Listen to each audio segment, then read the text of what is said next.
On a windy and snowy night, I traveled from modern times to Manglong Village in the Dayong Dynasty and became a little scholar with nothing but four walls. Just when I was preparing to dig wild vegetables to survive, the government forcibly sent me 3 wives and threatened to execute me if I did not accept them. In that era, people liked to marry women with big shoulders and strong waists because they were hardworking and had great endurance. Beautiful, thin women were seen as a burden because they were too delicate and weak to do the work. Coincidentally, the 3 women the government forced me to marry happened to be beautiful. The villagers were waiting to see me make a fool of myself, thinking that I would have a hard time surviving.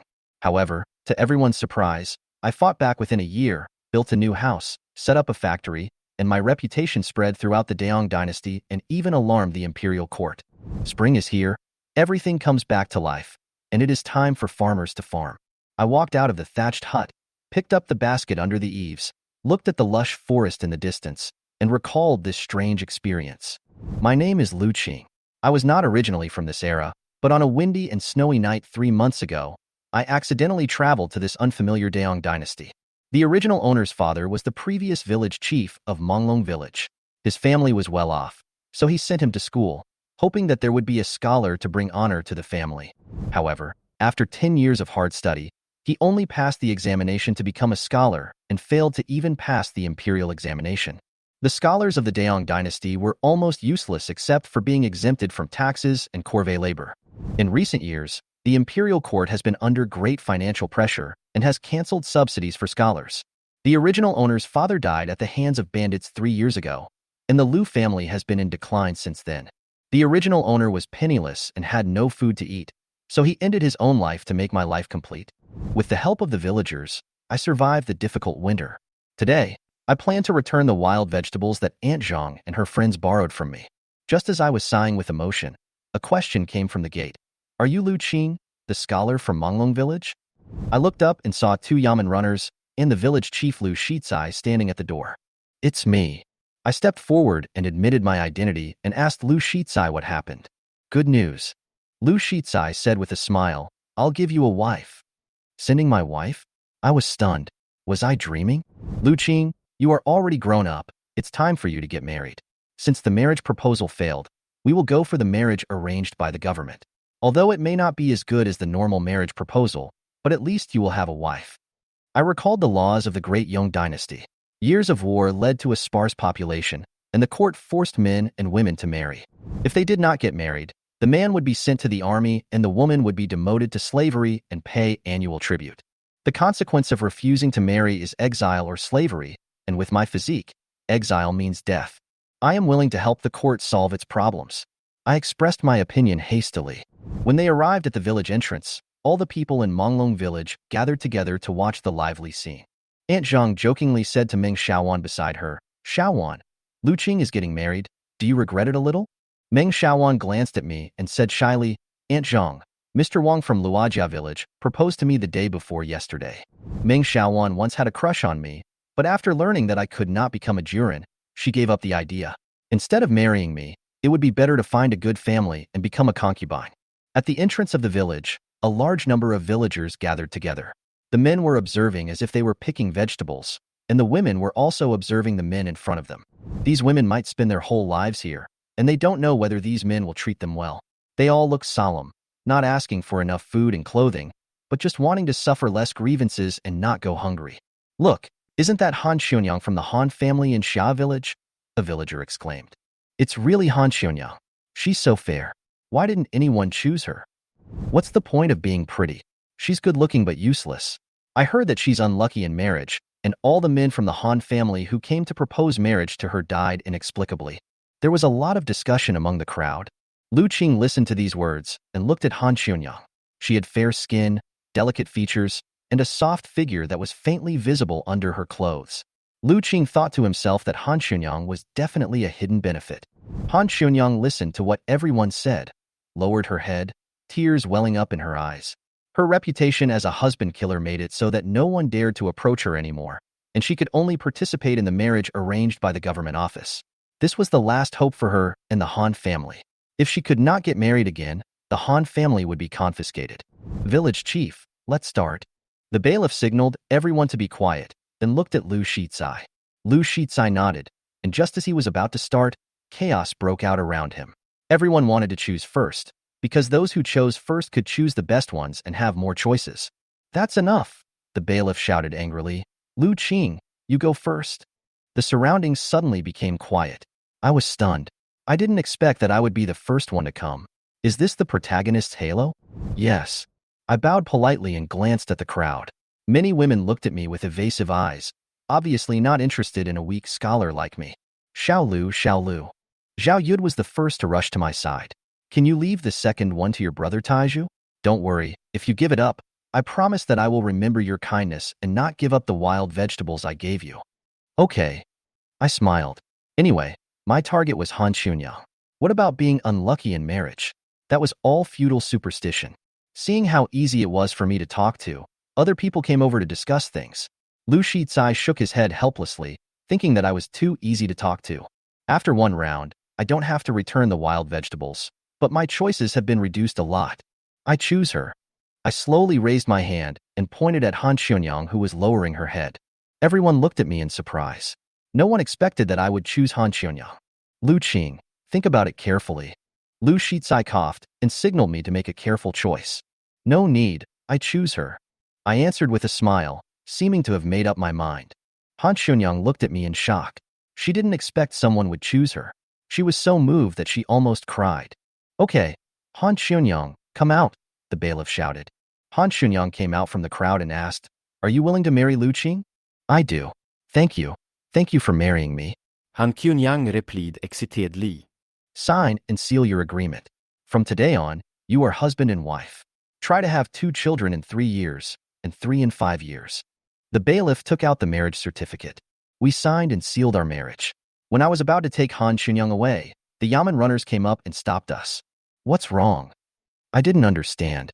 This year, the court promulgated a new law that scholars must choose 3 wives. Otherwise, it will be illegal, and they will be sent to the army for forced labor. The bailiff looked at me with a sneer. I was dumbfounded. Was this using a scholar as a soldier? Okay, Lu Qing, hurry up and pick 2 more. Lu Shizai urged me happily, reminding me to pick 2 capable women to exempt my family from taxes and corvée. If I choose a capable wife, I won't have to worry about not being able to pay taxes next year. Han Xunyang didn't expect that the scholar could choose 3 wives, so she said nervously, My husband, my cousin is here. I was stunned for a moment. I didn't expect there was a cousin. 2 women who were as beautiful as Han Xunyang rushed out. Although they were thin, they were still beautiful. They were not chosen because they were obviously too thin, and Han Xunyang's reputation also affected them. Husband, she is my aunt's daughter Cheng Sui, and she is my uncle's daughter Zheng Yulan.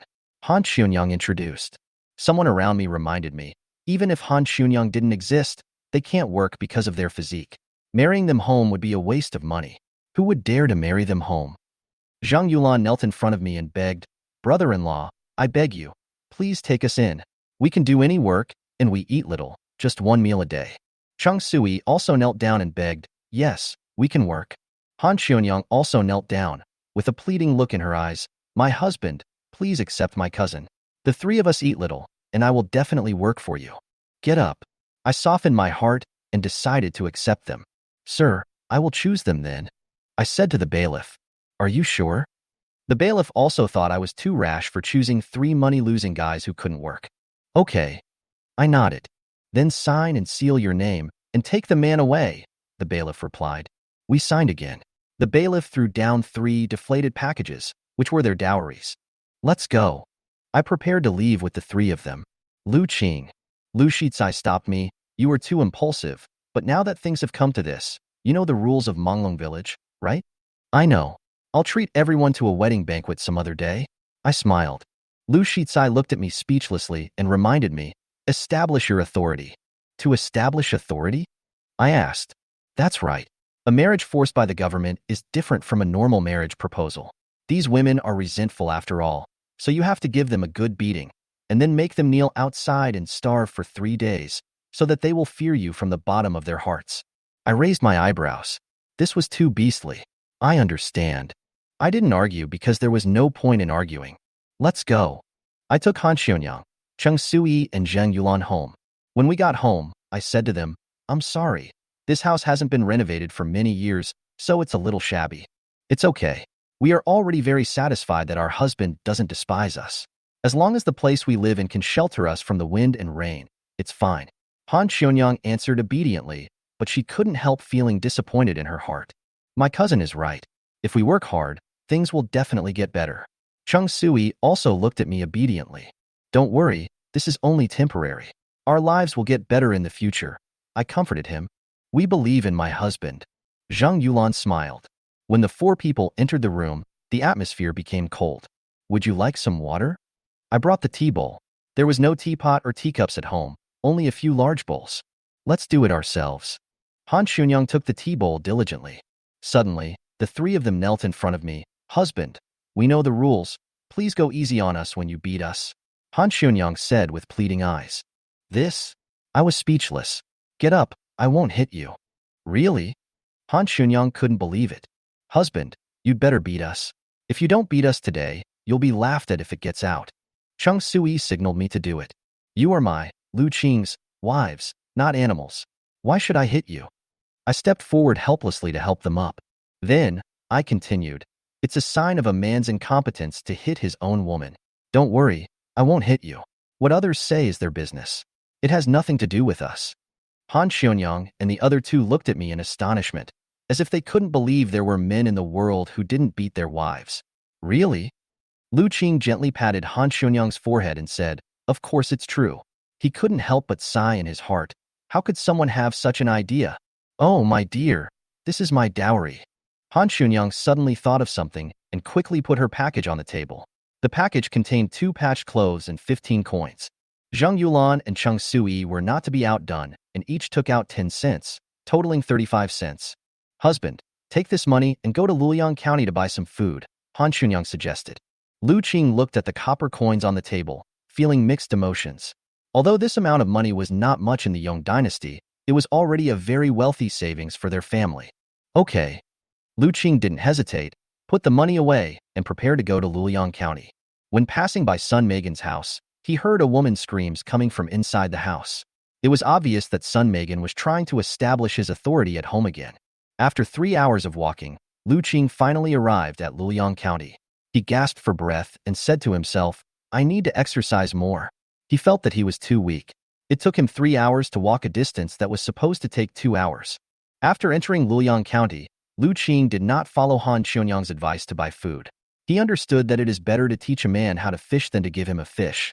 The 35 coins can only solve the current predicament, but what about the future? He walked into a blacksmith's shop. Sir, are you a blacksmith? The blacksmith came up to him with a smile. Yes. Lu Qing nodded. I'll draw it for you. Soon, the blacksmith's laughter came from the blacksmith's shop. I'll make it in an hour. How about 30 cents? Okay. Lu Qing agreed readily. An hour later, Lu Qing looked at the tools made by the blacksmith, paid for them with satisfaction, and then used the remaining 5 cents to buy some cloth. It was almost noon when he returned to Manglong Village. He saw Han Xionyang tidying the yard with sweat on her forehead. Husband, you're back. Han Xionyang immediately came up to him with a smile when she saw Lu Qing. I'm back. Lu Qing wiped the sweat off her face with a smile. What is this? Han Xionyang was a little confused when she saw those strange-shaped tools. 35 cents wasn't enough to buy food, so I made some tools, Lu Qing explained. Ah?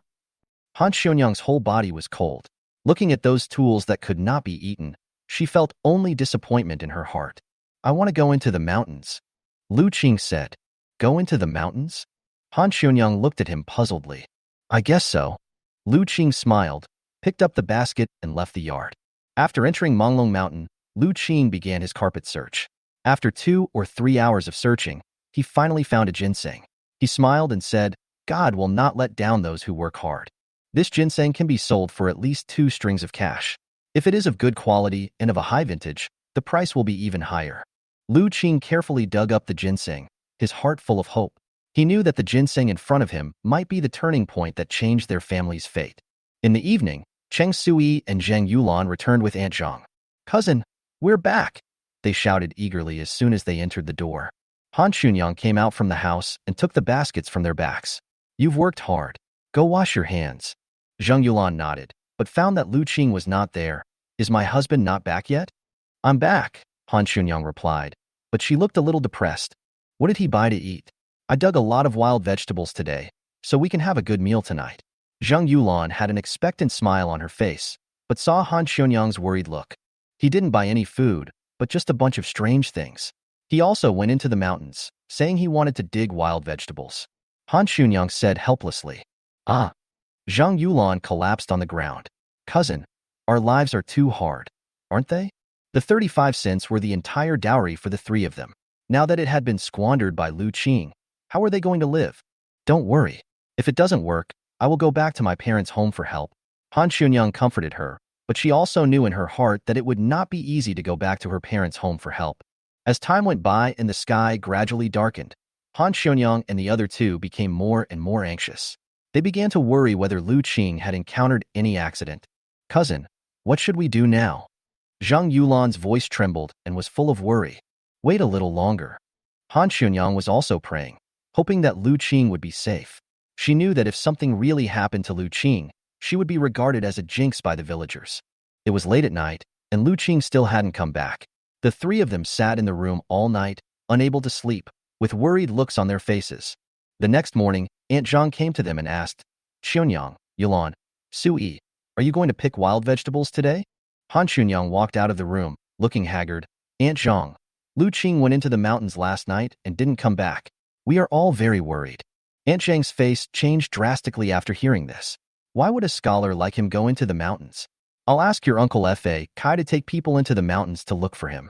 Soon, the news that Lu Qing had gone into the mountains and had not returned spread in the village, sparking discussion among everyone. I told you that Han Xuanyang was a jinx, but Lu Qing wouldn't listen. Now he feels better. People in the village were talking about it. Just as everyone was about to go into the mountains to look for someone, Lu Qing walked down the mountain with a tired but determined expression on his face. Lu Qing. The villagers came forward excitedly. What's wrong? Lu Qing asked curiously. We heard that you went into the mountains and didn't come back all night, so we thought something happened to you. So we came to look for you, Wu He explained. Thank you all for your help. I just got lost and only found my way back at daybreak. Lu Qing said calmly. That's good. Wu Fatsai breathed a sigh of relief, and everyone went their separate ways. When they got home, Han Xuanyang, Zhang Yulan, and Cheng Sui saw Lu Qing coming back and excitedly greeted him. Husband, are you okay? We were so worried. I'm fine. I just got lost. It's not a big deal. Lu Qing comforted them and wiped away the tears from Han Xuanyang's eyes. Have you eaten? Lu Qing asked with concern. The three shook their heads, and Lu Qing said, Okay, let's go to Luoyang County.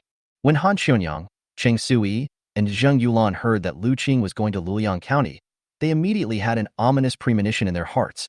Was he going to the government office to cancel the engagement? Husband, please don't divorce us. If you're angry, you can beat us up. Please don't divorce us. Han Xuanyang knelt down hurriedly, tears streaming down her eyes. Cheng Sui also knelt down and begged with tears in her voice, My husband, please. Zhang Yulan even brought a cane and handed it to Lu Qing tremblingly, her eyes full of fear and despair. Seeing this, Lu Qing didn't know whether to laugh or cry. I didn't say I was going to divorce you. I just went to Luoyang County to buy some things. There might be too much stuff, so I took you with me. If you don't want to go, I'll find someone else to go. When Han Xuanyang, Cheng Sui, and Zhang Yulan heard this, they seemed to have returned from hell to the human world.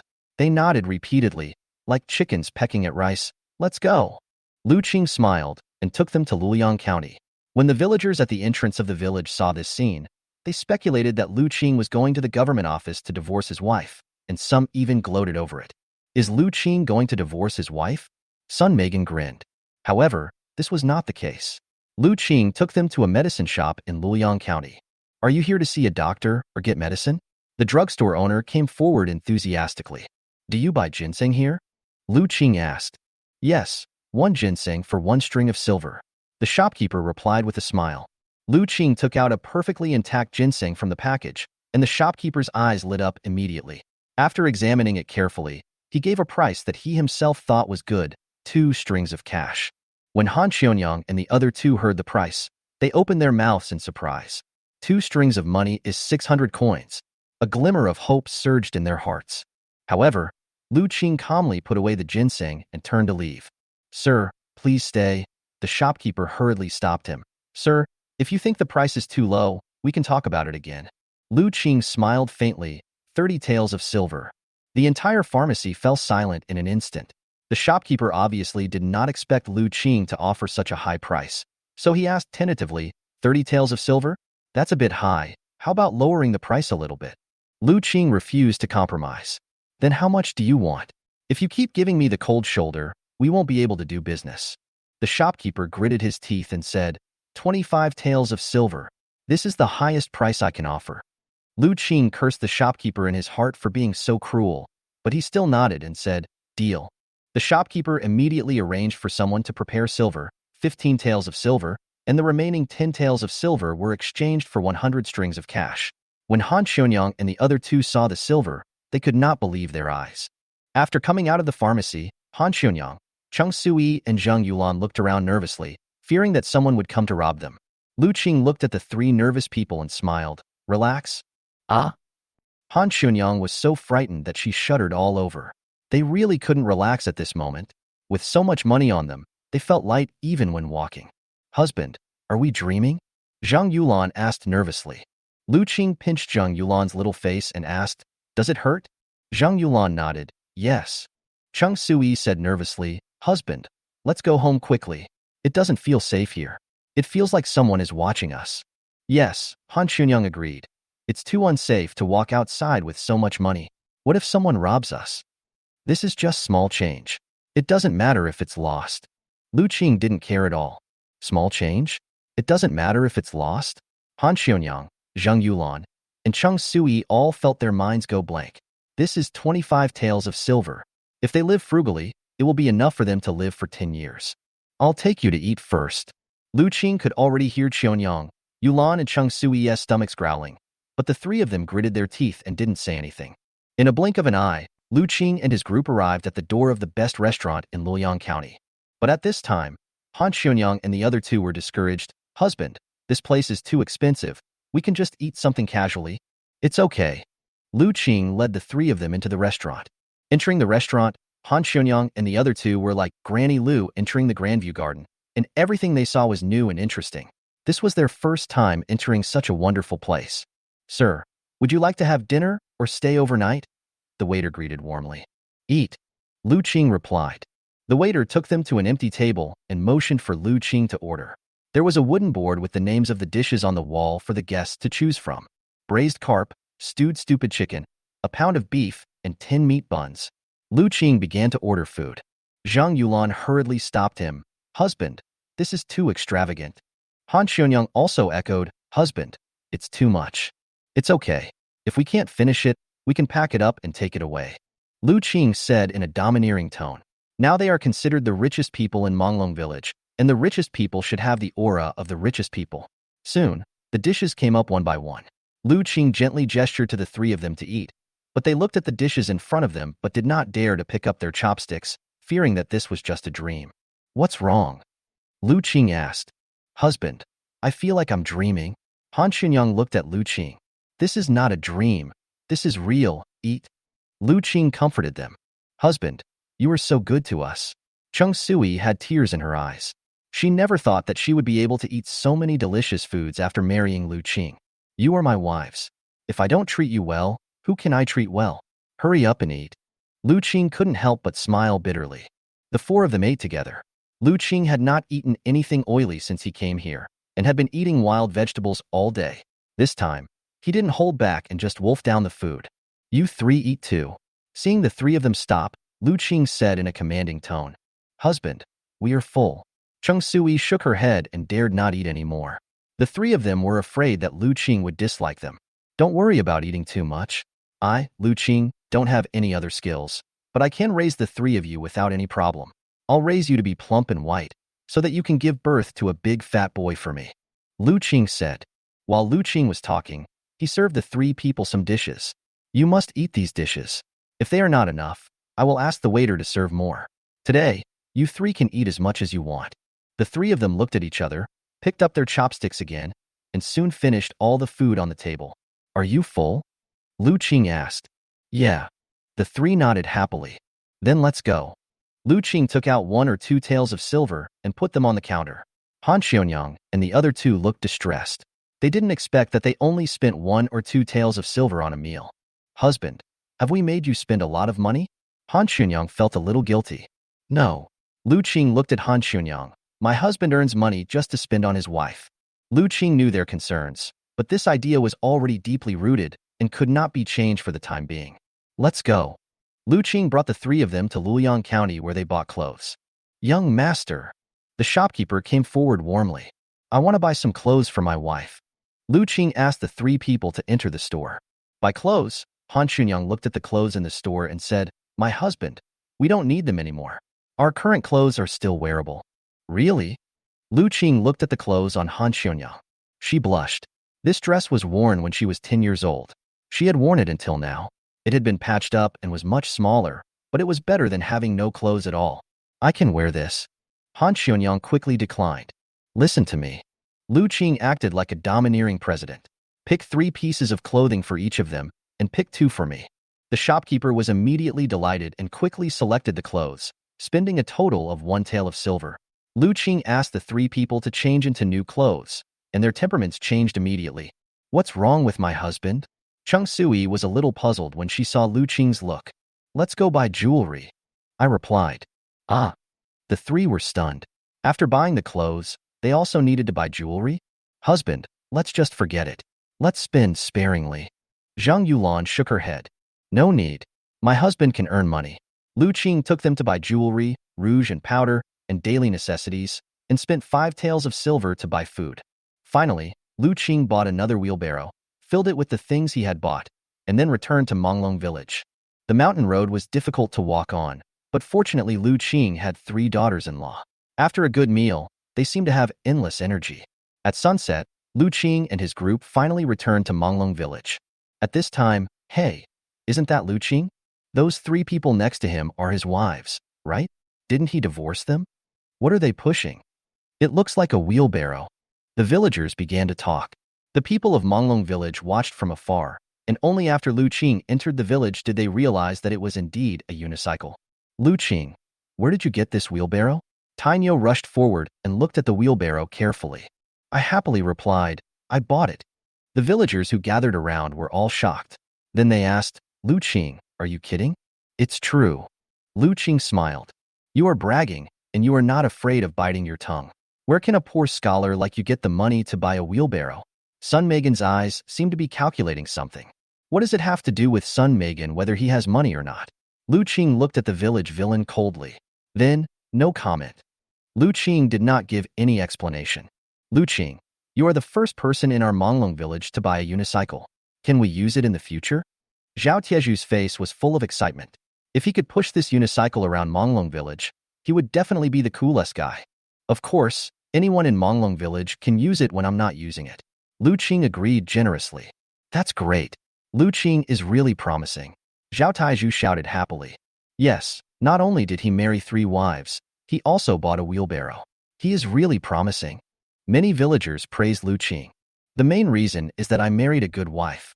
Lu Qing looked at Han Chunyang, Zhang Yulan, and Chung Sui. After hearing what Lu Qing said, the 3 of them couldn't help but feel shy.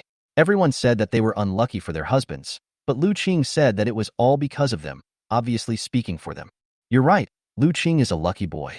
The villagers echoed and praised Han Chunyang and the other 2. Seeing that Lu Qing bought a wheelbarrow and brought back so many things, everyone wanted to build a good relationship with Lu Qing. After parting with the villagers, Lu Qing took Han Chunyang, Zhang Yulan, and Chung Sui back to their dilapidated residence. Looking at the dilapidated house, Lu Qing thought about his next step. What are you looking at, husband? Zhang Yulan saw Lu Qing observing the house. I'm afraid this house is no longer habitable. Let's find a way to build a new one someday, said Lu Qing. Build a house? Zhang Yulan looked at Lu Qing in shock. Building a house would cost a lot of money. Yes, build a big house. I answered firmly. Then I'll listen to my husband. Han Chunyang smiled. Today's experience made her trust Lu Qing 100%. Since Lu Qing said he wanted to build a house, he would definitely do it. The 4 of them entered the room and put their things away one by one. Then, we are all tired today. You guys sleep on the bed? Lu Qing pointed to the bed. Husband, do you dislike us? Chung Sui looked at Lu Qing with a disappointed look. Sleeping separately after marriage was considered a humiliation for them, and they were afraid of being accused of not being faithful to their husbands. No. Lu Qing waved his hand and explained, "This bed is too small. It's too crowded for us to sleep together. Besides, we also need to get to know each other." "Then my husband, you sleep on the bed and we sleep on the floor," Zhang Yulan said. "How can this be? You three are weak to begin with. It's easy for you to get sick if you sleep on the floor. If you get sick, it will really cost money." As soon as Lu Qing mentioned spending money, the three of them immediately got on the bed obediently, and Lu Qing made a bed on the floor. The next morning, when Lu Qing woke up, Han Xunyang had already brought him water to wash his face. "Husband, you're awake," she said cautiously. "Thank you," Lu Qing said. "Why did my husband say thank you? Do you treat me as an outsider?" Han Xunyang asked aggrievedly. "No." Lu Qing smiled. "I won't say that anymore." He gently pinched Han Xunyang's face. "Husband, Yulan has prepared the meal." Han Xunyang put down the basin and left the room shyly. "Okay." Lu Qing took a deep breath, finished washing up, and came out of the bedroom. "Husband." Zhang Yulan set the table. Lu Qing found that his bowl contained dry rice and meat, while Han Xunyang and the other two had porridge and wild vegetables.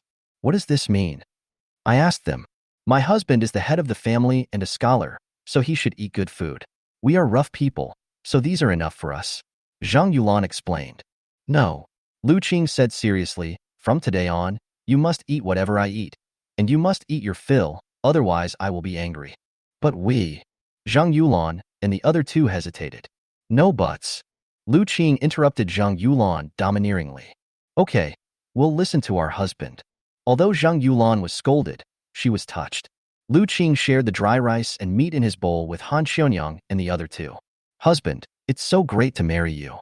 Han Xuanyang had tears in her eyes. After dinner, Lu Qing asked them to look after the house while he went into the mountains to dig ginseng again.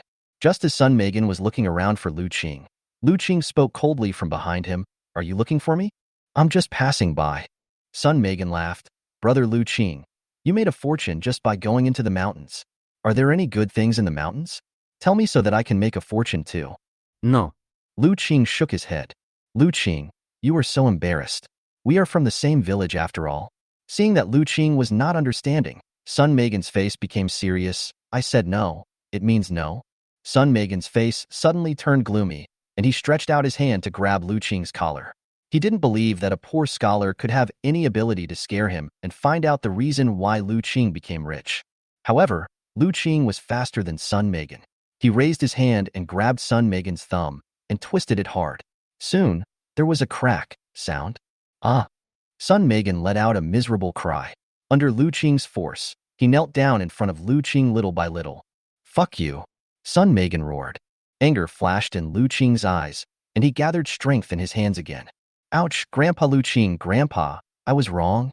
Sun Megan kept begging for mercy in pain. "Get out!" Lu Qing kicked Sun Magong away. Feeling Lu Qing's anger, Sun Megan felt cold all over. He didn't expect that Lu Qing, who had allowed himself to be bullied by him before, would become so vicious now.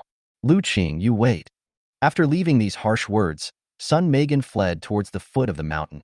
After driving away Sun Megan, Lu Qing continued to walk deeper into the forest. When the sun set in the west, Lu Qing returned to Manglong Village, only to find thick smoke rising from the village. Lu Qing's heart tightened, and just then a few children came running over. Then, they told Lu Qing, "Lu Xiaozai, your house is on fire." What? Lu Qing was stunned for a moment and immediately ran towards his home. When he arrived, he found that the whole house was burnt beyond recognition. Aunt Zhang and a few others were helping to clean up the scene. Han Xunyang, Zhang Yulan, and Cheng Sui were covered in smoke and dust, obviously trying their best to put out the fire. "Cousin," Zhang Yulan burst into tears, "life is about to get better. Why can't you let us live a better life?" Cheng Sui's eyes were also filled with tears, and she felt extremely aggrieved. If this is the outcome, why give us hope? Just as everyone was busy comforting them, an abrupt voice rang out. Sun Megan walked out of the crowd, his face full of gloating. "I have long said that Han Xuanyang is an unlucky person, but Lu Qingfei didn't listen. Now, his house is burned down. It's really pitiful." Sun Megan began to take advantage of the situation and create public opinion. "We can't let the ominous people stay in Manglong Village. Today they burned their own houses. Who can guarantee that they won't burn our houses in the future?" Some villagers began to agree. "Sun Megan is right. We can't let ominous people stay in the village." "You are talking nonsense. My cousin is not an unlucky person." Zhang Yulan angrily defended Han Xuanyang. My husband said that my cousin is a blessed person. Sun Megan sneered. Lu Qing is just a nerd. What does he know? The one who killed her man was your cousin. Chung Sui wanted to refute, but was stopped by Han Xuanyang. Yulan, Sue. Han Xuanyang looked at the two of them, with sadness and despair in her tone. You and your husband live a good life. Your husband is a good man and will treat you well. Cousin, what do you mean? Chung Sui felt something was wrong. I am an unlucky person. If I stay here, it will only bring disaster. Han Xuanyang said self-reproachfully. The people around also looked at Han Xuanyang. Apparently, everyone also thought that she was unlucky and caused the fire. Xuanyang, I will leave Manglong Village, but Yulan and Sui will not. Han Xuanyang glanced at everyone and decided to leave. Who knows if your sister won't bring harm to the village? If you want to leave, you can leave together. You are not welcome in our village. Sun Megan took the opportunity to instigate. These words made Chung Sui very angry. At this moment, Lu Qing shouted angrily, Sun Makan, go to hell, and then kicked Sun Makan on the butt, and Sun Makan fell to the ground. Hey, who the hell hit me? Sun Megan said angrily. Your grandpa. Lu Qing kicked him a few more times angrily. Wu He and Wu Hai hurriedly stopped Lu Qing, but Sun Magan asked Lu Qing, how dare you hit me? What's wrong with hitting you? You deserve a beating. What does my house have to do with you if it's on fire? You dare to point fingers at my wife? I won't let you break one of your legs today. Lu Qing was furious. Husband, forget it. Han Xuanyang hurriedly grabbed Lu Qing. The people around watched this scene in silence. They didn't expect Lu Qing to be so angry. It doesn't matter what others say. You are my, Lu Qing's, wife. No one can hurt you.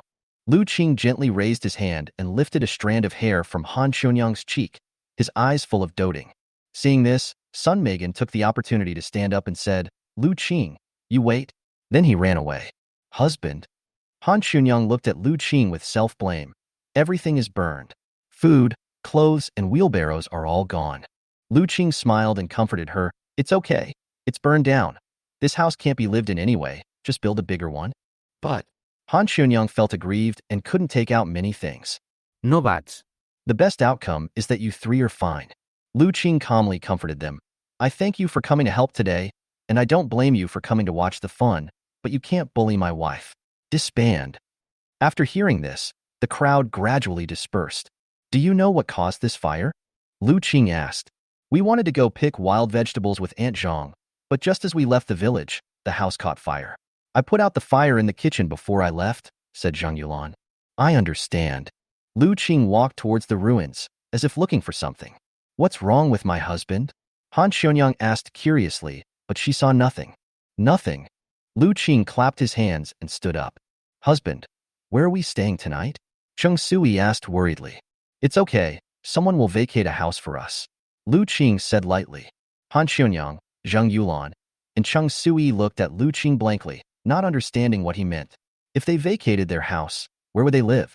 Han Xuanyang and the other two looked at each other, thinking that Lu Qing might be talking nonsense because he had lost his home. Who would give up their house for no reason? Really? Zhang Yulan seemed to believe Lu Qing very much. Really? Lu Qing smiled. Aunt Zhang. Lu Qing shouted. Hey! Aunt Zhang walked forward with a smile. Aunt Zhang, my family is in this condition. Can you let Xuanyang and the other three go to your house to rest for a while? Lu Qing decided to find a place for them first. Lu Qing, it's not that I don't want to, but I have a big family and I'm afraid there won't be enough room for them to stay. Aunt Zhang looked embarrassed and explained. Lu Qing smiled slightly, took out 10 coins from his pocket and stuffed them into Aunt Zhang's pocket. Aunt Zhang, thank you for your help. Oh, how can this be? Looking at the 10 cents, Aunt Zhang's eyes suddenly changed, and she was obviously moved. This is a little gift from me. Lu Qing explained. Okay. Aunt Zhang agreed immediately. 10 cents was their family's monthly expenses. By the way, can you ask brothers Wu He and Wu Hai to help me with something? Lu Qing continued. Okay. Aunt Zhang agreed readily. Little river, little sea. Aunt Zhang shouted. Hey, Mom, what's the matter? The two brothers Wu He and Wu Hai came forward. Brother Qing asked you two to help. Aunt Zhang instructed. What's the matter? Wu He asked curiously. Keep it secret for now. Lu Qing smiled. The crowd slowly dispersed. Because of the 10 cents, Aunt Zhang took Han Xuanyang, Zhang Yulan, and Chung Sui home. They wanted to stay and help, but were persuaded to leave by Lu Qing. Brother Qing, what do you want us to do? Wu Hai asked. Catch the thief. Lu Qing replied. Catch the thief? Wu Hai was stunned. What did this mean? I just checked. We left the wheelbarrow at home, but we didn't find any burnt residues where the wheelbarrow was. Lu Qing said calmly. The wheelbarrow could be burned, but the nails on it should remain. Lu Qing did not find any remains of the wheelbarrow, and it was obvious that someone had stolen the wheelbarrow and set it on fire to cover up the evidence. So someone stole the wheelbarrow? Wu Hai immediately understood. That's right. Lu Qing nodded. This person stole the wheelbarrow and may have stolen other things as well. He then burned down the house, so there would be no evidence that anything was stolen. Who the hell is this? Wu He was angry. Brother Qing, do you know who it is? Wu Hai asked. I have suspicions, but we need to catch him in the act. Lu Qing was already 80% sure that the suspect was Sun Megan. Who is it? Wu He and Wu Hai asked in unison. Gosh. Lu Qing clenched his fists. Let's go. Lu Qing took Wu He and Wu Hai with him. Lu Qing and his group did not go directly to find Sun Megan, but came to the entrance of the village and found a secluded place to sit down. Brother Qing, why don't you go directly to find Sun Megan? Wu He asked puzzledly. That would alert the enemy. If Sun Megan stole something, he would definitely not leave it at home. If we go looking for him, we won't be able to find the wheelbarrow. It will only make him alert, and it will be difficult to catch him then. Lu Qing explained. So we wait here until he reveals his weakness? Wu Hai looked at Lu Qing. Lu Qing nodded. As night falls, Manglong Village gradually becomes quiet, and occasionally you can hear the sounds of busyness. Brother Qing, why is there no movement yet? Wu Hai was a little impatient. Just be patient. Lu Qing said calmly. At 3 o'clock in the morning, Wu He suddenly said, Hey there. Sure enough, Sun Megan and his wife were seen at the entrance of the village. The two of them quietly came out of Manglong Village and walked towards the woods east of the village. Let's go. Lu Qing motioned Wu He and Wu Hai to follow. The three followed Sun Megan into the woods. Husband, is it really okay for us to do this? Sun Megan's wife asked worriedly. What could have happened? Sun Megan glanced at his wife. A big fire burned everything down. Who would have known that I stole all their stuff? If we sell these things in Luoyang County, we'll have a good life. But I still think this is not a good idea, replied Sun Megan's wife. Are you itching for trouble? Are you my wife or Lu Qing's wife? If you keep saying that, I will sell you to the red light district in Luoyang County, Sun Megan said fiercely, scaring the woman so much that she dared not speak again. They quickened their pace, went around a mound, and found the hidden wheelbarrow and everything else. The wheelbarrow was piled high with flour, wheat, clothes, and other things Lu Qing had bought from Luoyang County. So many? Sun Megan's wife was surprised. That kid Lu Qing must have found the treasure in the mountains. Sooner or later, I will make him tell it. There was ferocity in Sun Megan's eyes. Sun Ma gone.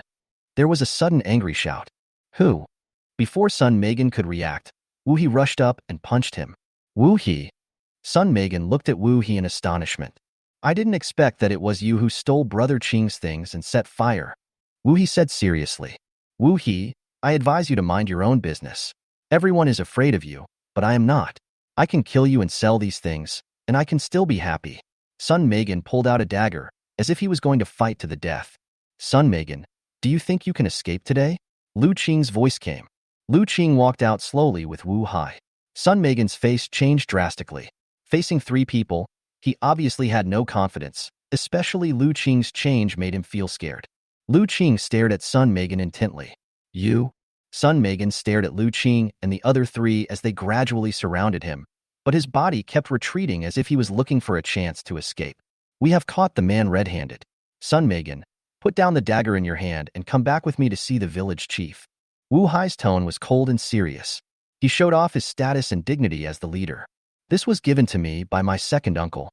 Sun Megan gritted his teeth and argued. What else did your second uncle give you? Lu Qing was speechless. He had been caught red-handed, but this guy was still trying to argue.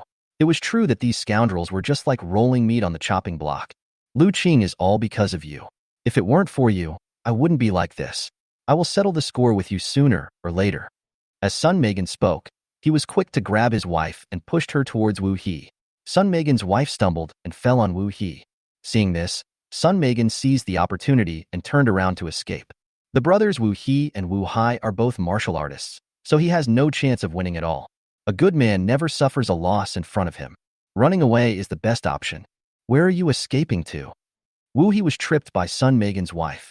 Wu Hai reacted quickly, shouted angrily, and wanted to step forward, but Lu Qing reacted even faster than Wu Hai. Seeing Sun Megan turned around and ran away. Lu Qing threw out the stone he had prepared. It landed accurately on Sun Megan's calf. Ouch! The pain came. Sun Megan stumbled and fell, and was caught up by Wu Hai. Wu Hai, brother, please let me go. I will definitely repay you. As soon as Sun Megan finished speaking, Wu Hai slapped him in the face. In no time, Wu Hai subdued Sun Megan to the ground. Lu Qing walked up and took out a rope to tie up Sun Magan. I didn't do anything. It was all Sun Megan's fault. He was jealous of Lu Qing's money and said that Lu Qing didn't tell him how to make money. So he stole things from Lu Qing's house and burned it down. When Sun Megan's wife saw that Sun Megan was caught, she was so scared that she dared not hide anything and told him everything. You stinky bitch, I know you have bad intentions. I'll beat you to death next time. Let's go back. Lu Qing didn't say anything. The three of them returned to Manglong Village with the wheelbarrow. Sun Megan and Sun Megan's wife came to Lu Shizai's home. In a moment, some of the prestigious and respected people in Manglong Village gathered at Lu Shizai's home.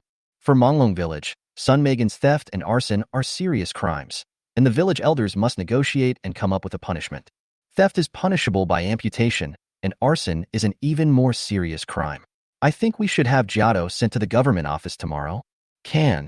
After consultation, several people decided to send Sun Megan to the government office.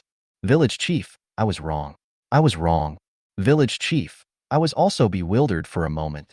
Village chief, Uncle Yud, Uncle Fatsai, please let me go because we are from the same village. Village chief, you held me in your arms when I was a child. My grandfather and my father both died at the hands of bandits while trying to protect Manglong Village. I am the only one left in our Sun family. Sun Megan appeals to people's emotions and explains things with reason. If you go to the government office, Sun Megan knew that even if he didn't die, he would be skinned alive. The government jail is not a place for human beings to stay, especially for the crimes he committed. Lu Qing stood aside. I didn't expect that Sun Megan's grandfather and father died like this. He's bringing up his grandfather and father again. Wu He stood beside Lu Qing and said with some annoyance, he uses this excuse every time he commits a crime, and it works every time. There's nothing we can do. Sun Megan's grandfather and father died for Manglong Village. If they hadn't tricked the bandits away, the people of Manglong Village would have suffered this year. Wu Hai followed Wu He's words. It's a pity that the Sun family has become idle and unemployed by the time of Sun Megan's generation. Wu He shook his head. Village chief, I am willing to give my house to compensate Lu Qing. I didn't use any of the things I stole. Oh, and I will give my wife to Lu Qing as his concubine. I have never touched her. Sun Megan tried every possible way to settle the matter privately. Sun Megan, do you think we will believe what you said? Wu He felt speechless.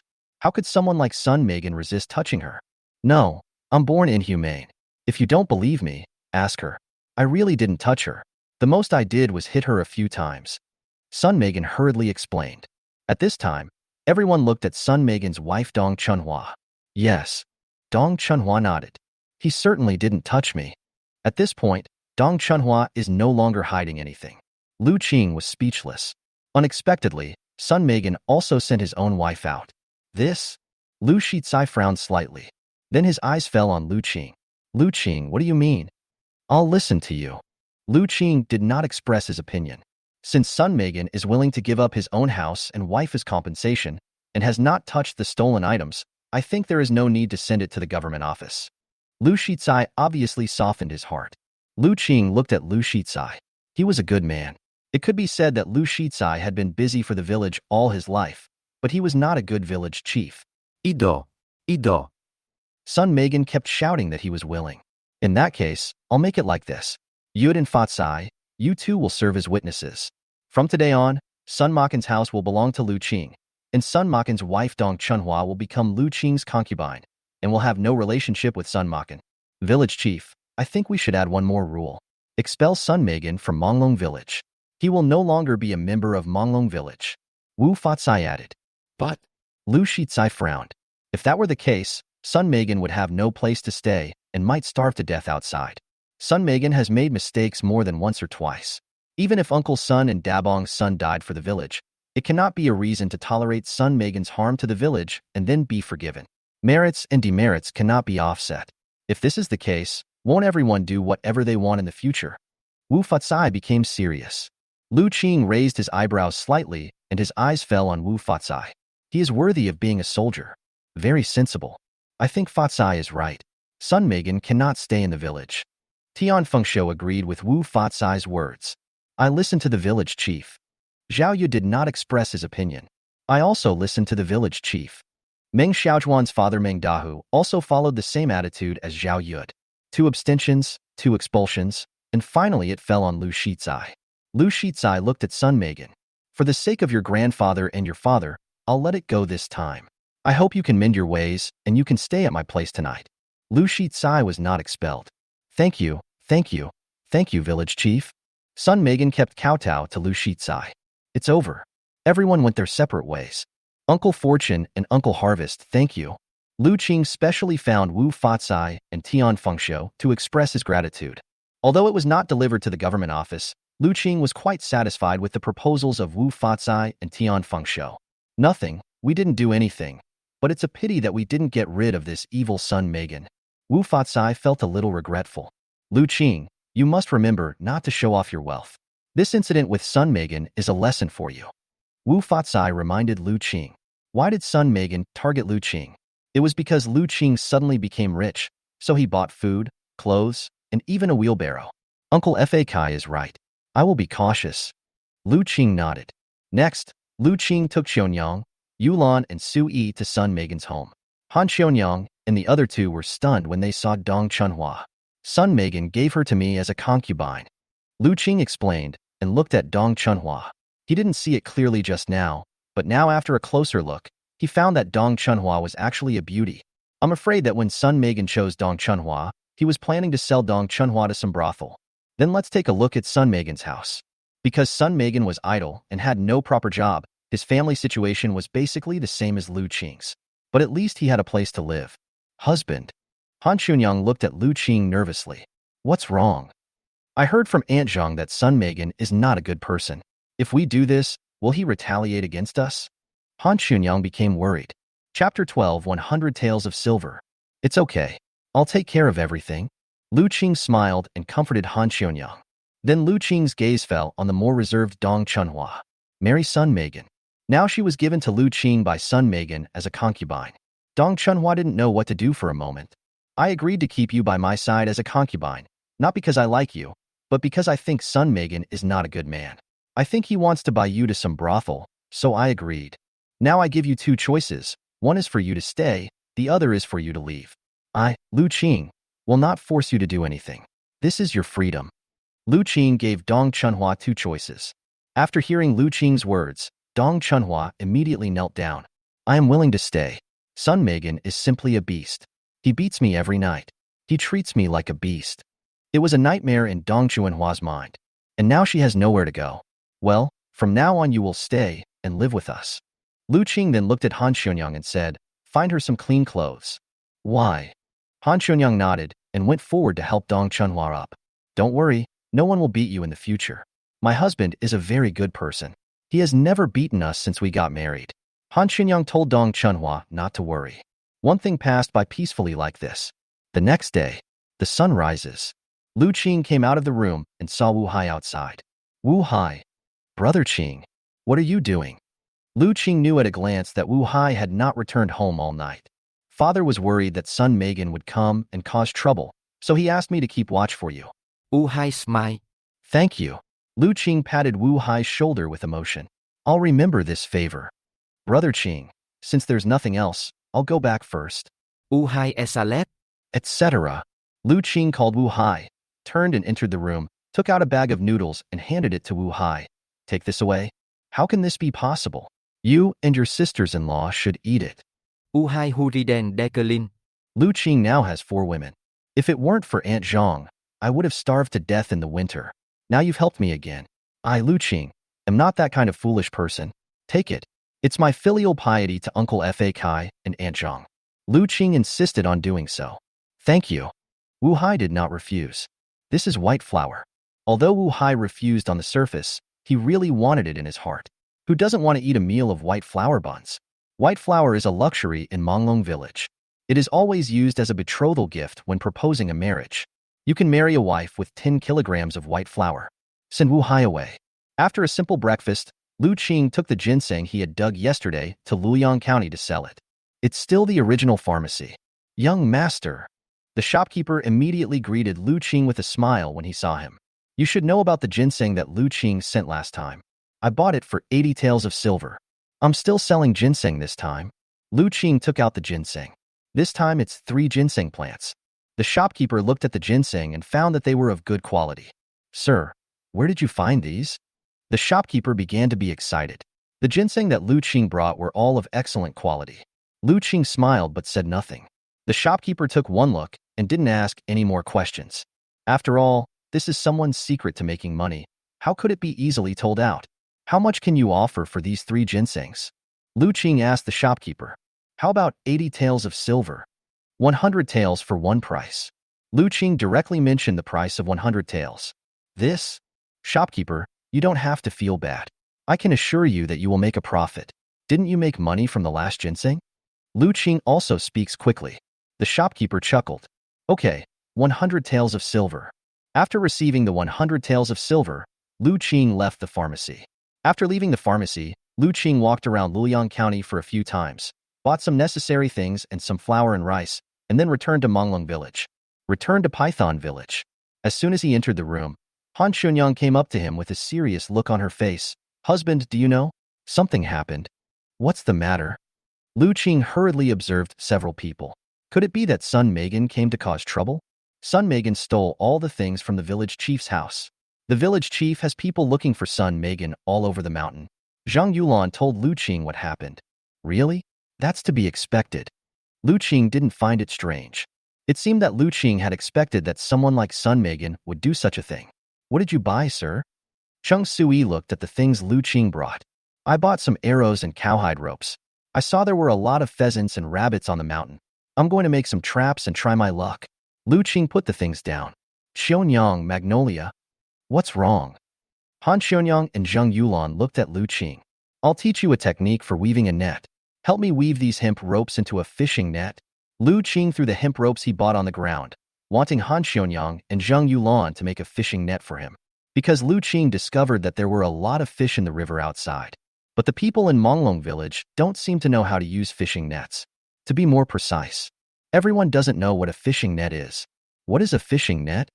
It's for fishing. Lu Qing explained patiently. Don't you fish with a rod and a harpoon? Zhang Yulan looked at Lu Qing in astonishment. It was the first time she heard of using a fishing net to catch fish. Fishing rods and harpoons can be used, but they are inefficient. Fishing nets can catch a lot of fish at once. Lu Qing smiled. Fishing rods are used by anglers to cultivate their sentiments, while harpoons are too inefficient. It is better to use fishing nets.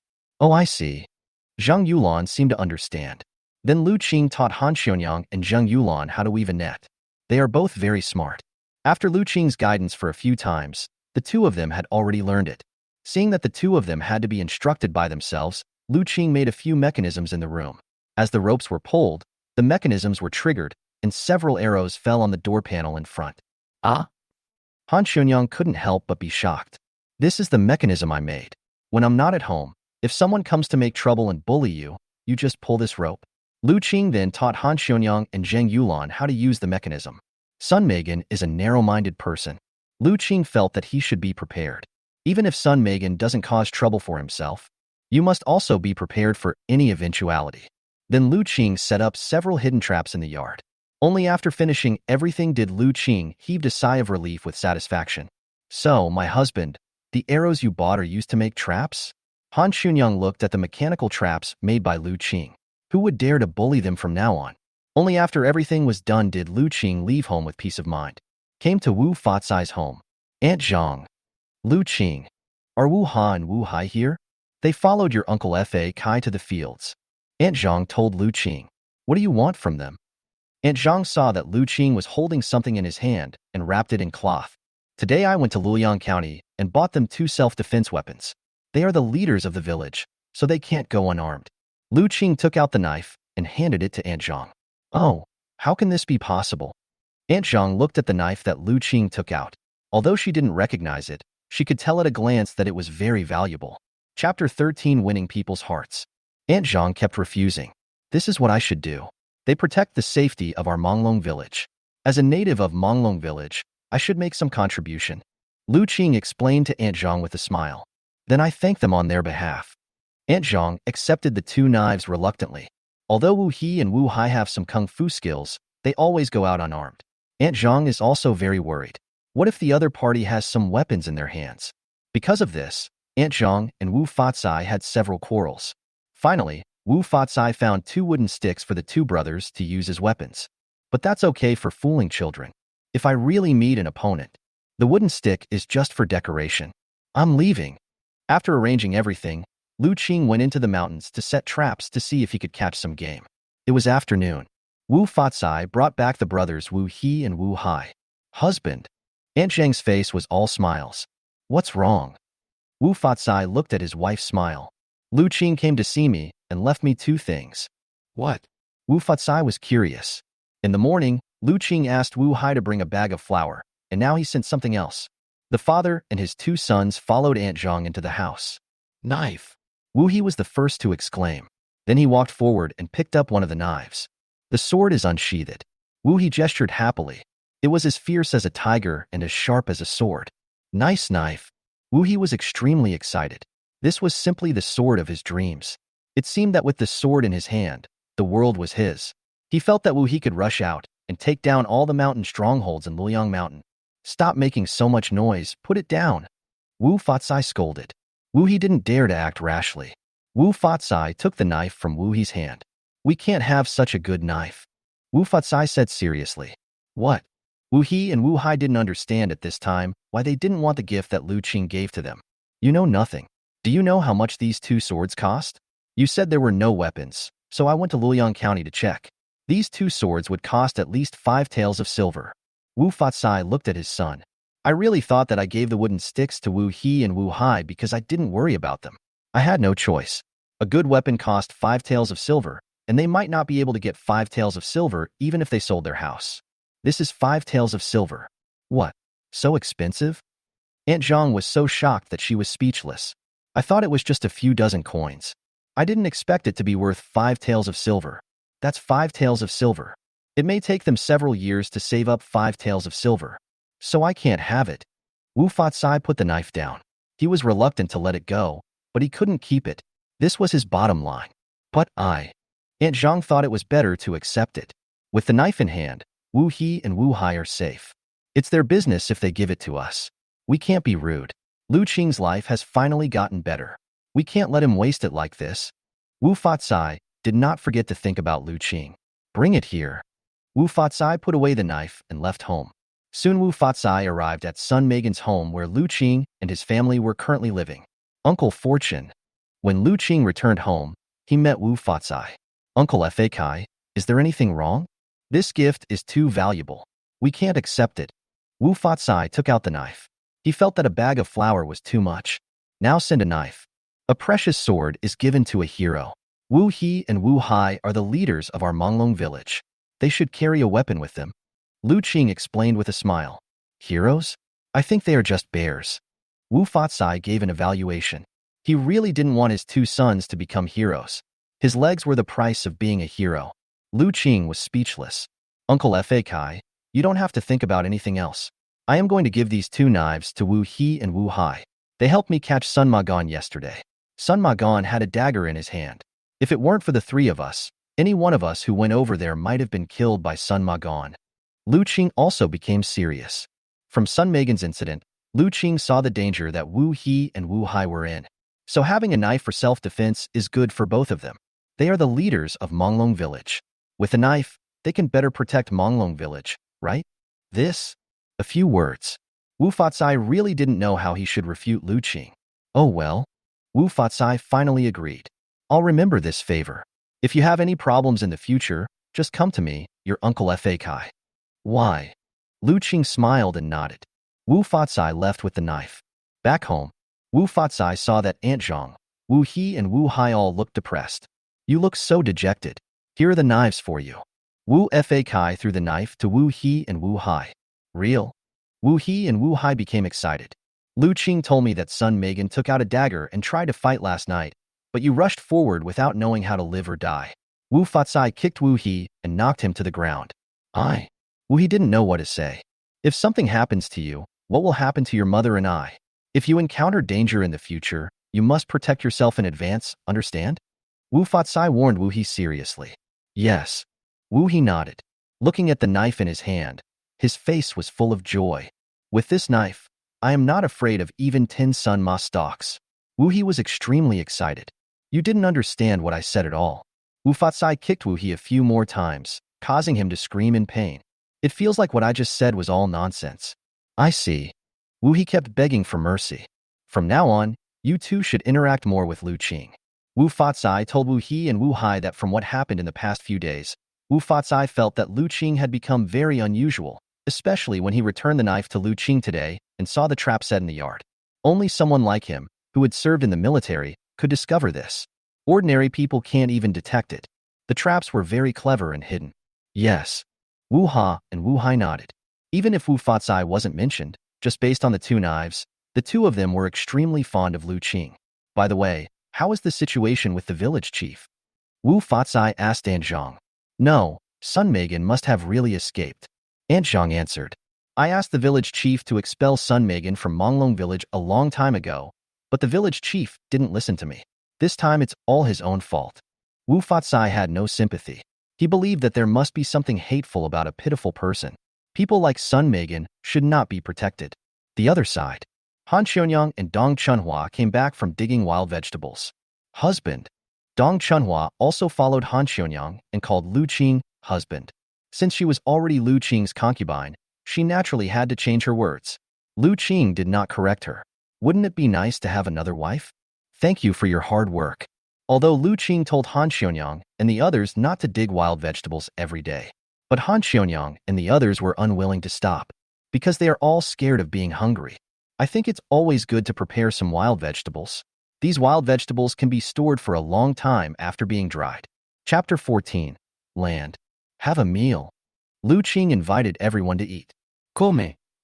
Lu Qing directly gave Han Xionyang a big chicken leg. Husband. Han Xionyang looked at Lu Qing shyly, and there were other people watching. You've been weaving nets and digging wild vegetables today. Fortunately, eat a chicken drumstick to replenish your energy. Lu Qing looked at Han Xionyang's still somewhat thin body. Thank you, sir. Infine.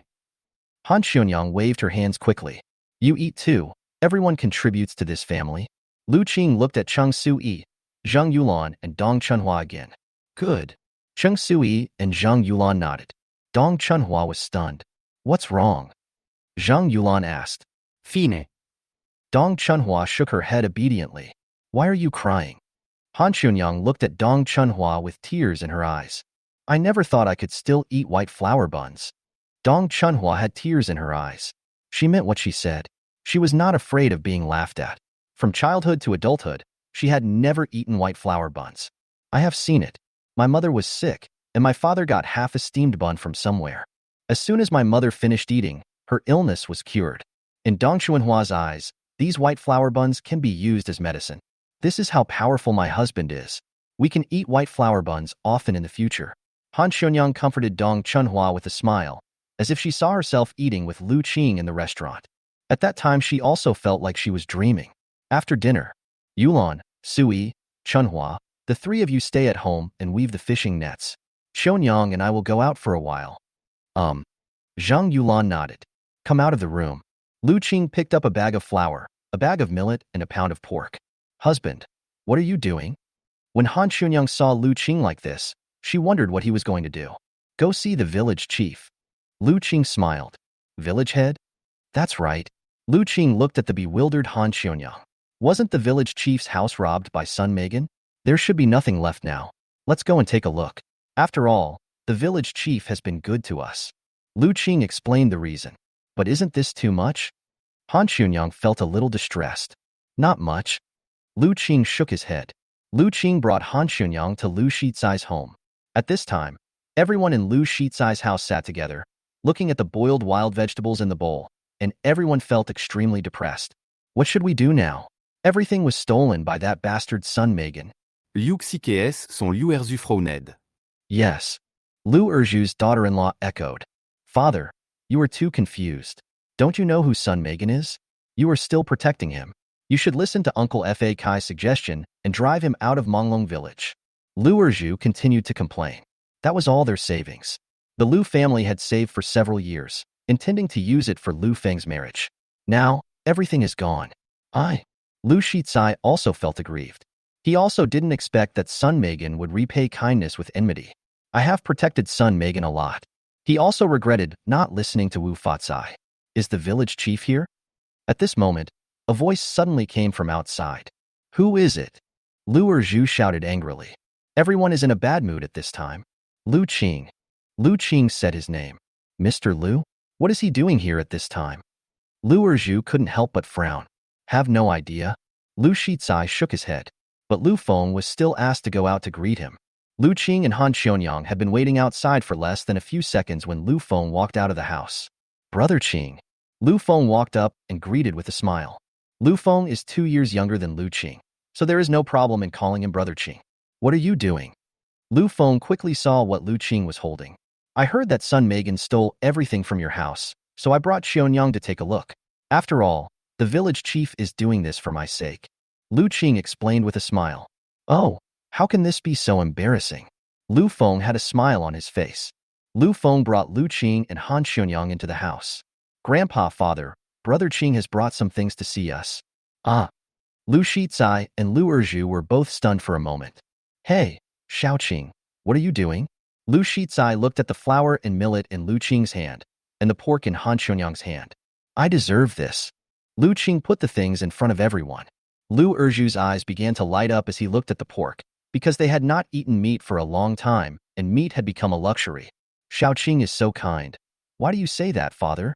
Lu Erju blamed Lu Shizai. When someone delivers something to your door, there is no reason to refuse. You rascal. Lu Shizai glared at Lu Erju. Village chief, I came to see you this time, but I also want to trouble you with something. Lu Qing seemed to have something to hide. You say. Lu Shizai smiled. I am living in son Megan's home now, but it is not a long-term solution. I want to build a brick factory and a new house, so I asked the village chief to allocate a piece of land for me. Lu Qing stated his request. In ancient times, the terrain is very sensitive. You can't say that this land is mine if no one is on it. Especially the land for building a house requires proof. I thought it was something. I'm the one who makes the decision. You can build on the land in our Manglong Village, wherever you like. I'll prove it to you when the time comes. Lu Shizai was also generous and agreed immediately. Thank you, village chief. Lu Qing breathed a sigh of relief. He didn't expect this to go so smoothly. He was actually somewhat grateful to son Megan. If son Megan hadn't made such a fuss, he would not have been able to talk to Lu Shizai. The deal was done. Lu Qing took Han Xionyang away. Coming out of Lu Shizai's house. Han Xionyang looked at Lu Qing. What's wrong? You gave me flour, millet, and pork just to get it? Han Xionyang was very smart, and she had already seen through it. That's right. Lu Qing smiled and nodded. Under normal circumstances, it would be difficult to get Lu Shizai to agree so readily, but now Lu Shizai's family is in trouble, and I am here to help them. As the saying goes, a man who eats someone's food will be soft-hearted, and a man who takes someone's money will be short-handed. Lu Shizai agreed readily. You are really smart, sir. Han Xionyang gave a thumbs up. Everyone thought Lu Qing was a nerd, but now it seems that Lu Qing is very smart and knows how to interact with others. I will open a brick factory in Manglong Village tomorrow. Once the bricks are ready, we will start construction. I will build you a big house. You can take a shower in it. Lu Qing drew a blueprint for Han Xionyang. Brickyard. Han Xionyang was curious about this brick factory. Yes, I decided not to use adobe, but bricks to build the house. This kind of house is strong and beautiful. Lu Qing explained. How much will this cost? Han Xionyang couldn't imagine it. In order to build a house, we need to build a brick factory. It always feels like a waste of money. Han Xionyang thought the adobe house was pretty good. She was really satisfied. How much will this cost? Do you know how much savings our family has now? Lu Qing asked Han Xionyang with a smile. There are still 15 taels of silver. Han Xionyang did some calculations. The last time Lu Qing took them to sell ginseng, they sold 25 taels and spent 10 taels of silver, leaving 15 taels of silver. Fortunately, The silver was hidden in a secret place by Lu Qing and was not found by Sun Megan. Chapter 15. Divide the money among the 4 wives. No, we have 115 taels of silver now. I earned 100 taels of silver today, so it is enough for us to open a brick factory and build a house. Moreover, this brick factory will make us a profit in the future. It is a sure win. Lu Qing corrected Han Qiunyang. What? Han Qiunyang's pupils dilated with shock. She didn't expect there was more than 100 taels of silver. Where did their family get so much money? My dear, am I dreaming? Han Qiunyang really couldn't believe that they had more than 100 taels of silver. I'm not dreaming, this is real. Lu Qing smiled and patted Han Qiunyang on the forehead. Why is this little girl always so startled? 100 taels of silver, that's a lot of money. I'm afraid I can't spend it all in my lifetime. Han Qiunyang's eyes were filled with longing. Her family actually already had 100 taels of silver. It can be considered true wealth. The two returned home. Zheng Yulan, Han Qiunyang and Dong Chunhua saw Han Qiunyang following behind Lu Qing with a smile on her face, as if something good had happened to her. Cousin, what are you so happy about? Zheng Yulan couldn't help but ask. I won't tell you. Han Qiunyang pretended to be mysterious. Cousin, you really won't tell me? Cheng Sui and Zheng Yulan surrounded Han Qiunyang from both sides and scratched her itchy spot. Ah! Stop it, stop it. I said it's okay. Han Qiunyang quickly gave in. My husband told me that our family now has 100 taels of silver. Han Qiunyang told Zheng Yulan and the other two about the silver. We're stunned. Completely stunned there. Zheng Yulan, Dong Chunhua and Cheng Sui looked straight at Lu Qing. 100 taels of silver? How could it be possible? Husband, is what my cousin said true?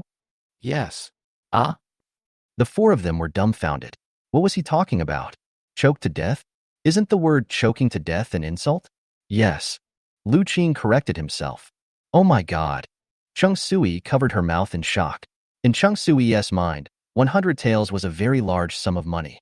Does that mean we won't have to go hungry anymore? Dong Chunhua had a bewildered expression. 100 taels of silver. He really couldn't believe it.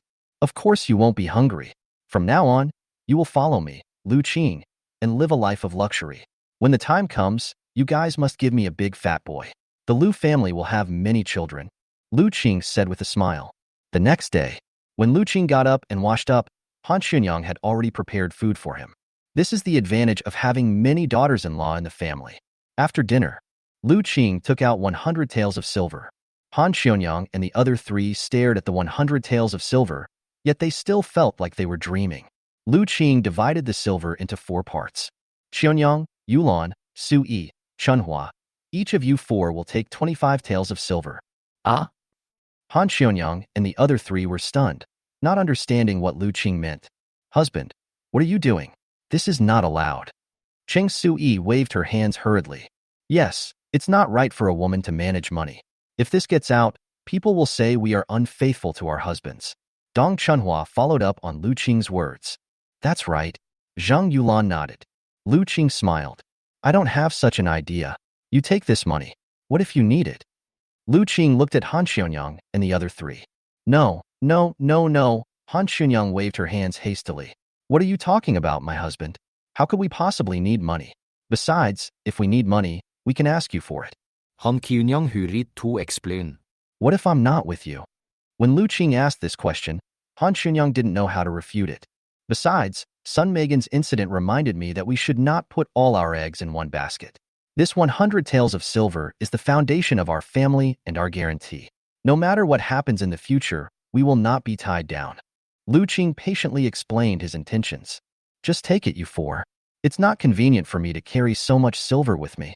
Lu Qing was not worried that the 4 of them would escape with the 100 taels. In this society, women believe in following their husband wherever he goes. Since she has married Lu Qing, she cannot have any other thoughts. This is also what Lu Qing likes most. This? Take it. Lu Qing divided the money among 4 people. From today on, you don't have to dig wild vegetables. Just stay at home and cook. If the 4 of you are still too busy, I'll ask Aunt Zhang to come and help. Lu Qing seemed to be planning something. Cook. Zhang Yulan didn't understand. What kind of meal does it take 4 of them to cook? This person can eat a lot. I want to open a brick factory. To open a brick factory, I need to recruit workers. I think 1 person gets 1 penny a day and 2 meals a day, at noon and at night. Lu Qing explained the reason. Don't skimp on the food. Make sure everyone is well fed. Lu Qing reminded Han Xionyang and the other three to make sure everyone had enough to eat. We will listen to you, sir. Han Yin-yang nodded. Good. Lu Qing pinched the two girls' little faces. These were his good wives. Everything has been explained clearly. Lu Qing hurried into the mountain. He set a trap in the mountain yesterday to see if he would get anything today. 2 hours. Lu Qing came down from the mountain. Hey, isn't that Lu Qing? Why is he carrying prey? Isn't Lu Qing a scholar? How can he hunt? When some people in Manglong Village saw Lu Qing carrying 3 wild rabbits and 2 pheasants on his back, they were all surprised and envious. 3 hares and 2 pheasants. This is already a great harvest. He is an experienced hunter from their Python village. You can't gain so much in one day. I remember that Lu Qing had only been in the mountains for less than 2 hours. How did he catch him? There was curiosity on everyone's face. That being said, looking back, it is true. Lu Qing caught 3 wild rabbits and 2 pheasants within less than 2 hours of entering the mountain. Good luck. How come you don't have such luck? Lu Qing has become strange since he got married. He has suddenly become rich. Could it be that Han Xionyang is not a bad omen for him, but a lucky omen for him? Seeing Lu Qing's change, everyone began to change their views on Han Xionyang.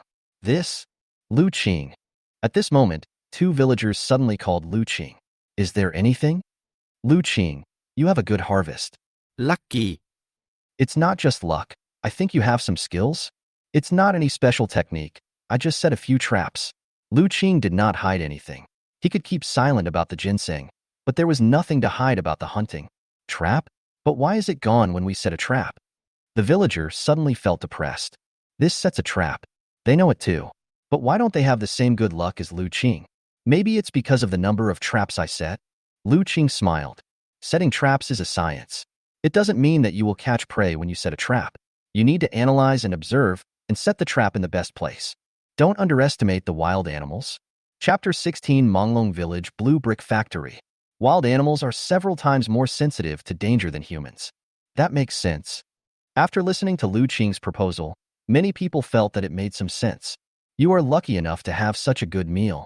Some people looked at Lu Qing with envy. It's not just me who is blessed with good food. It's everyone who is blessed with good food. What does it mean? Someone keenly noticed the meaning behind Lu Qing's words. I want to build a brick factory. I need workers, 30 people, 1 penny a day, and 2 meals. That's the food. Lu Qing patted the prey he had hunted.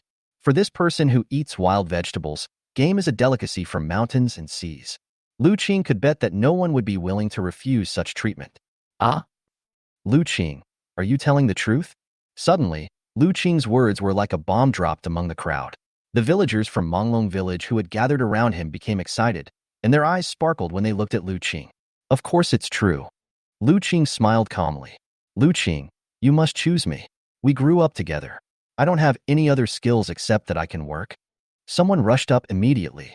In less than a moment, Lu Qing was surrounded by the villagers of Manglong Village. Lu Qing didn't know what to do for a moment. Everyone, take your time. I want 30 people this time, but I will recruit more people in the future. Lu Qing tried his best to calm everyone down. 2 meals, 1 penny. This is for the people of Manglong Village. It's like eating pie in a dream. No one is willing to give in. Lu Qing came home with a large group of people.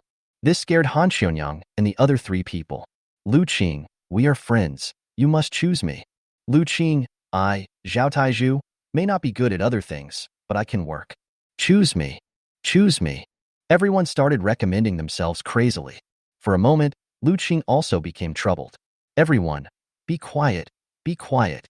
Lu Qing signaled for everyone to be quiet. Lu Qing. Aunt Zhang. Lu Qing looked at Aunt Zhang who rushed over. I heard that you need workers, 1 penny a day and 2 meals. You can't give up your brothers Wu He and Wu Hai. Aunt Zhang looked at Lu Qing excitedly. If Wu He and Wu Hai were together, that's 2 cents a day. There are 2 more meals. It's natural. Lu Qing readily agreed to Aunt Zhang's request that the brothers Wu He and Wu Hai would be the first choice because they were serious about their work. Wu He. Why? Wu He came forward. Brother Qing. From now on, I, Wu He, will be the leader of our brick factory construction team. Lu Qing looked at Wu He and said, pick out 30 people for me. Lu Qing pushed the matter to Wu He. As Lu Qing finished his words, everyone immediately surrounded Wu He. Lu Qing breathed a sigh of relief. He could finally relax. Brother Qing, what about me? Wu Hai looked at Lu Qing. Wu Hai felt sad that Lu Qing did not choose him. You? I have other plans. Lu Qing smiled. Soon Wu He selected 30 people, all of whom were strong and capable of working, although some others were not convinced. But there is no way. I could only leave helplessly. Soon Lu Qing brought Wu He and 30 other people to the place they had chosen. It's right here. I've already drawn the blueprint. Everyone, do as I say. Lu Qing took out the blueprint he had drawn last night. No problem. Wu He looked at the blueprint and was very confident. This brick factory was not a complicated building, and most people in the countryside knew how to do bricklaying. I'm counting on you all. Lu Qing smiled. The days passed slowly. Wu He led people to build a brick factory. Lu Qing took Wu Hai into the mountains to hunt from time to time and went to Luoyang County to buy food. Wu Hai almost became Lu Qing's shadow. With Wu Hai's help, Lu Qing felt really relaxed. Secondly, Lu Qing brought Wu Hai with him to guard against his grandson's son Megan. What if this grandson came out from there and attacked him? With Wu Hai following them, the two of them don't need to worry about son Megan. 10 days passed. Wu He came to see Lu Qing. Tell Lu Qing that the brick factory has been completed. Lu Qing went to see it in person. Good.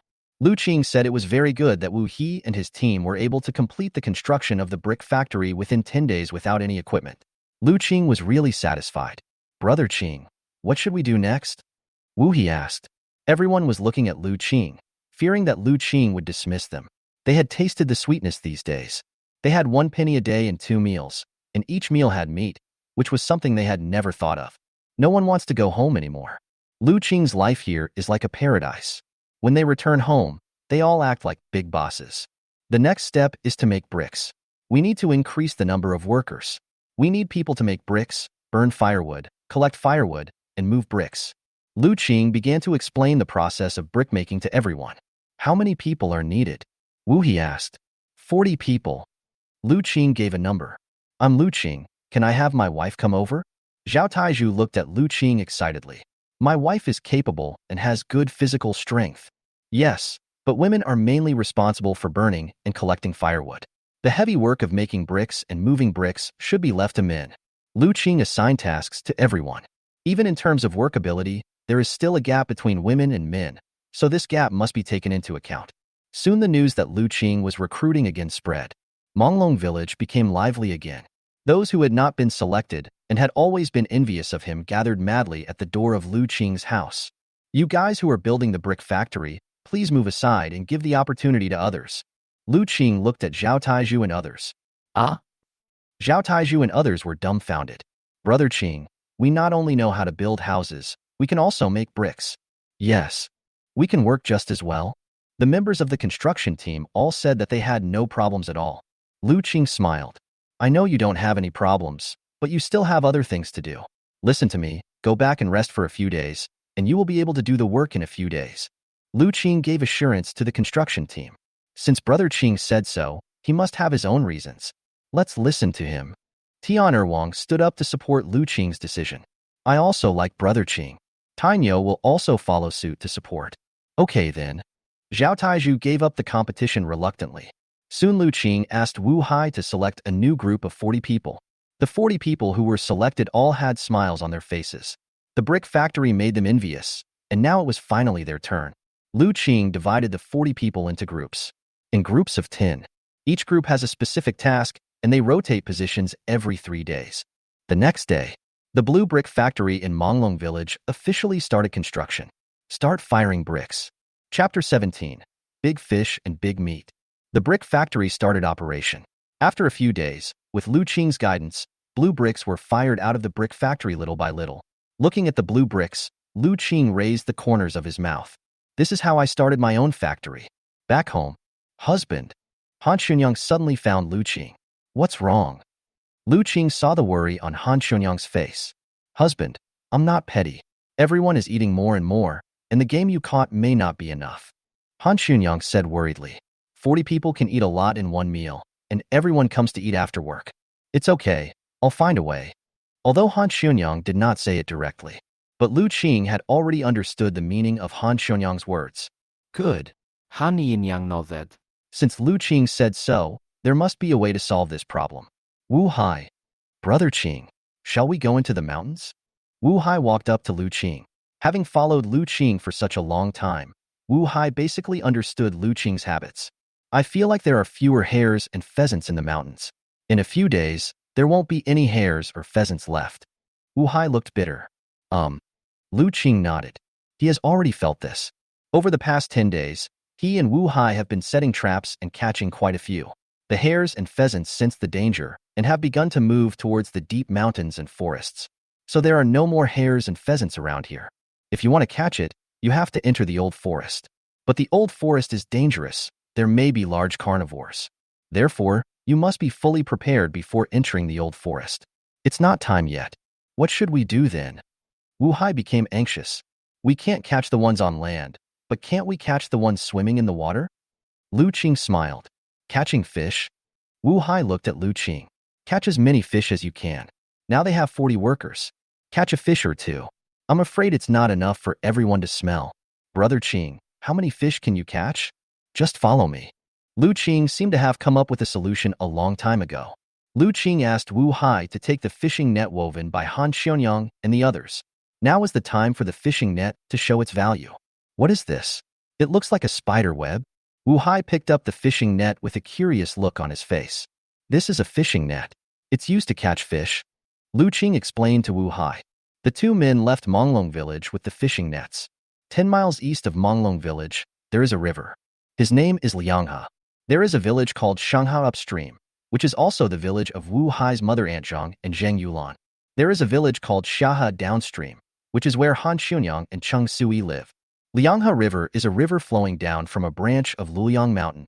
In the memory of Lu Qing's original owner, there are many fish in this river. Lu Qing brought Wu Hai to a place in Lianghe. Lu Qing observed the river carefully. Wu Hai just stood quietly beside Lu Qing without disturbing him. Wu Hai has been following Lu Qing these days, and he found that Lu Qing is a very powerful person, especially the traps he set for hunting, which are even more powerful than those set by their father Wu Fai. This way, Lu Qing took Wu Hai and went upstream along the river. After walking for a while, Lu Qing saw a pool of water that branched out from a river. This is it. Lu Qing smiled. He asked Wu Hai to fetch water in a kettle, and then Lu Qing started to prepare the fish food. Egg, flour, chicken. After a series of operations, Wu Hai looked at the fish feed made by Lu Qing. Wu Hai couldn't help swallowing his saliva, feeling that this thing was no longer fish feed, but food for humans. That's right. It's what people eat, and most people can't afford it. Lu Qing grabbed a handful and licked it with his tongue. Okay. Lu Qing raised the corner of his mouth. Give. Lu Qing handed the mixed fish ingredients to Wu Hai. You will throw the fish food into the pond later. Lu Qing instructed Wu Hai to follow him and sort out the fishing nets he brought bit by bit so that it would be easier for him to cast the nets. Brother Qing, is this okay? Wu Hai looked at Lu Qing in disbelief. Can. Lu Qing nodded. As Wu Hai threw the bait into the pond, the water surface was calm at first, but in less than a moment, Wu Hai saw small waves on the water surface, followed by fish appearing on the water surface. The fish are gathering like crazy, frantically scrambling for fish food. In the blink of an eye, hundreds of fish had gathered. Lu Qing seized the opportunity and instantly threw the fishing net in his hand. As the net fell, the school of fish scattered, but many fish were still caught in the net. According to common sense, it is not reasonable to cast a wide net like this, but Lu Qing couldn't care less. Pull! Lu Qing and Wu Hai pulled out the fishing net. Wu Hai saw that there were dozens of big fish in the fishing net. I really caught it. Wu Hai was extremely excited. He didn't expect to catch dozens of big fish at once. This was much more useful than using a harpoon. Lu Qing threaded the fishes one by one. The fishing net was then formed into a net bag, and the chicken and pig intestines were tied inside and thrown into the flushing pond, leaving only a rope, which was then tied to a wooden stick nailed to the shore. Go. Ah? Wu Hai was dumbfounded. Just leave like this? Here. This is it here. We'll come over in 2 days. Lu Qing made an expression that showed there was no need to worry. Return to Python Village. Oh, there are so many fish. Han Xionyang and the others saw the fish brought by Lu Qing and Wu Hai. Everyone couldn't help but exclaim in amazement. Dozens of big fish. How did you catch so many fish in just half a day? Aunt Zhang couldn't believe it when she saw the fish that Lu Qing and Wu Hai brought. They caught so many fish in just half a day. It was really unbelievable. Lu Qing, I didn't expect you to be so good at hunting and fishing. Xiaonyang and the others are really lucky to marry you. Won't they have a life of luxury in the future? Someone said jokingly. Han Xiaonyang and Zheng Yulan looked at Lu Qing shyly. They were both shocked. I thought Lu Qing was just a scholar, but what about now? The abilities that Lu Qing demonstrated were truly incredible. Aunt Zhang, please clean all these fish for me. Starting today, we will give everyone fish soup and fish meat. Lu Qing instructed Aunt Zhang. Good. Aunt Zhang agreed immediately. A day's work is over. Everyone came to Lu Qing's house for dinner. It smells so good. It's actually fish soup. Soon, people smelled the delicious fish soup and couldn't help drooling. It's great to work with Lu Qing. Not only do we get paid, but we can also eat delicious food and fish. I feel like I'm dreaming, a villager said excitedly. Since working with Lu Qing, their food has improved significantly. Brother Qing, didn't you say you would be hiring in a few days? Why haven't you done anything yet? Zhao Taizhu came to Lu Qing and asked urgently. We eat a lot of meat and fish every day. That's great. After eating at Lu Qing's place, I felt that the wild vegetables there were tasteless when I got home. Trick. Lu Qing nodded. I'm going to build a house. Lu Qing replied. This brick has been fired. The next step is to build the house. Tomorrow I will start building the house, and will use the 30 people from your brick factory. Lu Qing looked at Zhao Taizhu. That's great. Zhao Taizhu was extremely excited. Brother Qing is awesome. Tian Wang shouted excitedly. The next day, Lu Qing's construction team also began to build the foundation of the house. Lu Qing handed the fishing and hunting tasks over to Wu Hai and asked Wu Hai to find a few trustworthy people, each of whom was paid 1 penny a day and received 2 meals. Lu Qing took out the drawings he had designed. Lu Qing, how big a house are you building? Chapter 18. Doing big things with little money. Everyone looked at Lu Qing's drawings. There are actually 6 rooms in the main house, as well as the so-called backpack and ear rooms. There are 3 east and west wing rooms on each side. This is too arrogant. Lu Qing had a smile on his face. This was just his initial house. Everyone, just follow my drawings. Lu Qing instructed everyone. Okowo.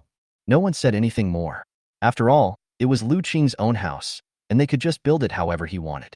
As long as it's a penny a day and 2 meals a day, no one has any objections. The days passed slowly. More people means faster work. The whole house was built in 1 month. Lu Qing, I'm afraid we don't have a house like this in the entire Luoyang County. Aunt Zhang looked at the house that Lu Qing and everyone had built. It looks really impressive. It's a good thing that you, Lu Qing, know how to make bricks, otherwise it would cost at least several hundred taels of silver to build this house. Someone said jokingly. This statement is not just nonsense. Lu Qing's house really cost hundreds of taels of silver. Grand, majestic, and dignified. This is probably the case with the houses of wealthy families in big cities. Thank you all for these days. Lu Qing was grateful again. Looking at the house being built, Lu Qing had a smile on his face. This house really saved a lot of money. The bricks and tiles were all made by himself, and he built the house with everyone. 1 month. All the people together are only about 100 people. 1 penny per person per day. 100 coins for 100 people. 3,000 coins a month. 3,000 coins equals 10 strings of cash, equal to 1 tael of silver. If you add food, the total cost for this month was less than 10 taels of silver. Use 10 taels of silver to do things that would cost hundreds of taels of silver. Lu Qing thought it was a good deal, and he might even wake up and laugh in the middle of the night. I am really too smart. I am really an expert at saving money. As soon as the doors and windows are installed, you can start decorating the interior. Lu Qing used the 2 rooms in the middle as living rooms for entertaining guests. One of the 2 rooms on the left is a guest bedroom, and the other is a bathroom. The 2 rooms on the left are master bedrooms. Since there are many daughters-in-law, the master bedrooms must be spacious, otherwise they will not be able to fully display their space. The east wing is used as a kitchen and dining room. The west wing is used as a warehouse to store some things. For example, his own one-wheeled Rolls-Royce Phantom. Han Xionyang, Zheng Yulan, Cheng Sui, and Dong Chunhua looked at the house being built in front of them. The 4 women really couldn't believe that they could actually live in such a nice house. Lu Qing, can we live in a house like this in the future? At this time, Zhao Taizhu asked Lu Qing enviously. Of course, we have our own brick factory in Manglong Village. We can produce bricks ourselves, so we can build houses. But you have to pay to buy my bricks. Lu Qing explained with a smile. Oh, it costs money? Zhao Taizhu seemed unhappy. Zhao Taizhu, are you confused? Don't you want to avoid spending money? Lu Qing built his own house, so he gave us a penny a day and 2 meals. He built his own house, and you want to build your own house, so why should I spend money on you? Tian Erwang rolled his eyes at Zhao Taizhu. Erwang is the one who thinks clearly. Lu Qing showed an admiring look. Lu Qing admired Tian Erwang's understanding. I'm just asking. Zhao Taizhu scratched his head. Lu Qing, how do I buy this brick? Tainyo rushed up and asked. Seeing Lu Qing's brick house, they also wanted to build a brick house. I will tell you the price later, but not now. Lu Qing hadn't thought about the price yet, so he would tell you later. Lu Qing and his team were busy. The other side. Mangtu Mountain. It's just another dam extortion. There's no profit at all. On the road from Luliang County to Jinchuan County, a bald man with a scar on his face looked at the 2 bodies on the ground with an angry expression on his face. Why is this man getting poorer and poorer recently? If he continues like this, I will have to eat tree bark soon. The bald man was Qian Meng, the second in command of Qinglong Village in Mangtu Mountain. Second master, I know someone who can get the money, but I don't know if you dare to go. Sun Magon, are you humiliating me? Qian Meng glared at Sun Megan. Is there any place in Luliang that Qian Meng dare not go to? Second hero, I know there is a scholar named Lu Qing in Manglong Village, and he has money. Sun Megan escaped from Lu Shizai's home. After spending all his money in Luliang County, he decided to try his luck in Jinchuan County. However, he encountered robbers on the way. Sun Megan joined Qinglong Village. Look at Qian Meng. Sun Megan thought of Lu Qing. The reason why he is in such a miserable state now is all because of Lu Qing. It would be great if we could kill Lu Qing with the help of Qian Meng. Manglong Village? What kind of money can a poor scholar from a remote village have? Qian Meng seemed to not believe it. Second master, you don't know that Lu Qing used to be poor, but he suddenly became rich. I suspect he found a treasure in the mountains. If we can find that treasure, we can make a fortune. Also, Lu Qing's wife is a famous beauty. Sun Megan explained with a smile. As Qian Meng listened, his eyes suddenly lit up. Okay, let's go to Python Village. Qian Meng made the decision immediately. Good. Sun Megan was beaming with joy. No conversation along the way. It was already late at night when Sun Megan and Qian Meng arrived at Manglong Village. The villagers of Manglong Village had already gone to bed. After all, in ancient rural areas there was only one kind of entertainment at night, so everyone went to bed after the entertainment. What's this? Arrived at the village entrance. I saw the prominent houses in the village, even though it was night. But that house is completely different from the surrounding houses and it exudes grandeur. Have no idea. Sun Megan also frowned. How could someone in Manglong Village build such a big house? Who has the ability to do so? It seems like he is really rich. This big house would cost at least several hundred taels of silver. Kiang mang sự may. It turned out that Sun Megan did not deceive himself. How dare I deceive the second in command? Sun Megan chuckled. Second master, come this way. Familiar with the route, Sun Megan brought Qian Meng and 3 bandits to his original residence, which is where Lu Qing and others live now. Then Lu Qing will live in it. Sun Megan pointed at the dark room. Okay, brothers, rush in with me later. Remember to kill the men and take the women away. Qian Meng instructed the people behind him. Several people approached the door quietly.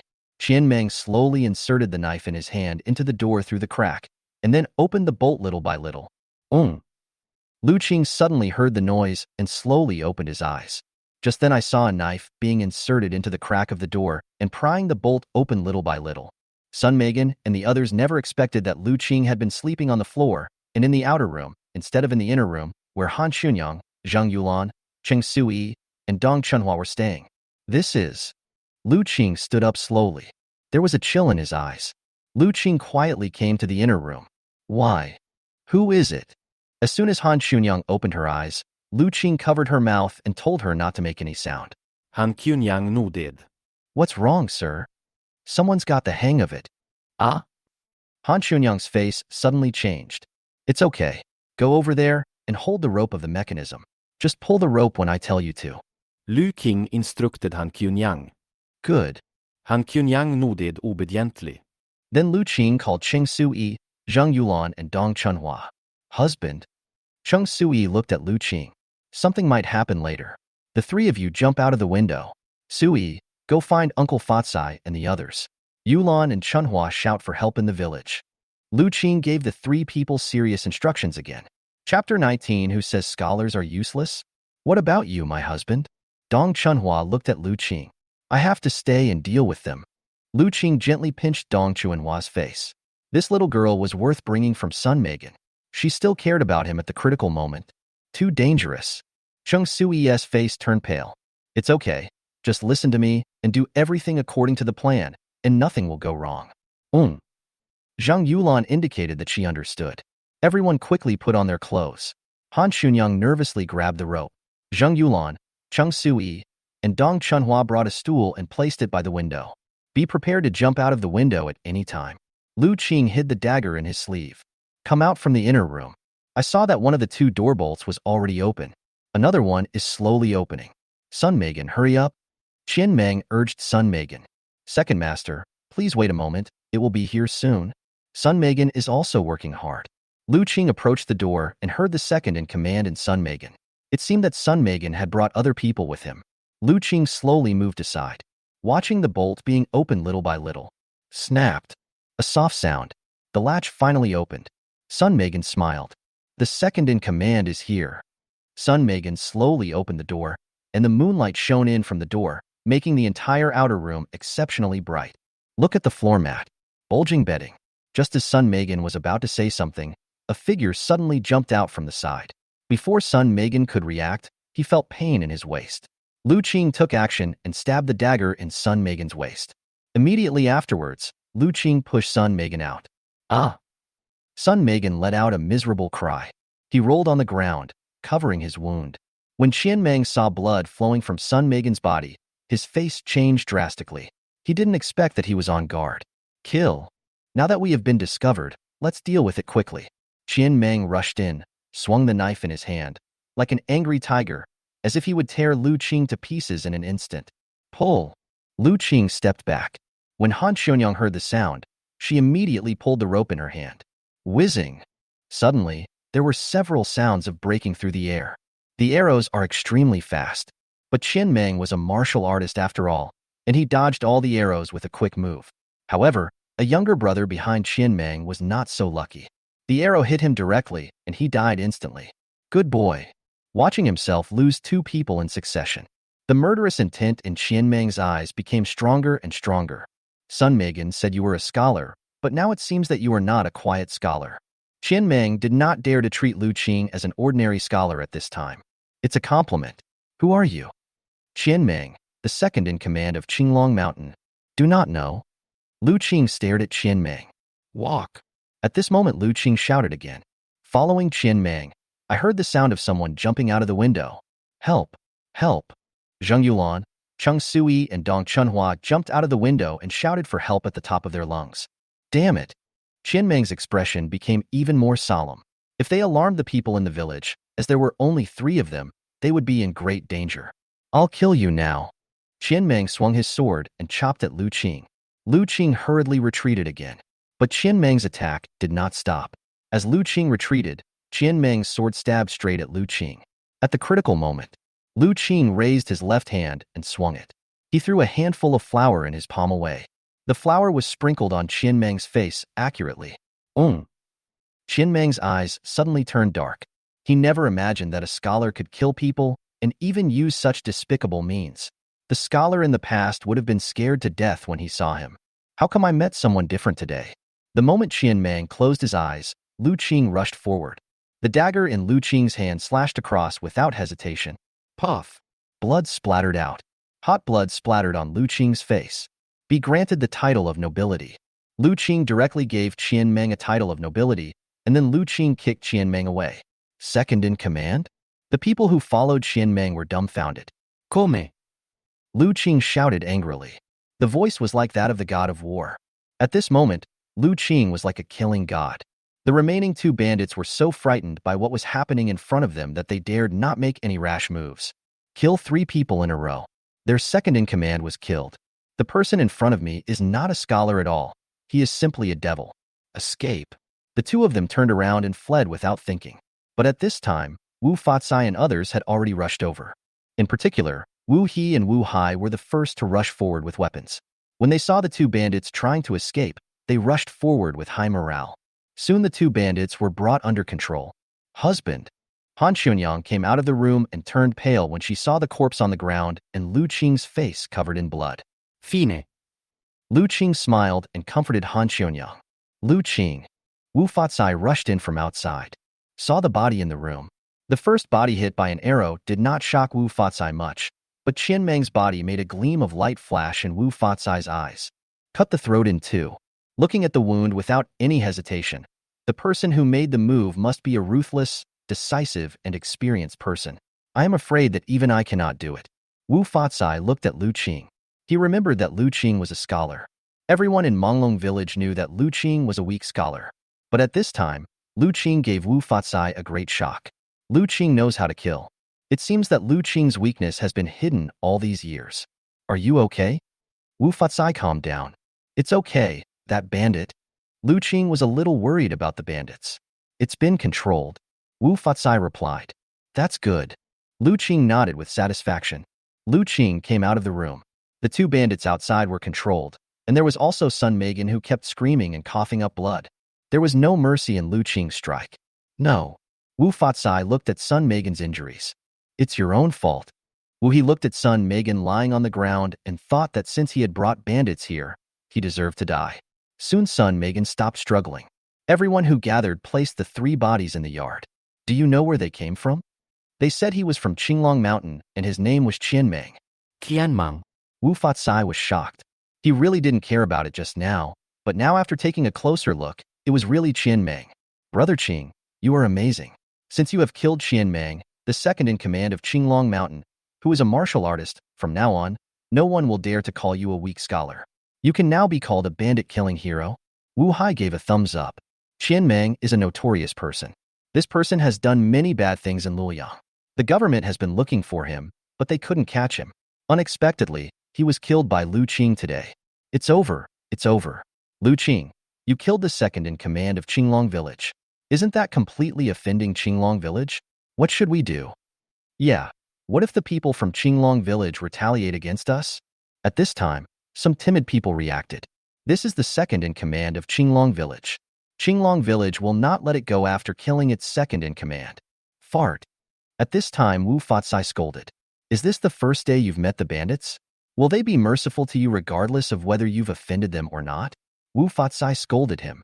Chapter 20. Prepare to fight back. After all, Wu Fatsai was a soldier. There is a ruthlessness in his bones. This one sentence instantly shocked everyone. The bandits want to kill us. Can we just sit there and wait for death? Wu Fatsai spoke for Lu Qing. After hearing what Wu Fatsai said, everyone dared not speak anymore. Village head. Village head. At this time, Lu Shitsai also came over. Village chief, Lu Qing killed the second in command of Qinglong Village. Someone stepped forward and reported the situation to Lu Shitsai. Village head. At this time, Lu Qing also stepped forward. Village chief, it was Sun Megan who led the people from Qinglong Village who wanted to kill me, but I killed them in the end. Lu Qing also said something for himself. Lu Shitsai looked at the corpse on the ground. Well done. Lu Shitsai gave a thumbs up. People from my Manglong Village should have this kind of backbone. Lu Shitsai supports Lu Qing. Lu Shitsai protected Sun Makan in the matter of Sun Makan, but when it came to the matter of the bandits, Lu Shitsai did not hesitate at all and directly praised Lu Qing. Besides, Lu Shitsai now hates Sun Megan to the core. Send these bodies and the two bandits to the Luoyang County Government Office tomorrow. Lu Shitsai gave the order. Yes. Lu Qing nodded. The next day, Lu Qing, Su Fatsai, Wu He, Wu Hai, and Lu Shitsai brought the bodies of the bandits to the Luoyang County Government Office. Who? When the bailiff saw Lu Qing and his men arriving at the government office, he immediately scolded them. Sir, I am the head of Manglong Village. Last night, some bandits came to our village and we killed them. Today, we specially sent them to the government office. Lu Shitsai stepped forward and explained their purpose. Bandits? The bailiff looked at him with disbelief. What a ferocious creature those bandits are. Kill without blinking an eye. Even these yamen runners were afraid of the bandits, and these villagers were able to kill the bandits. That's right. Lu Shitsai nodded. Sir, please look. Good. The bailiff stepped forward. Oh my God, it's Qian Meng from Qinglong Zai. Sun Megan might not know him, but the yamen runner knew Qian Meng. Until now, Qian Meng's portrait is still posted at the gate of Luoyang County. Yeah. Oh my God, it's really Qian Meng. Since you killed Qian Meng?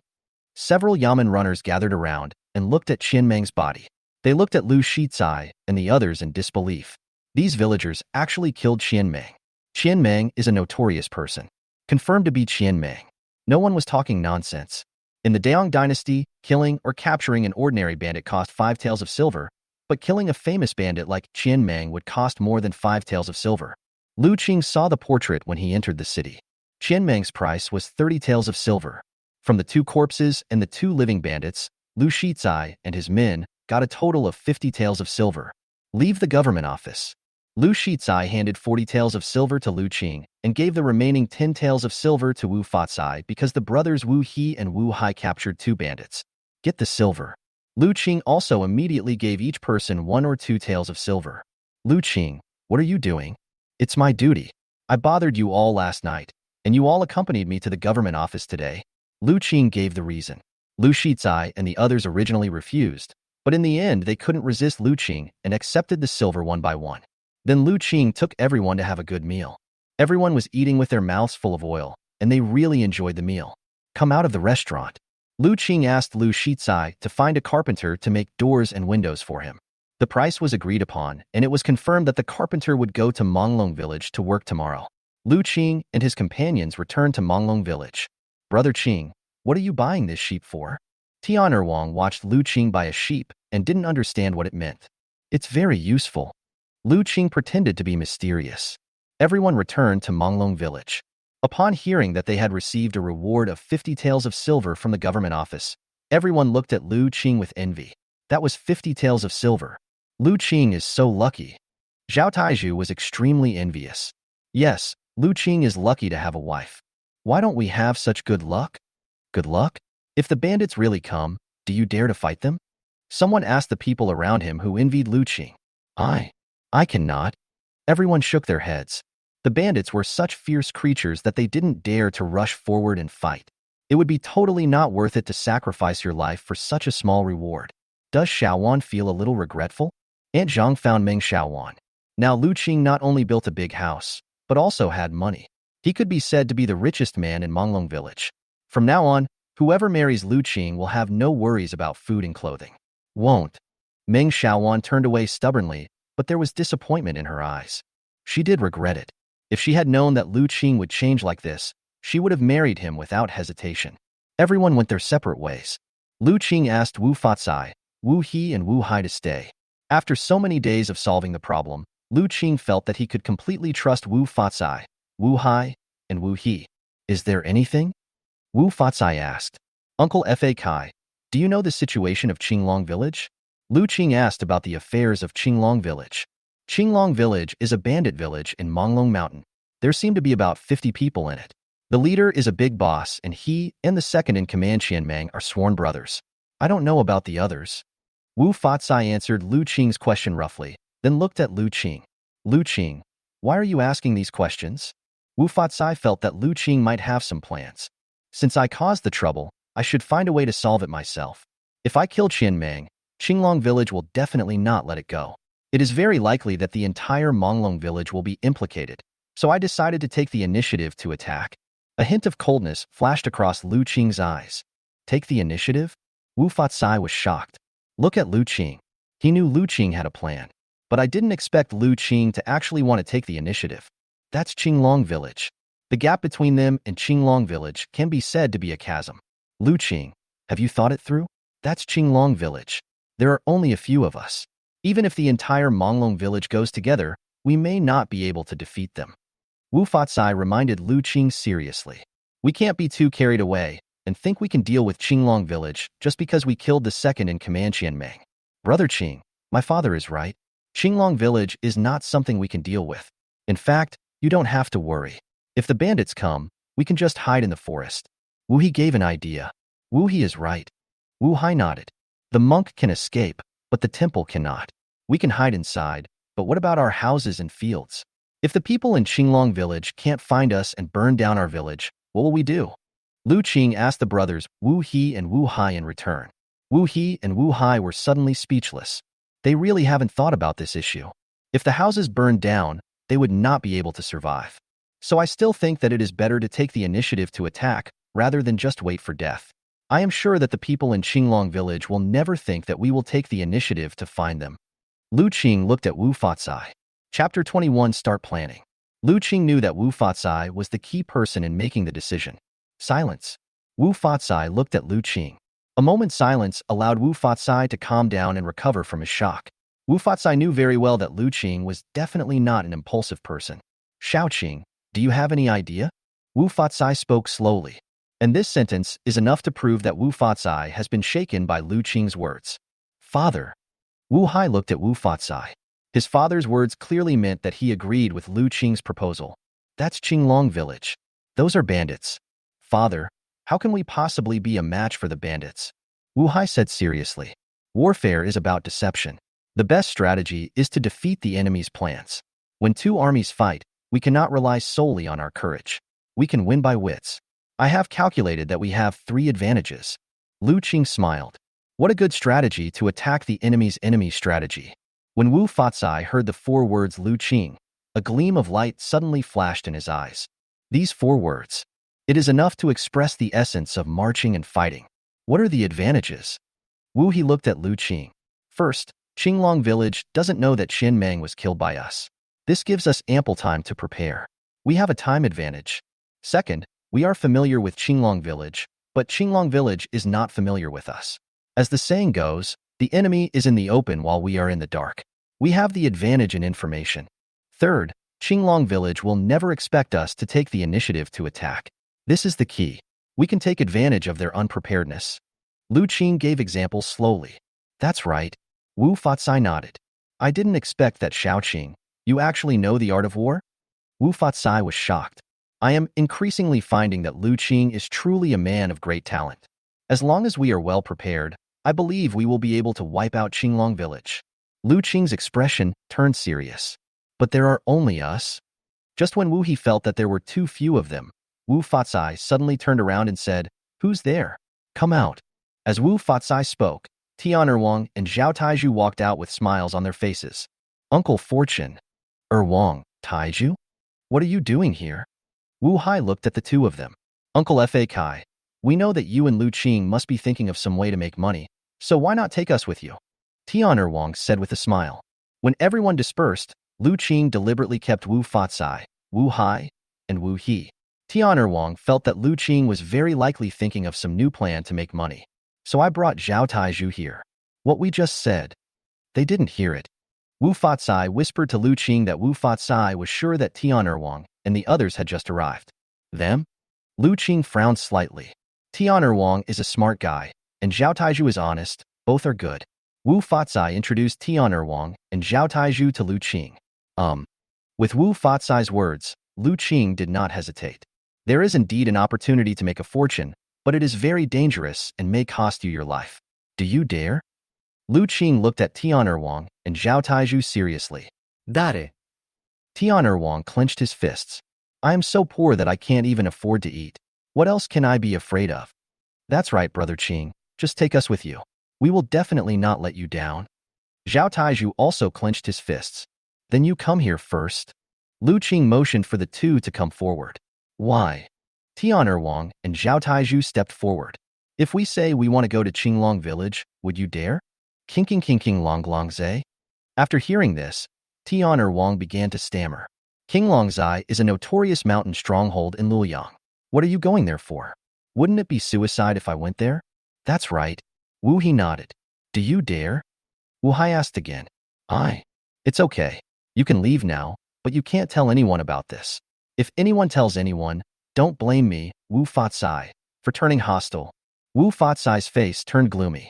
The trip to Qinglong Village must be kept absolutely confidential and must not be leaked. Dare. After a moment, Tian Erwang nodded. I dare you. Zhao Taiju followed suit. Okay, then from now on, I, Uncle Fa Kai, Wu He, Wu Hai, Erwang, and Taiju will select 6 people first, and we can decide whether to find someone else later. But no one can tell anyone about the Qinglong Village, not even your wives. Lu Qing reminded everyone. Clear. Zhao Taiju nodded.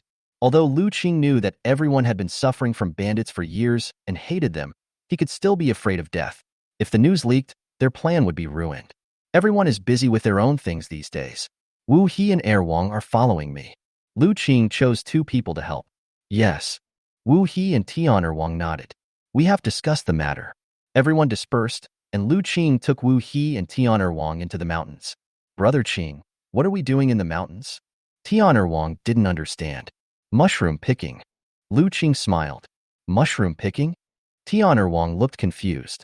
What did going to Qinglong's Eye have to do with picking mushrooms? Soon Lu Qing picked a few mushrooms. Remember, you want mushrooms like this?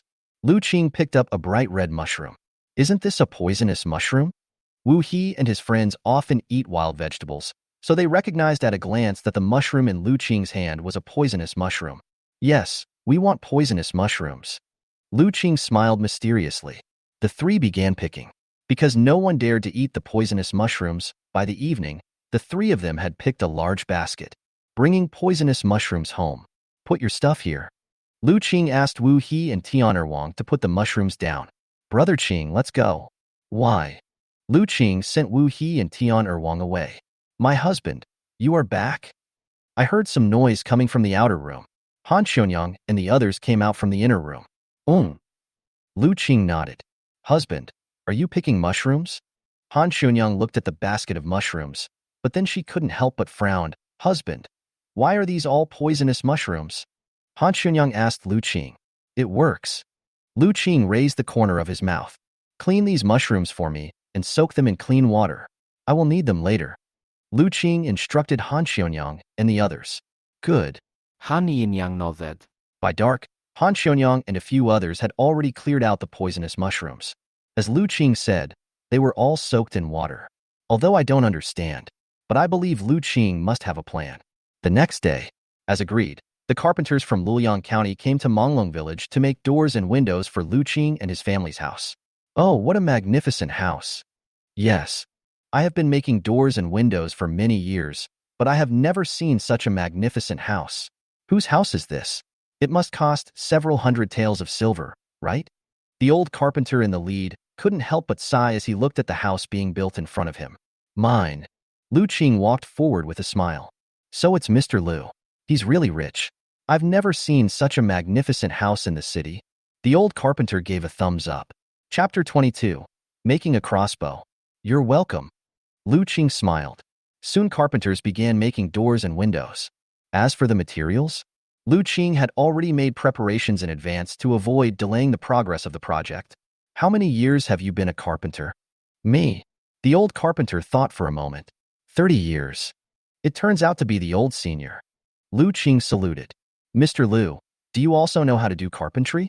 The old carpenter looked at the well-mannered scholar in front of him, wondering if he also understood their carpentry work. A little bit. Lu Qing smiled slightly.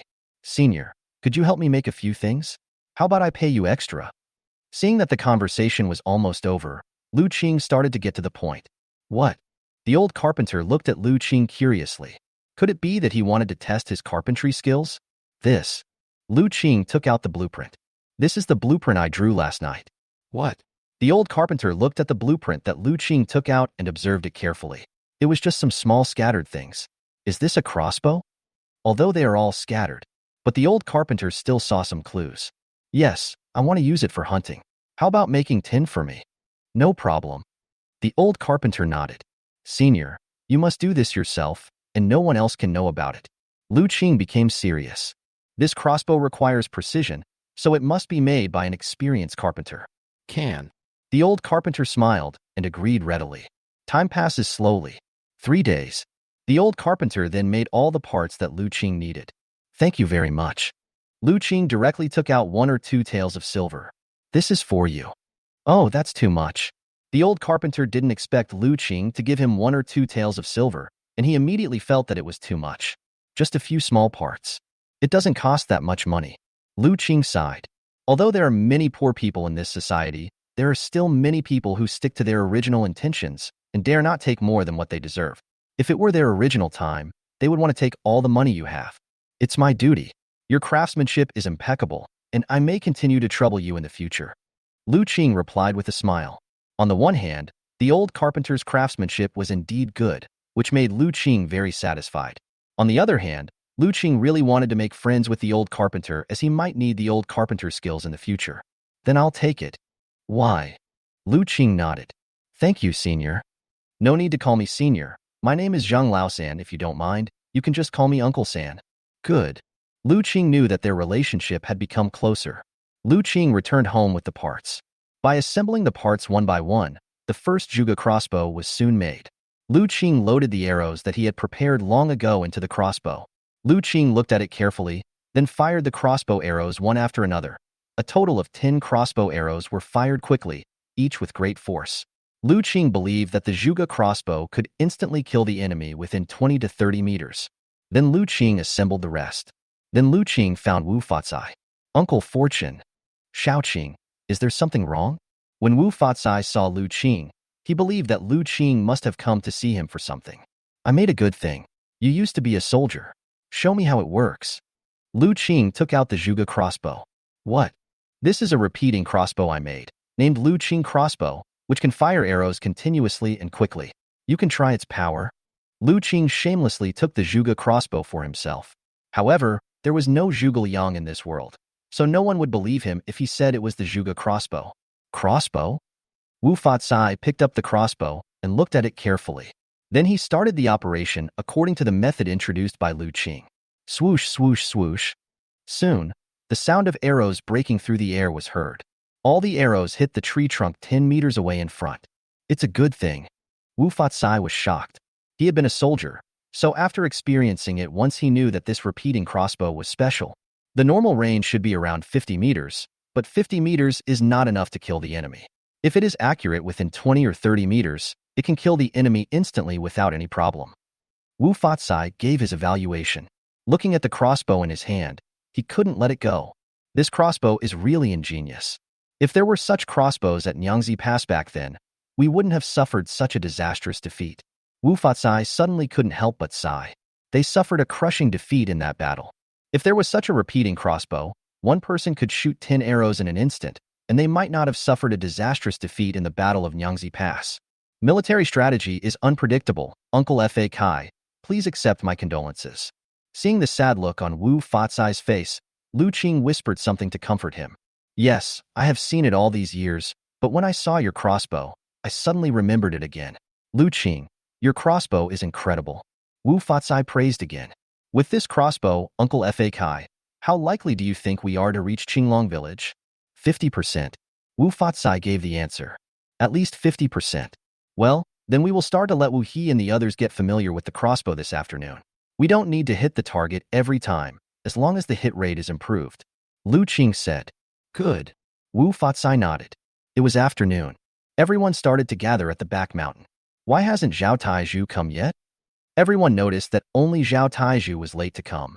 Don't wait for him yet. Lu Qing decided that everyone should practice first. Half an hour passed. I'm coming. I'm coming. Zhao Tieju's voice rang out. Coming. Lu Qing and the others looked and found that Lu Feng and Tainyo were behind Zhao Taizhu. Them? I'm sorry, Lu Qing. I accidentally let the matter out. They are willing to go to Manglong Village with us. Zhao Taizhu said with shame. Brother Qing, don't worry. Taizhu only told us. No one else knows.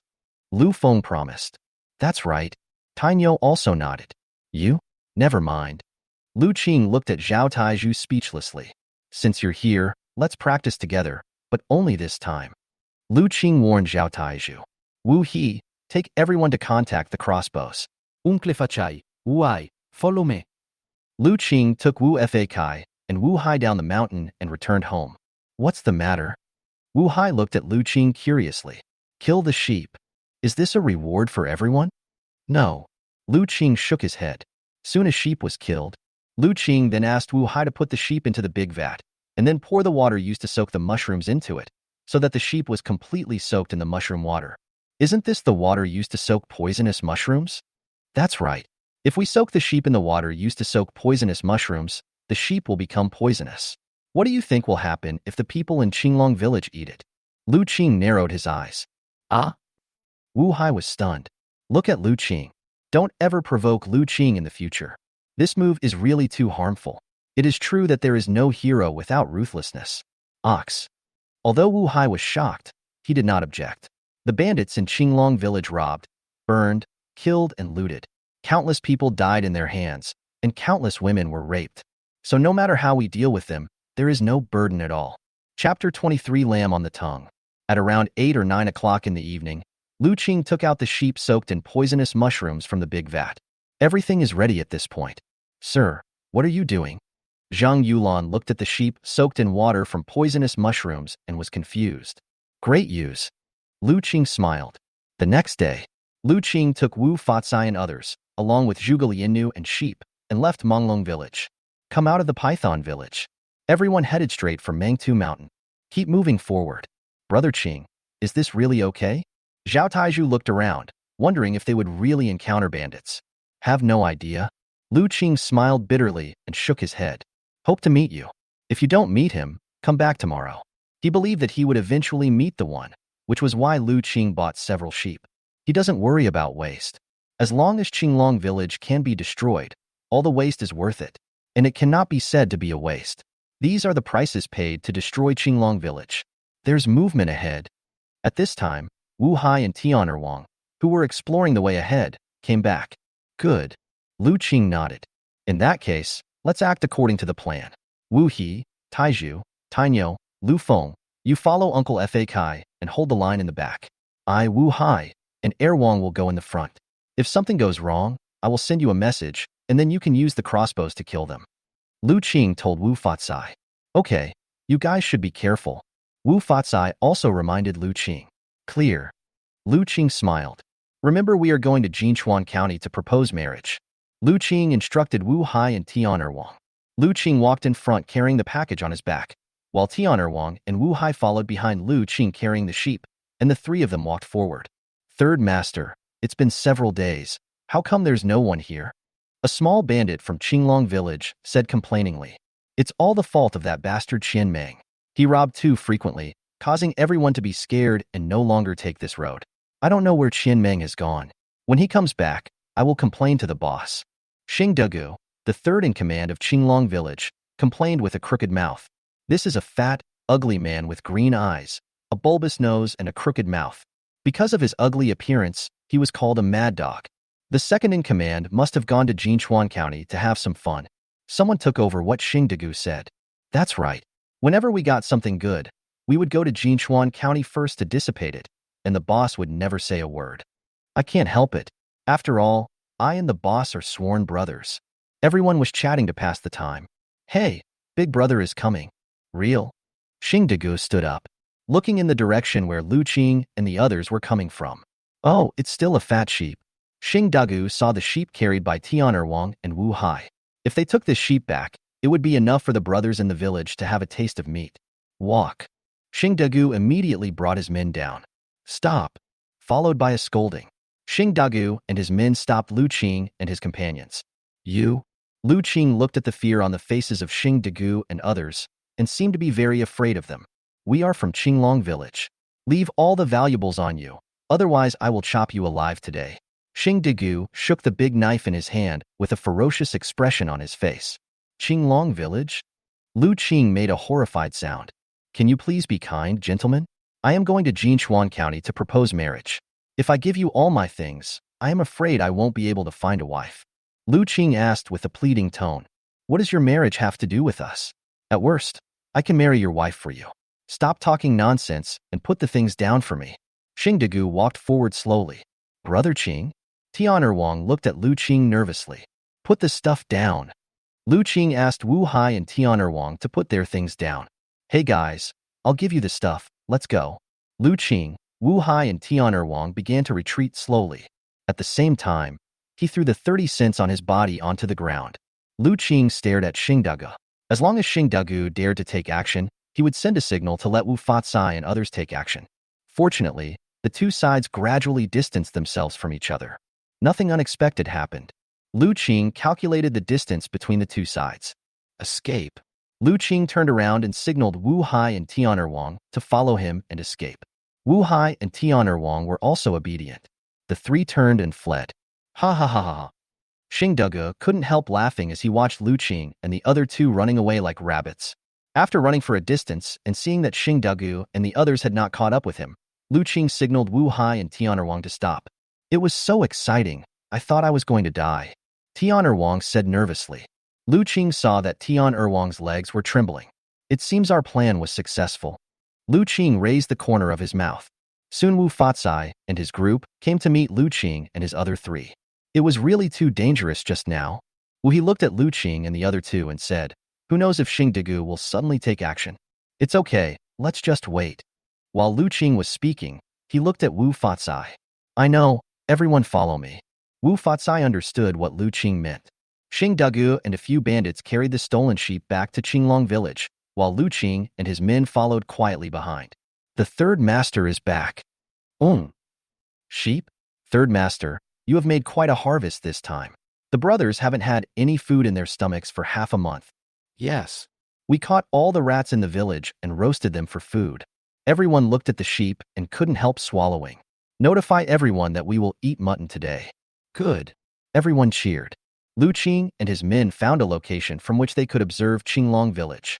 Wu Fatsai had been a soldier, so finding a place for observation was not a difficult task at all. Cheers, this is your last meal. Lu Qing said with a smile and found a place to sit down. The next step is waiting. Soon the aroma of mutton soup wafted through Qinglong Village. A whole sheep was cut into pieces and stewed. Time passes by little. Everyone in Qinglong Village picked up their bowls, and their eyes began to light up as they looked at the delicious mutton soup. I cannot stand it anymore. I can't stand it either. Some people began to get impatient, but with Xing Degu watching personally, no one dared to step forward. The big boss is here. Someone shouted at this time. All I saw was a burly man walking out of the meeting hall of Qinglong Village. Big boss. Everyone saluted immediately. Chun Tong nodded. Came to Xing Degu's side. The third one did a good job. Thank you, boss. Xing Degu smiled. Have you seen the second brother these days? No, maybe the second in command went to Jinchuan County again. Someone speculated. This second child is becoming more and more unruly. Chun Tong complained. Boss, the mutton is cooked. Someone shouted at this time. Chapter 24. Destroy Qinglong Village. I heard the mutton was cooked. Everyone gathered immediately. Start. Chun Tong also pursed his lips. Recently, the government offices of Luoyang County and Jinchuan County have joined forces to target them, causing the people of Qinglong Village to not dare to be too arrogant. Otherwise, he would have taken a group of people out to rob. Now looking at this huge pot of mutton, it would be difficult for him to remain calm even if he was the boss. I've eaten it. At this time, Wu He saw everyone enjoying the meal and immediately reported to Lu Qing and the others. Good. Lu Qing nodded. Everyone, check the crossbows in your hands. After you rush in, kill them all, no matter if they are dead or not. No one can slip through the net. Lu Qing reminded everyone.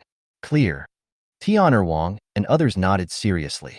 Then Lu Qing and his men began to slowly approach Qinglong Village.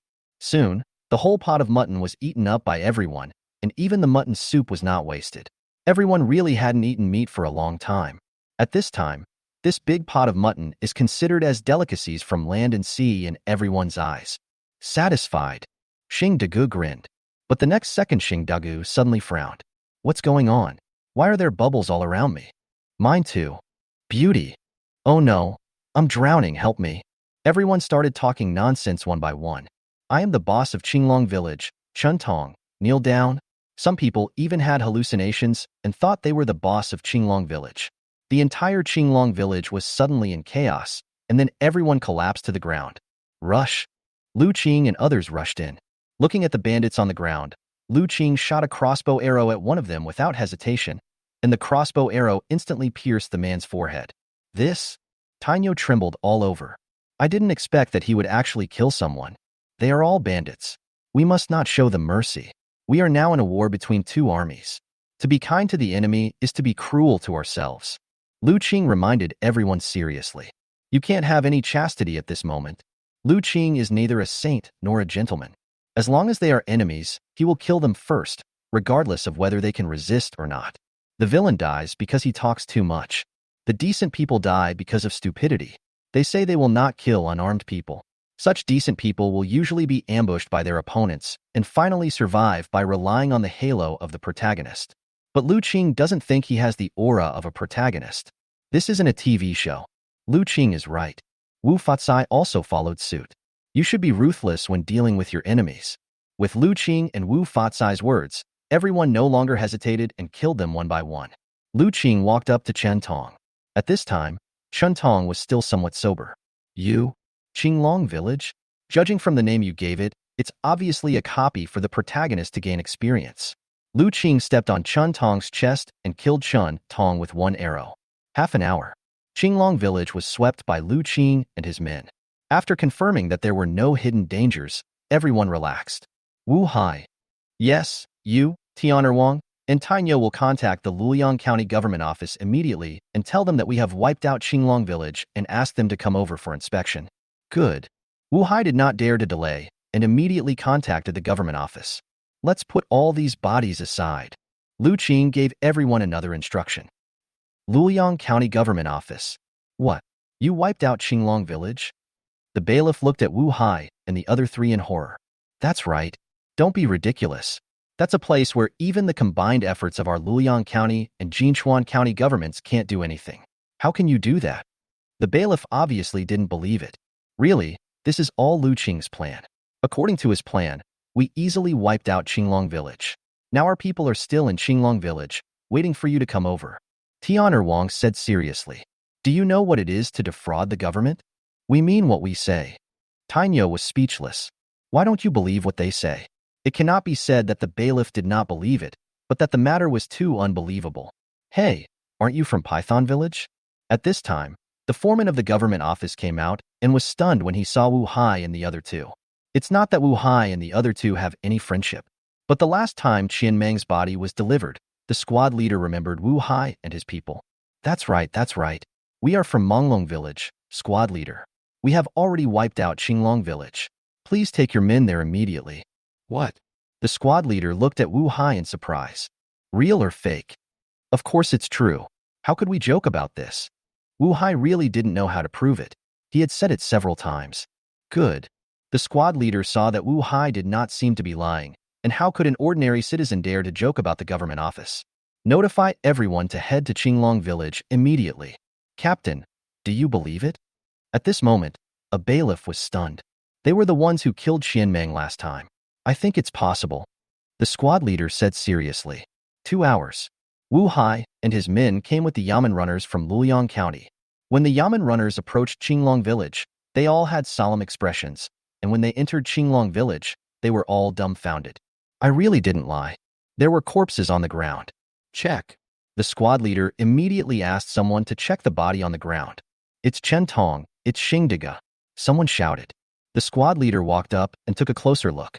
They were indeed Chen Tong, the head of Qinglong Village, and Xingdiga, the third in command. The squad leader looked at Lu Qing and others in horror. Just a few of them destroyed Qinglong Village. How is this done?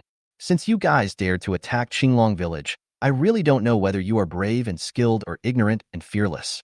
Cold sweat broke out on the squad leader's forehead. Lucky. Lu Qing smiled. If Qian Meng was lucky, then this time is definitely not luck. My name is Chao Song, the head of the Luoyang County Government Office. Chao Song said his own name. Can kill Qian Meng and destroy Qinglong Village. Such people must be befriended. Lu Qing. Are you Lu Qing? Chao Song looked at Lu Qing and didn't expect him to be such a gentle and refined person. Does Han Bantu know me? I don't know him, but I heard about him from the villagers in your village on the way here. He is a well-known figure. Cao Song smiled. On the way here, Chao Song and Wu Hai learned about the situation. The whole incident never left Lu Qing's mind. From buying sheep, picking mushrooms, making crossbows, pretending to be robbed, and finally breaking into Qinglong Village. All the plans are closely linked to each other. It can be said that the people in Qinglong Village are doomed to die, with no possibility of survival. You're too polite. These are just some trivial tricks. Lu Qing waved his hand modestly. The squad leader has finished checking. There are 53 people in total. All of them have been killed. Okay, take all the heads back and bury the bodies on the spot. I will report your contribution to the adults. Chao Song ordered his subordinates and made a promise to Lu Qing and others. Thank you, sir. Chapter 25. A lot of rewards. Lu Qing and his companions followed Chao Song and his companions to the government office. The destruction of Qinglong Village even alarmed the county magistrate. That's Qinglong Village, a malignant tumor that causes headaches for Luoyang County and Jinchuan County, since they were wiped out by several villagers from Manglong Village. The master has arrived. With a shout, Lu Qing and his companions stood up immediately. Soon a middle-aged man in official uniform walked in. He looked to be about 40 years old and was rather fat. After all, he was the county magistrate and he ate better than ordinary people. This is our Luoyang County Magistrate, Mr. Feng Jijia. Chao Song introduced them to Lu Qing and others. Sir, they are the villagers of Manglong Village I mentioned. This is Lu Qing, Mr. Lu, the one who planned everything. Chao Song explained it in great detail. Lu Qing has met you, sir. Lu Qing saluted again. Yes, yes, you are young and promising. If everyone can be like you, there will be no bandits in Luoyang. Feng Jijia praised with a smile. This is what we should do. Lu Qing smiled. Lu Qing, are you interested in working in my government office? Feng Jijia asked Lu Qing with a smile. I learned from Chao Song that Lu Qing is a talented person. Wu Fatsai and others looked at Lu Qing. Unexpectedly, the magistrate personally invited Lu Qing to work in the government office, which was equivalent to eating the emperor's food. This is something that countless people envy. Thank you for your kindness, sir. I am used to following your will. Lu Qing politely declined. Wu Fatsai and others were stunned. Even Chao Song did not expect Lu Qing to refuse.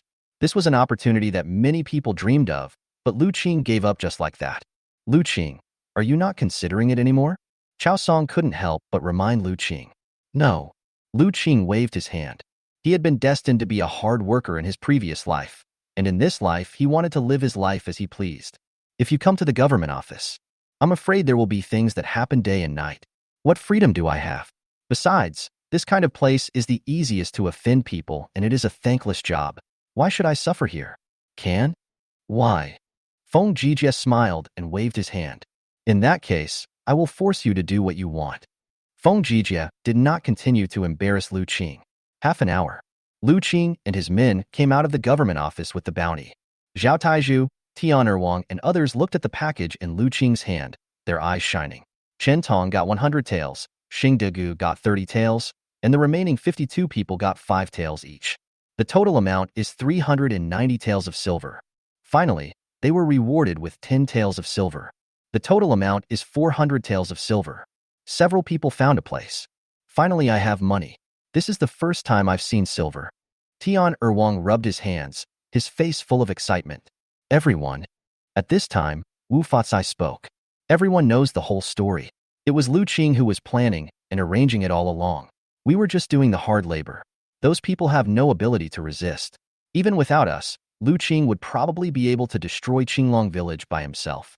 It's just a matter of time. Wu Fatsai spoke in a serious tone. So each of us will get 15 taels of silver, and the rest will belong to Lu Qing. Wu Fatsai proposed a way to divide the money. The whole thing is that Lu Qing is leading them to make money. If they split it equally, it would be against the rules. I agree. Zhao Taizhu nodded. It is true that Brother Qing should take more. I agree too. Lu Feng nodded. I have no objection either. Tainyo was also straightforward. Tian Erwang smiled and said, Why hesitate? It's just like this. Although Tian Erwang felt a little reluctant, he also realized that he would make a lot of money sooner or later by following Lu Qing. So it's better to show goodwill from now on. Uncle Fa Kai, this? When Wu Fatsai said this, Lu Qing also understood that Wu Fatsai was being the bad guy for him. Just listen to me. Wu Fatsai looked at Lu Qing. Well, Lu Qing did not hesitate. Even if he was the one to divide it, it would be the same.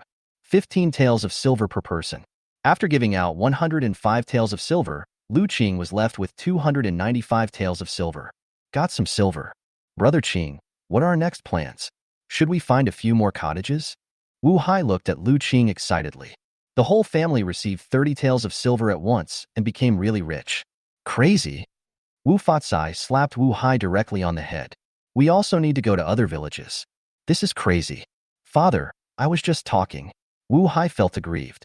Lu Qing and his companions had a meal in Luoyang County and then returned to Manglong Village. It was already evening when we returned to Manglong Village. Everyone went home. Tonight is destined to be an extraordinary night in Manglong Village. My husband is back.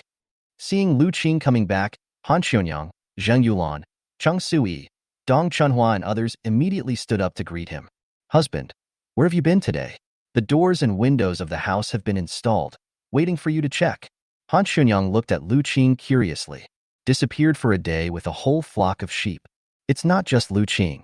There were also Uncle Fa Kai, Wu Hai, Wu He, Lu Feng, Tian'erwang, Zhao Taizhu, Tainyo, and everyone in the whole village was looking for him like crazy. To earn a little money, Lu Qing said with a smile. Selling mutton? But that mutton is no longer edible. Zhang Yulan thought Lu Qing and his friends were selling mutton. No. Lu Qing waved his hand. I went to Qinglong Village. Ah? The four of them were terrified. Qinglong Village? It was a terrifying place. Where to go and what to do? My husband, why are you going to Qinglong Village? It's too dangerous there. If something happens to you, how will we survive? Although Han Xunyang saw Lu Qing standing in front of her safe and sound, she still felt a lingering fear. There were no accidents, and there will be no more accidents in the future. Lu Qing explained. What's the meaning? Dong Chunhua didn't understand what Lu Qing meant. I took Uncle Fa Kai and the others to wipe out Qinglong Village. Lu Qing said lightly. What? The four girls exclaimed again. This time it was even more shocking. Destroy Qinglong Village? How is this possible? Want to know what Qinglong Village is? Lu Qing and his group of people destroyed Qinglong Village. Sir, please don't deceive us. Zhang Yulan couldn't believe it. How come? Lu Qing opened the package. There is a lot of silver inside. Silver? Chang Sui's eyes widened, and she looked at the silver in front of her with surprise. This is the reward that the Luoyang County government gave us for taking down Qinglong Village. It's 400 taels in total. Uncle Fa Kai and his men each got 15 taels of silver. The remaining 295 taels of silver are all here. Lu Qing did not hide it from Han Xuanyang and the others. Now that the matter is done, there is no need to hide it anymore. Han Xuanyang looked at the silver in front of her in astonishment. The appearance of silver. It proves that Lu Qing did not lie. It was true. So much money? Dong Chunhua even felt his breathing quicken. Silver. I never thought I would see so much money. Compared to Dong Chunhua's shock, Han Xuanyang, Zhang Yulan, and Cheng Sui seemed to be better. After all, they had been shocked by Lu Qing several times. But this is too dangerous. Han Xuanyang looked at Lu Qing with concern. Chapter 26, Returning to My Mother's Home. Lu Qing smiled. No way. The arrow is on the string and must be shot. He killed Qian Meng himself. Qinglong Village will come to seek revenge on me sooner or later. So I can only take the initiative. I will not do it again. Lu Qing kom fort Han Kunyang. Xionyang, how much money do we have now? Lu Qing asked. Let's do the math. We now have more than 400 taels of silver. Han Xuanyang made a rough calculation, and when she thought of this, she felt extremely happy. More than 400 taels of silver. They can be said to have no worries about food and clothing in their lives. A family with 100 coins is considered wealthy. But now, they had a total of 400 taels of silver. So much? Dong Chunhua was shocked. I didn't expect Lu Qing to be so rich. My original choice was right. If I stay with Lu Qing, I really don't have to worry about food and drink. Not bad. Lu Qing said this, and the three women couldn't help but roll their eyes at him. What do you mean by not bad? This is 400 taels of silver. Not to mention Luoyang County. Even if they go to Guang'an County, they will have no worries about food and clothing. Husband, what's wrong? Lu Qing looked at Han Xuanyang. Husband, I want to go back to my parents' home. Han Xuanyang expressed her plan and looked at Lu Qing, not knowing whether Lu Qing agreed or not. Husband, we have been married for a month and you haven't returned yet. Han Xuanyang looked at Lu Qing tentatively, as if letting Lu Qing make the decision. Although a daughter who is married off is like spilled water and has no connection with her parents' home anymore, people are all made of flesh and blood, and her parents' home is where she grew up after all. This is necessary. Lu Qing nodded. I must have been negligent. Lu Qing took the initiative to admit his mistake. After getting married, she should go back to her parents' home because the marriage was arranged by the government. Lu Qing ignored this matter. Now he thinks that he was negligent. No, this is not your fault, sir. Han Xuanyang waved her hands hurriedly. You little girl. Lu Qing couldn't help but smile bitterly. We're going to Luoyang County to buy some things tomorrow, and then go to Shaha Village. Sui, are you going back? Lu Qing thought that Cheng Sui and Han Xuanyang were in the same village. Cheng Sui nodded. Okay then. Tomorrow the three of us will go to Shaha Village together. Chunhua and Yulan will take care of the house. Lu Qing looked at Zhang Yulan and Dong Chunhua. Don't worry, sir. We will definitely take good care of the family. Dong Chunhua and Zhang Yulan made a promise to Lu Qing. Rest for a night. The next day, Lu Qing brought Han Xuanyang and Cheng Sui to Luoyang County to buy some things, such as cloth, grain, and pork. They couldn't look too shabby when meeting their mother-in-law for the first time. My husband, that's enough. Han Kunyang stoppade Lu King. In the blink of an eye, he bought things worth 2 or 3 silver coins, and the wheelbarrow was almost full. Is that all right? Okay. Chung Sui nodded. Then let's go. Lu Qing took Han Xionyang and Chung Sui to Shaha Village. It was already afternoon when we arrived at Shaha Village. You must buy a carriage. Lu Qing gritted his teeth. It was too tiring to travel on foot. It would be much more convenient if there was a carriage. Carriage? Han Kunyang looked at Lu King. There are only a few horse-drawn carriages in the entire Luoyang County. If you want to buy a horse-drawn carriage, you have to go to Guang'an County. Only that big place has horse-drawn carriages. And a carriage seemed to cost dozens of taels of silver. My husband, this unicycle is very good. Han Chunyang said with satisfaction. No, the journey is too tiring. Lu Qing waved his hand. Soon the three of them pushed the wheelbarrow to the entrance of Shaha Village. Hey, isn't that the unlucky star of the Han family? Why is he back? And Chung Sui, I heard that they were cousins and married to the same person. Did they get divorced together? It really is. It looks like she was divorced and sent back. Look at the large and small bags. That must be the case. Shaha Village had the most say in the matter of Han Chunyang being a jinx, so Han Chunyang became the jinx of Shaha Village, and everyone felt that Han Chunyang brought bad luck to the village. Many girls in Shaha Village had no one dare to propose marriage to them because of Han Chunyang. Hurry up and tell Miss Pan, then we'll have something interesting to watch. The man gave a wicked smile. Pan Xiaonyang is the wife of Han Chunyang's brother Han Baozhu. The Han family spent a lot of money on this marriage back then. After Pan Xiaonyang married into the Han family, she was indeed capable of work, and she managed the Han family in perfect order. But after the incident with Han Chunyang, Pan Xiaonyang seemed like a different person. Han Chunyang would not be able to get married. The Han family was about to be confiscated. The men in the family would be sent to the army, and the women would have to pay tribute. Therefore, Pan Xiaonyang and Han Chunyang were at loggerheads. So he immediately went to inform Pan Xiaonyang. This villager doesn't seem very friendly. Lu Qing observed the people around him. Han Chunyang gave a bitter smile. This reputation of mine means that Lu Qing doesn't despise me. I'm sorry, sir. Han Kunyang looked at Lu King guiltily. What's there to feel sorry about? You don't have to worry about them. We didn't eat their rice. Lu King comforted Han Kunyang. Han Yin-yang nodded. Husband, our home is just ahead. Good. Lu Qing was pushing a wheelbarrow. Soon they arrived at Han Chunyang's home. Mother. Han Chunyang immediately called out to the busy middle-aged woman in the yard. Ah? Meet Han Chunyang. Zhang screamed. Why are you back? Zhang looked terrified. A month had passed since Han Chunyang and Chung Sui were taken away by the government to be arranged to get married, and they had not returned. Everyone thought that Han Chunyang and Chung Sui had already been married, and the two families were very happy, so why did they suddenly come back now? At this time, Han Chunyang and Chung Sui were seen. Zhang was suddenly struck by lightning. Could it be that their two families could not escape the bad luck? Mother, why did you come back? Didn't you get married? Oh, what should we do? Does God really want to kill us? Zhang did not show the affection her mother felt when her daughter returned home for the first time after her marriage, but instead started to complain. When Lu Qing saw this, he wondered if this was still his biological mother. No, mother. Han Kunyang interrupted Heng. We are already married, and this is our husband, Lu Qing from Manglong Village. Han Chunyang helped Zhang, who was sitting on the ground with a worried look on her face. Real? Zhang couldn't believe it. It is true. Han Chunyang smiled and nodded. Hello, Auntie.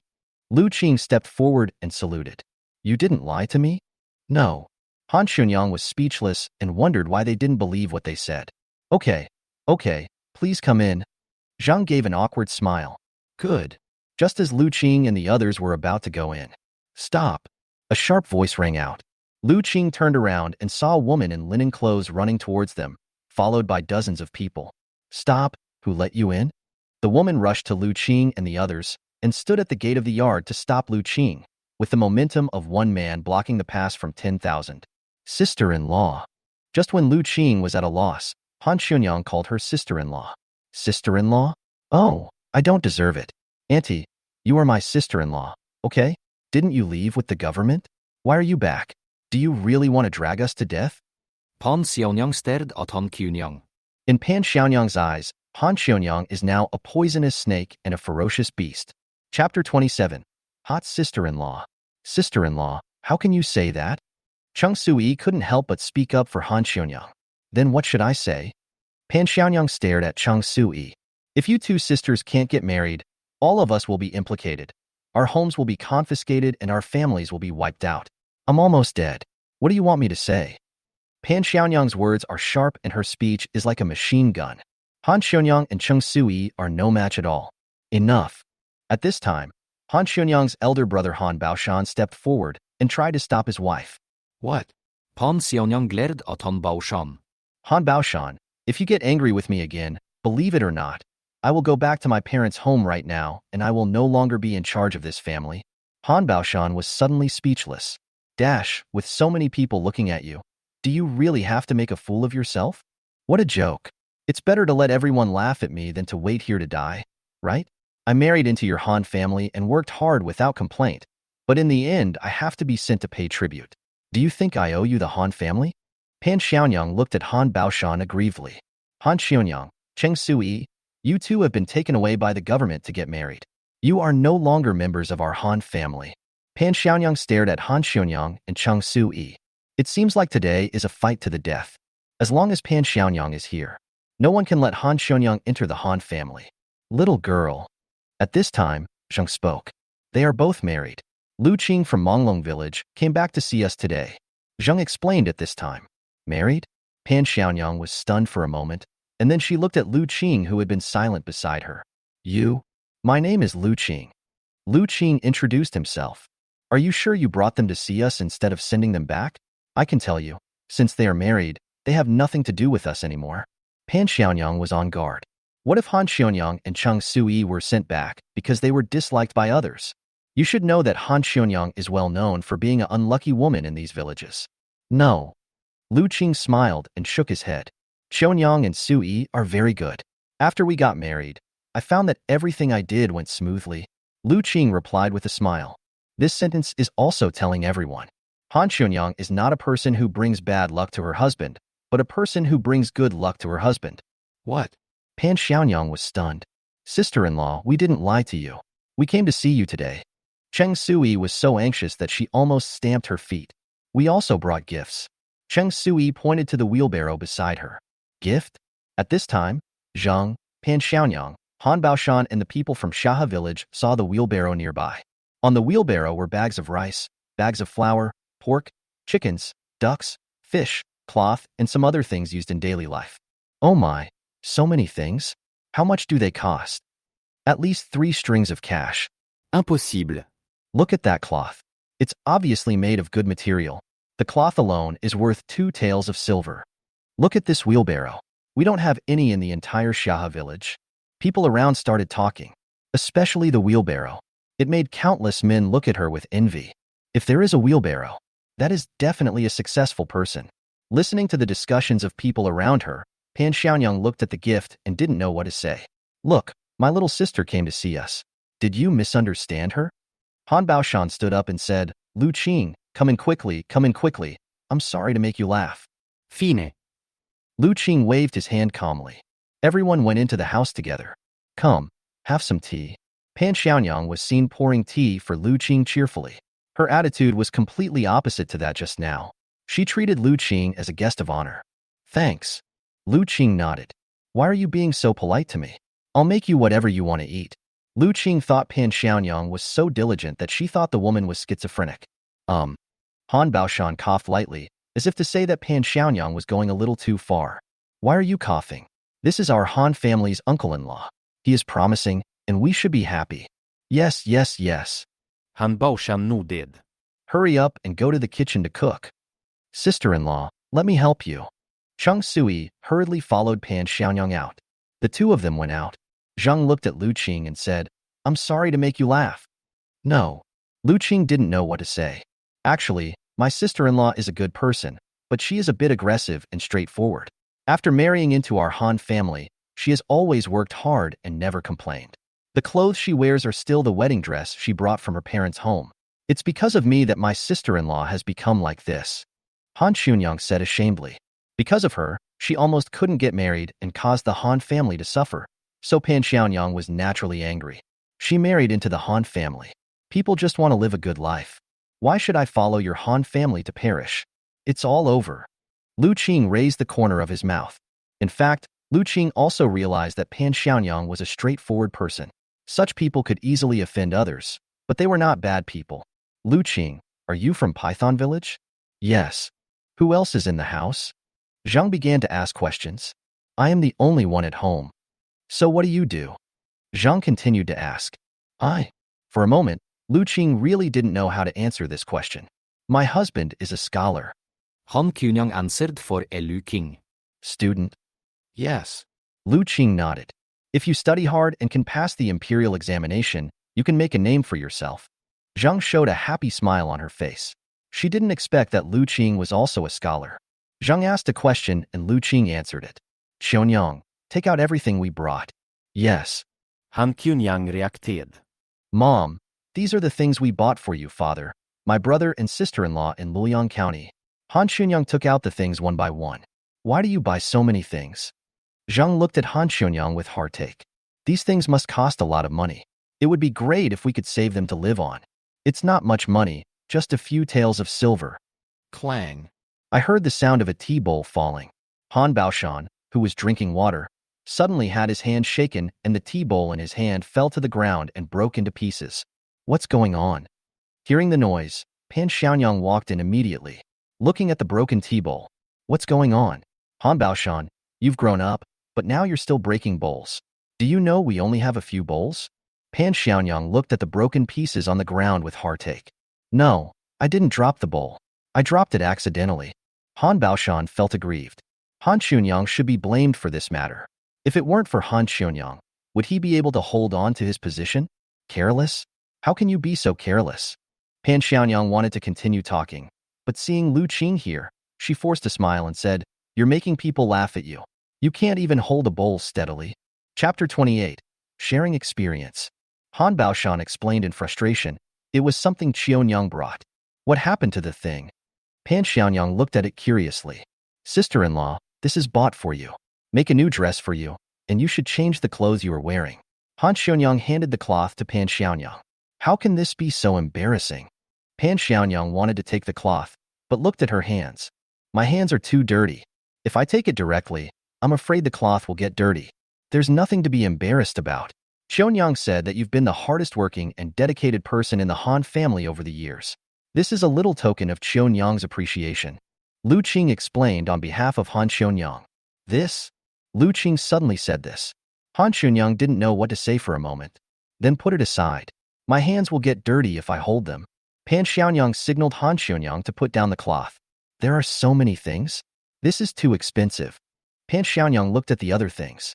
Many of these things she had seen from afar when she went to Luoyang County herself. Now that Han Xionyang and the others have bought it back. Xionyang said that it cost several taels of silver. Han Baoshan seemed to feel proud. He bought several taels of silver worth of gifts and returned to her parents' home. Who would dare to say that his sister was a jinx? Ah? Pan Xiaonyang exclaimed in surprise. Several taels of silver? This is too valuable. You should pack it up quickly and go to Luoyang County tomorrow to return everything to me. Wouldn't it be better to keep the money? The first thing Pan Xiaonyang wanted was to ask Lu Qing and Han Xionyang to return the things. This? Han Kyunyang smiled. At this moment, she also felt that sense of satisfaction. My husband can make money. This money was earned by my husband, so you don't need to worry about us, sister-in-law. Han Kyunyang explained. Pan Xiaonyang looked at Lu Qing. Make money? Earn a few taels of silver? Then this is a good son-in-law. Lu Qing. Ah. You said we are a family now. Pan Xiaonyang looked at Lu Qing. Yes. Lu Qing nodded. Then can you take care of your elder brother in the future? I don't ask your elder brother to earn a few taels of silver, but I will be satisfied with a few dozen coins. Pan Xiaonyang wanted Lu Qing to take Han Baoshan with him. Why are you saying this? Han Baoshan thought to himself, you are really rude. You asked your son-in-law to help you make money on the first day he came to your house. Lu Qing had a smile on his face. Okay, I'll definitely bring it with me when I have the chance in the future. Lu Qing did not refuse either. Lu Qing, aren't you studying now? How do you make money? Han Baoshan became curious and wanted to remind Lu Qing that studying is more important, and passing the imperial examination is better than anything else. It's the reward money earned from destroying Manglong Village. Lu Qing answered casually. Oh, it means to destroy Qinglong Village. What? Qinglong Village? The room was silent. Except for Han Xunyang, everyone else was dumbfounded, thinking they had heard it wrong. Are you talking about Qinglong Village in Mengtu Mountain? Han Baoshan obviously knew Qinglong Village. Yes. Lu Qing nodded. Han Baoshan and others were stunned again. That's Qinglong Village. A well-known existence. Lu Qing looked like a weak scholar, but I didn't expect that he destroyed Qinglong Village. It's unbelievable.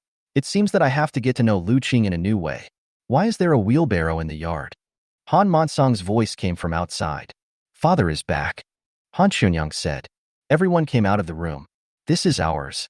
Han Xunyang stepped forward to answer. Xunyang? When did you come back? Just. Han Xunyang replied with a smile. Father, let me introduce you to my husband, Lu Qing, from Manglong Village. Oh. Han Monsong looked Lu Qing up and down. A scholar? At first glance, Lu Qing's temperament shows that he is a scholar. Yes. Lu Qing nodded. Well, being a scholar is good, but judging from your appearance, I'm afraid you can't do any hard work.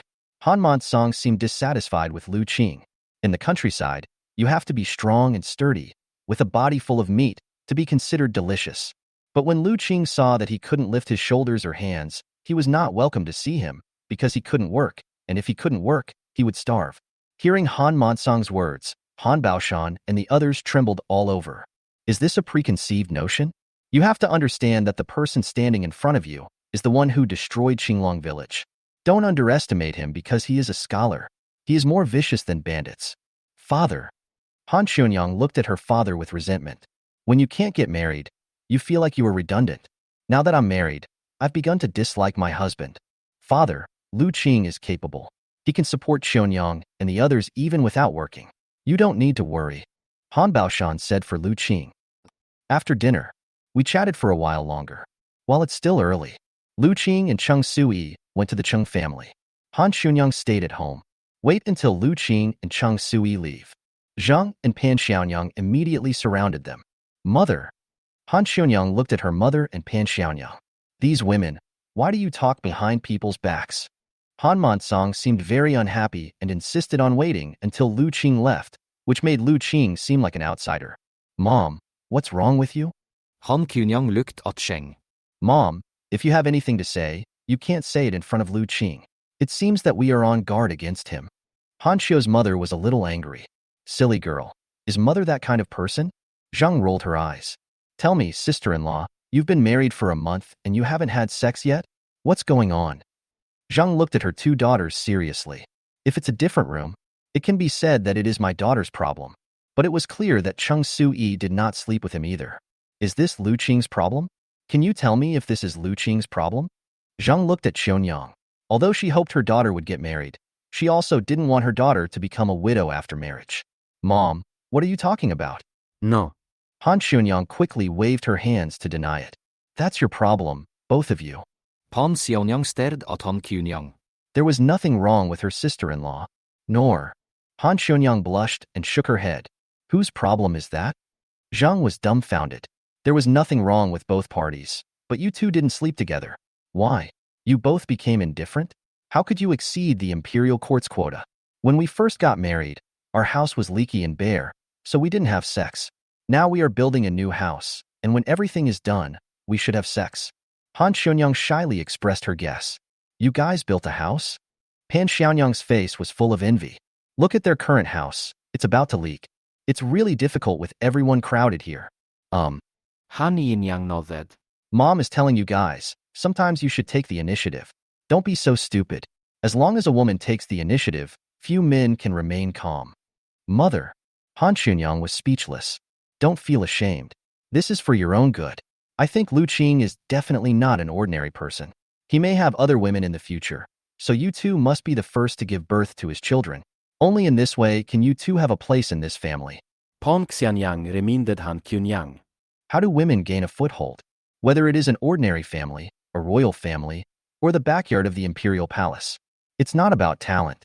It is a saying that has been passed down since ancient times. A mother's status depends on her son. Chapter 29.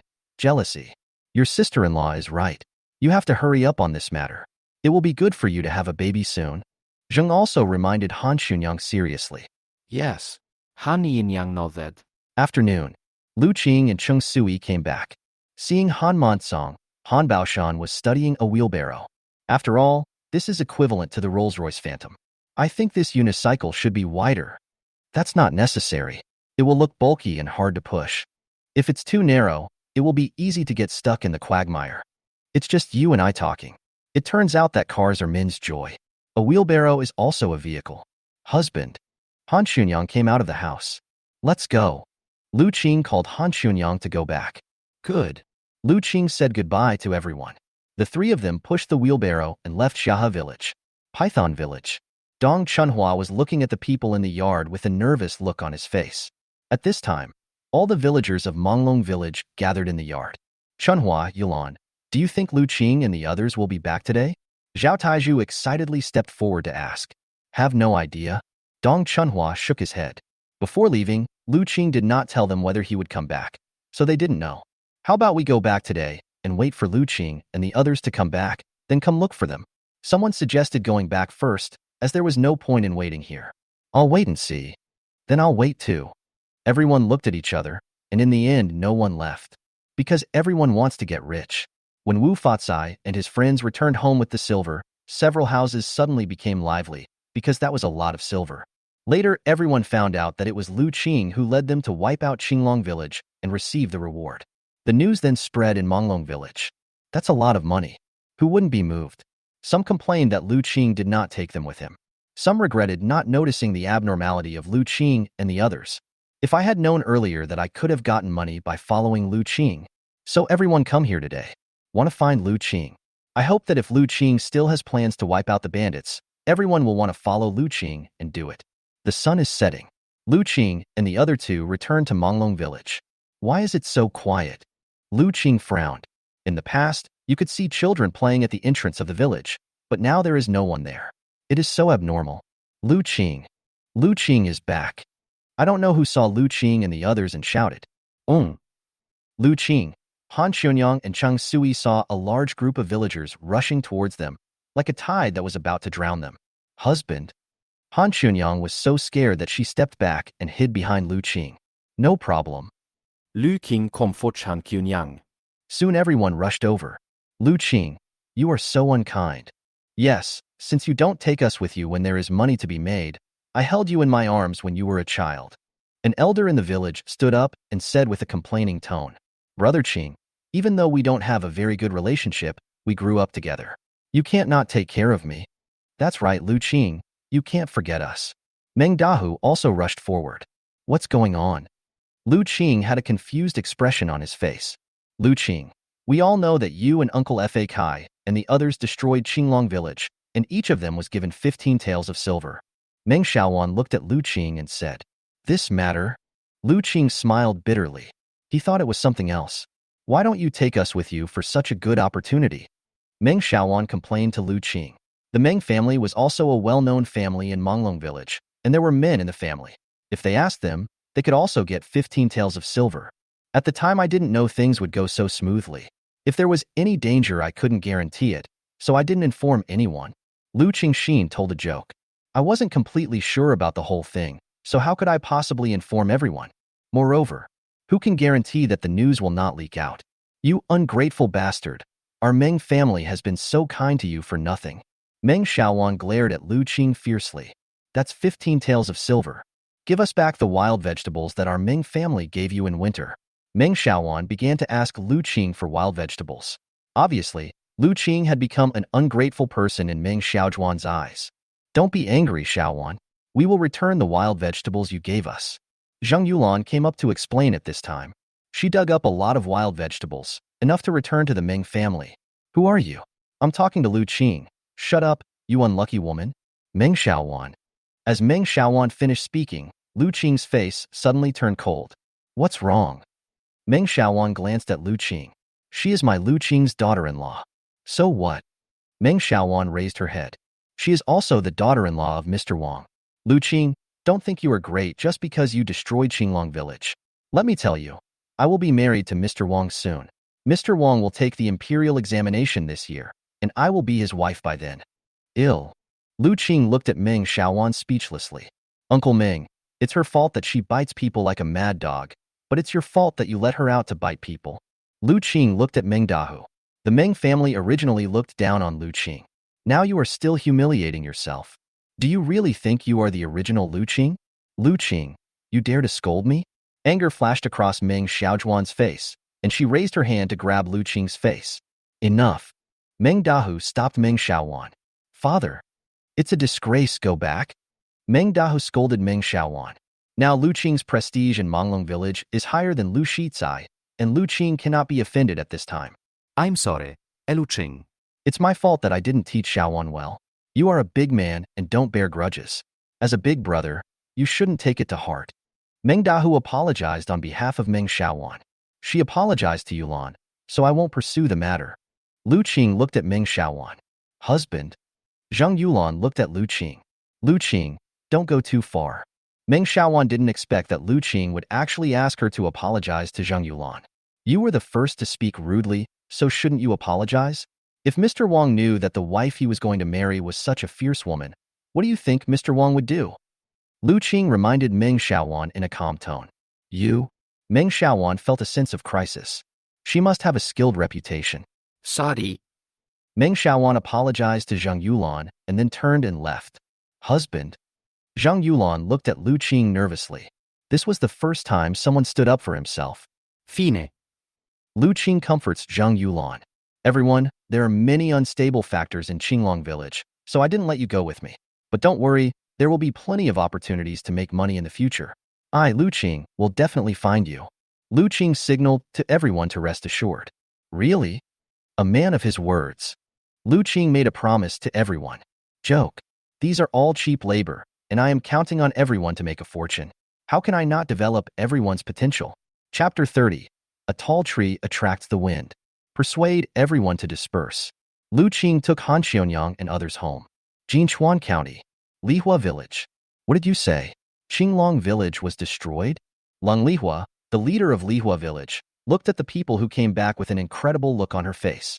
Yes, the people from the Jinchuan County government office told me personally. The visitor also looked incredulous. But the government would not lie to them. A month ago, Luoyang County and Jinchuan County failed to wipe out Qinglong Village, so they sent people to contact Lehua Village, hoping for a three-way cooperation. Everything is settled. Lehua Village helped the government office to destroy Qinglong Village. Everything in Qinglong Village belongs to Lehua Village.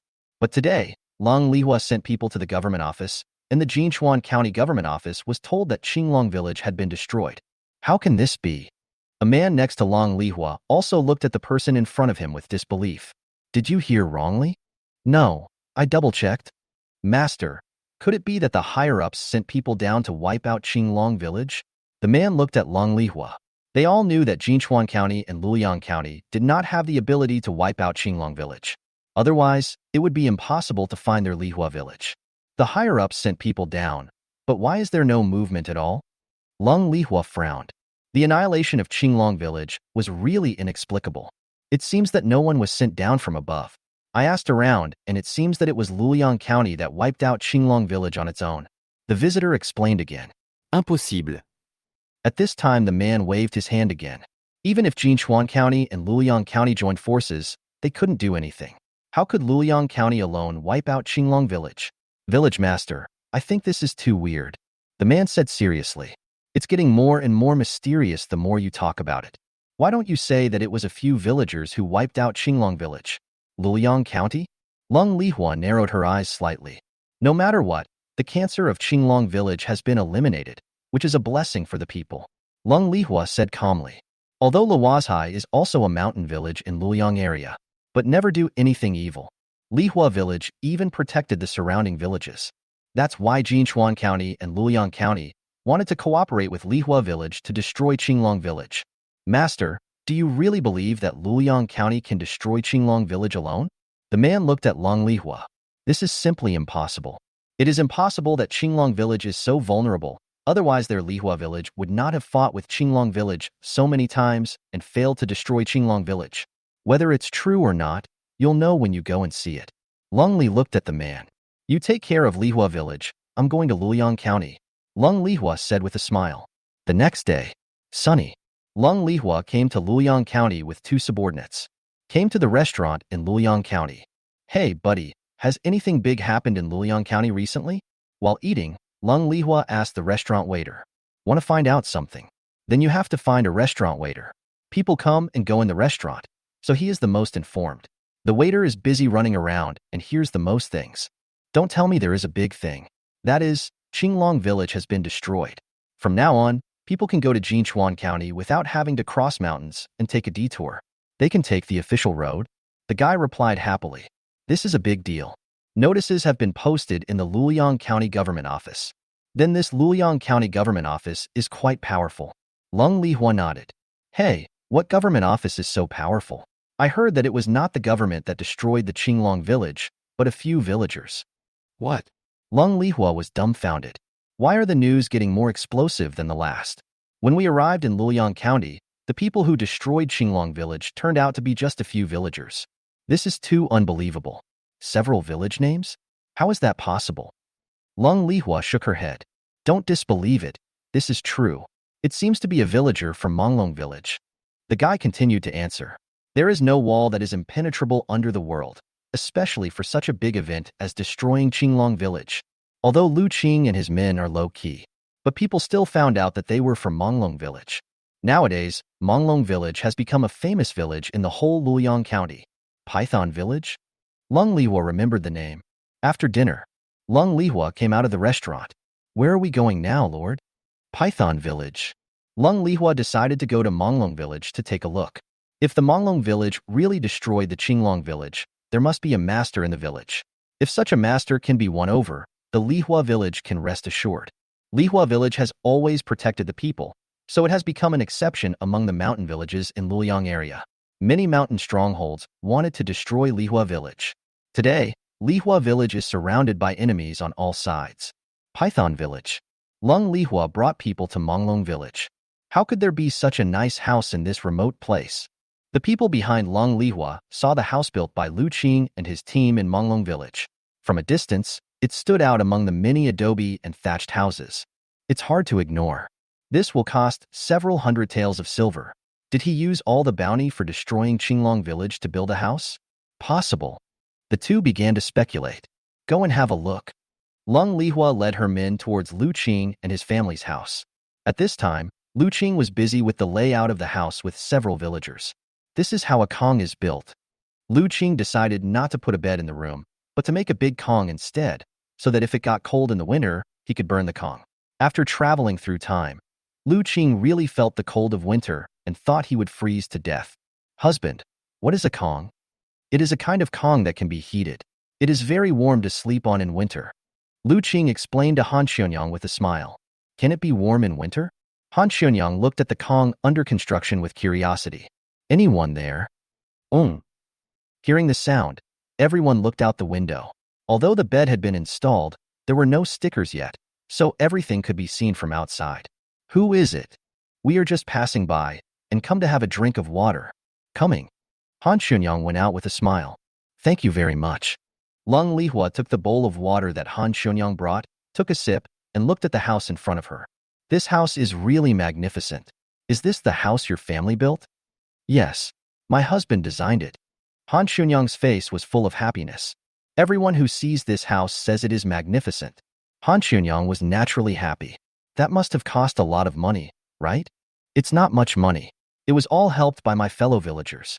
In total, it only cost 20 taels of silver, Han Xionyang explained, looking at the house. What? Lung Lehua and the other two were stunned. More than 20 taels of silver? Does this mean that these three people are naive? Aren't you lying with your eyes open? Can you build such a nice house with 20 taels of silver? If that were the case, everyone in the world would be able to live in such a nice house. 20 taels of silver? You are exaggerating. 20 taels of silver may not even be enough to build a corner of this house. The person behind Lung Lehua said ridiculously. I feel that although Han Xionyang is beautiful, her brain is not very useful. What you said about 200 taels of silver is somewhat believable. You said 20 taels? Why don't you say that this house was built without any cost? Chapter 31. The Young Lady of Jinbei Marquis Mansion. That's right. These blue bricks and gray tiles, don't they cost any money? Face doubts. Han Xionyang smiled faintly. These were indeed free of charge. My husband built a brick factory, and we in Manglong Village burned bricks ourselves, tens of thousands of pieces. Han Kyunyang explained patiently. The two people behind Long Lehua were speechless for a moment. This small Manglong village actually has its own brick factory? There are no brick factories even in Luoyang County and Jinchuan County. Is this still a village? I see. Long Lehua also seemed to suddenly understand. Sister-in-law, is Brother Qing here? Han Xionyang and Long Lehua were chatting when a voice was heard. Exist. Han Yinyang nodded. Husband, Wu He and Uncle Fa Kai are here. Uncle Fortune? Lu Qing came out of the room immediately. Long Lehua and the others also looked at the person who came. The moment she saw Wu Fatsai, Long Lehua's pink brows frowned slightly. Wu Fatsai walked forward, and the moment he saw Long Lehua, a look of surprise flashed in his eyes, as if he had seen something incredible. We were just passing by. Long Lehua spoke first. Oh. Wu Fatsai said nothing more. Wu He, what happened to Uncle Fa Kai? Lu Qing came out and asked. This is the game we hunted and sent to you as agreed. Wu He and Wu Fatsai put the prey on the ground. Back from Qinglong Village. Lu Qing put away the crossbow. But Wu Fatsai found Lu Qing and borrowed 2 crossbows. Because Wu Fatsai and his people also want to build a house. And if you build a house, you have to cook for the people who work on it. You can't always just eat simple meals. So Wu Fatsai decided to take Wu He and the other man into the mountains to hunt. Experience the power of the crossbow. Wu Fatsai naturally would not miss it. So according to the agreement, if more than 3 prey were killed, 1 would be given to Lu Qing as a reward for using the crossbow. After all, this crossbow also has a service life. I was lucky today and caught 4. Good. Lu Qing was not polite either. This is a business deal. Since it is a business deal, there is no need to be pretentious with each other. Then let's go. With the remaining prey, Wu Fatsai and Wu He left. Then we'll take our leave too. Long Lehua followed and left. After leaving Lu Qing's house, Wu Fatsai let Wu He take the prey back alone, and he looked at Long Lehua who followed them out. Come out of the Python village. Enter the woods outside the village. Coming. Long Lehua seemed to be waiting for Wu Fatsai in the woods. Wu Fatsai from Qianjining has met the eldest lady. Wu Fatsai bowed to Long Lehua. Uncle Fatsai, please get up. There are no more young ladies nowadays. Being called Miss. Long Lehua was moved. No, in my eyes you will always be the eldest lady. If it weren't for the marquis, I would have died on the battlefield. Wu Fatsai said with a respectful tone. The leader of Lehua village is Long Lehua. Everyone only knows that Long Lehua is the village chief. But no one knows that Long Lehua's real identity is the eldest daughter of the Xinbei Marquis mansion. Yimen Pass fell 5 years ago. Lung Qiji, as the chief general guarding the pass, was the first to be investigated. The mansion of Marquis Xinbei was ransacked. All faced exile. Fortunately, the left prime minister and the court negotiated, and in the end, only Lung Qiji was exiled, while the rest of the people in the Xinbei Marquis mansion were spared from exile. However, the Xinbei Marquis mansion also declined. Lung Lehua came out of Xinbei Marquis mansion and founded Lehua village. During this period, Long Lehua came to Wu Fatsai several times, hoping to join Lehua village. After all, Wu Fatsai was the deputy commander of her father's Qinjun camp. He is a fierce general. But Wu Fatsai refused. I am no longer the Wu Fatsai of the past. Since he had become a cripple and now had a family, he declined Lung Lehua's invitation. Miss, why are you here in Python village? Wu Fatsai was curious. After I refused, Lung Lehua never bothered me again. I didn't come here for you. Lung Lehua did not hide the fact that my Lehua village originally formed an alliance with Luoyang County and Jinchuan County to wipe out Qinglong Village, but I didn't expect that Qinglong Village would be wiped out. I asked around along the way. Finally, I found out that it was your Manglong Village that wiped out Qinglong Village, so I came here out of curiosity to take a look. Lung Lehua wanted to know some information from Wu Fatsai. Miss, you heard it correctly. It was indeed the Qinglong Village that was wiped out by our Manglong Village. Wu Fatsai admitted this. Is it true?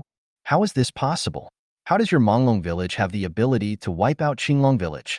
The people behind Long Lehua couldn't believe it. If the person in front of them didn't know Long Lehua, they would really think that he was just trying to fool them.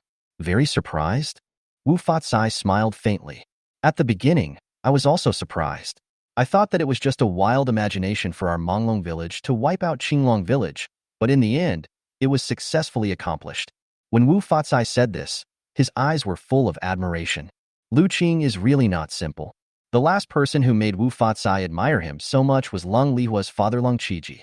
Back then, Long Qiji led his 1,000-strong army deep into the northern desert and defeated the Jurchen army, causing them to flee in disarray. How majestic and awe-inspiring it was. It's a pity that the past can no longer be recalled. Can you tell me about it? Long Lihua became more and more curious. Good. Wu Fatsai nodded. Then the story begins with son Megan taking the second in command of Qinglong Village. By a sheep, picking mushrooms, lamb soaked in poisonous water. Krefta repeating Zrozbov.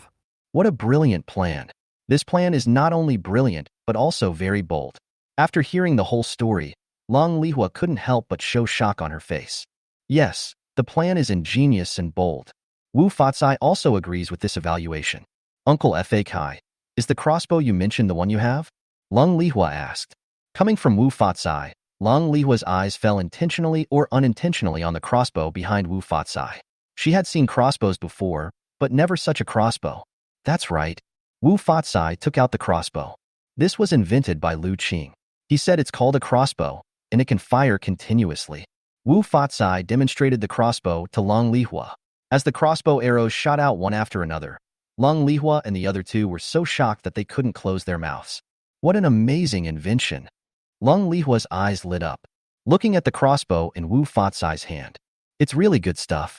If this equipment was installed in the army, my father might not have lost to the Dongxiang people in the Battle of Yinmen Pass. Long Lihua said this with a sad look on her face. I don't know how my father is doing now. Miss, there is no need to worry. Victory and defeat are common in the military. Moreover, the Tanguts have only been quiet for the past 2 years. Their wolfish ambitions will soon lead them to invade our great Dayong Dynasty again. By then, the marquis will surely be valued by the court again. Wu Fatsai was very confident in Long Qiji. It's not that Wu Fatsai is exaggerating. The great Dayong Dynasty emphasized culture over military power, which led to the decline of military generals. There were few generals who could fight, and they were all just figureheads. If the Dongxiang people went south again, Long Qiji would definitely regain his military power. Chapter 32 Recruitment. Re-emerge military power? Long Lihua gave a bitter smile. What will happen if he regains the military power? The final result is that nothing can be changed. The Dayong Dynasty always had more defeats than victories in its battles with the Jurchens, Turks, and Tanguts. The court attributed the situation to the commander-in-chief. They say the commander is incompetent.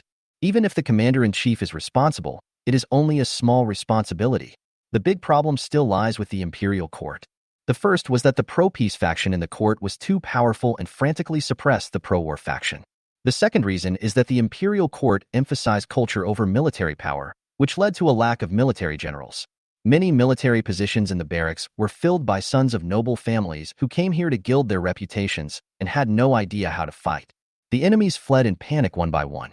The third factor is the Luoyang area. Due to years of war, the Luoyang area is plagued by rampant banditry. These bandits are not good people. They have no sense of justice. They only care about themselves. So just fight. They came out to take advantage of the opportunity to make a fortune. Some of them were bribed by the enemy and looted military supplies, resulting in the soldiers fighting on the front line not receiving food and fodder for a long time, and thus being defeated. The Battle of Yinmen Pass 5 years ago. It was because of the alliance of more than a dozen mountain strongholds in Luoyang area that looted food and fodder, which forced Long Qiji and his army to hold out for more than 10 days with hunger at Yinmen Pass, and they were ultimately defeated. The Jinbei Marquis Mansion suffered because of this.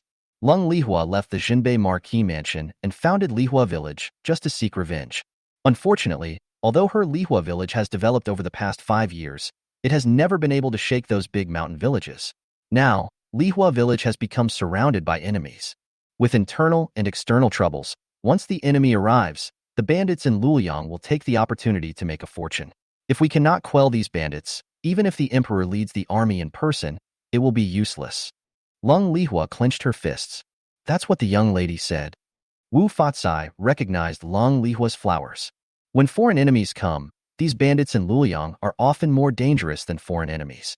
They will also stab you in the back, leaving you defenseless. Although the imperial court has always encouraged officials and people in Luoyang to unite and eliminate bandits, the effect has been very poor. Perhaps their greatest achievement in recent years was the destruction of Qinglong Village. Miss, come to Manglong Village, is it possible? Wu Fatsai seemed to understand Long Lihua's intention. That's right. I came to Manglong Village to see if the rumors are true. Have you really wiped out Qinglong Village? If there is such a capable person, can I let him join my lehua village and help me wipe out those tumors? Long Lehua gritted her teeth, because those people were the reason her father was exiled, so she must make them pay the price. Lu Qing. Wu Fatsai fully understood that this was aimed at Lu Qing. Uncle Fatsai, what do you think of Lu Qing? Lung Lehua wanted to know more about Lu Qing. You can't think of him as a scholar. He is not a weak scholar. He is a very calm and even ruthless person. He is very meticulous in doing things and never does anything without confidence. Wu Fatsai told Lung Lehua his new understanding of Lu Qing. If the young lady wants to win him over to join Lehua village, I'm afraid there is no hope. Wu Fatsai felt that Lu Qing would not go to Lehua village. How could that be? Can't our village leader invite him in person? At this time, the people around Lung Lehua felt that Lu Qing was just a scholar. Lung Lehua had given him enough face by coming here in person. Why would he put on airs? Stop talking nonsense. Lung Lehua scolded. Everyone who has ability has his own pride. Lung Lehua seemed to understand. If Miss wants to win over Lu Qing, she might as well get in touch with him first and get to know him better. Wu Fatsai's meaning was very clear.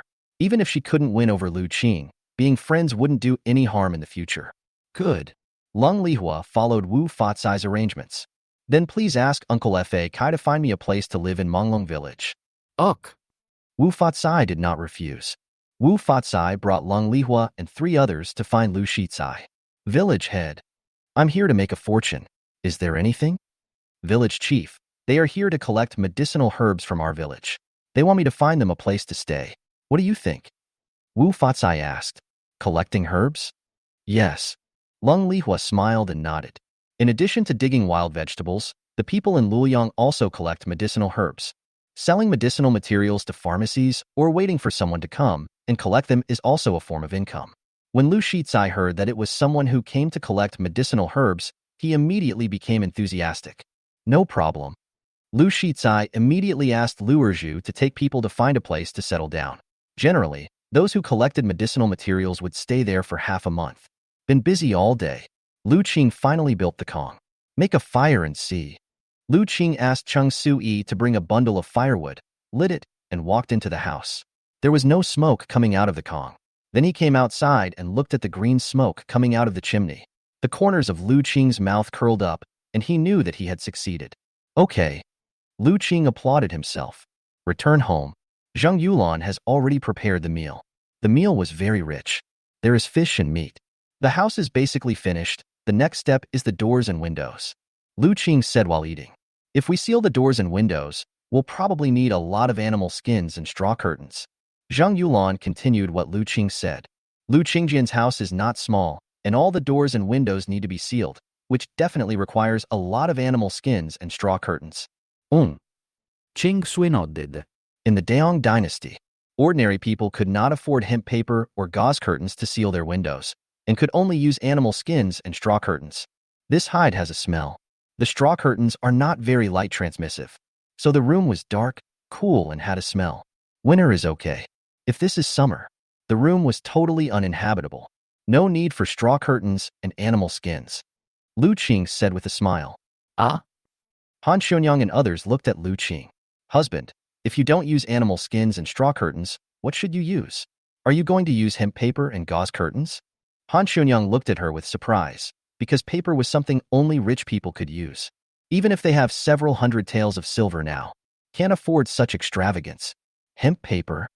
Lu Qing waved his hand. Han Xionyang and the others looked at each other. If it wasn't animal skins, straw curtains, hemp paper, or gauze curtains, then what could they use? Hemp paper melts quickly when it comes into contact with rainwater, and it doesn't transmit light well, so I decided to make my own paper, oil paper, which won't melt when it comes into contact with water. Lu Qing raised the corner of his mouth.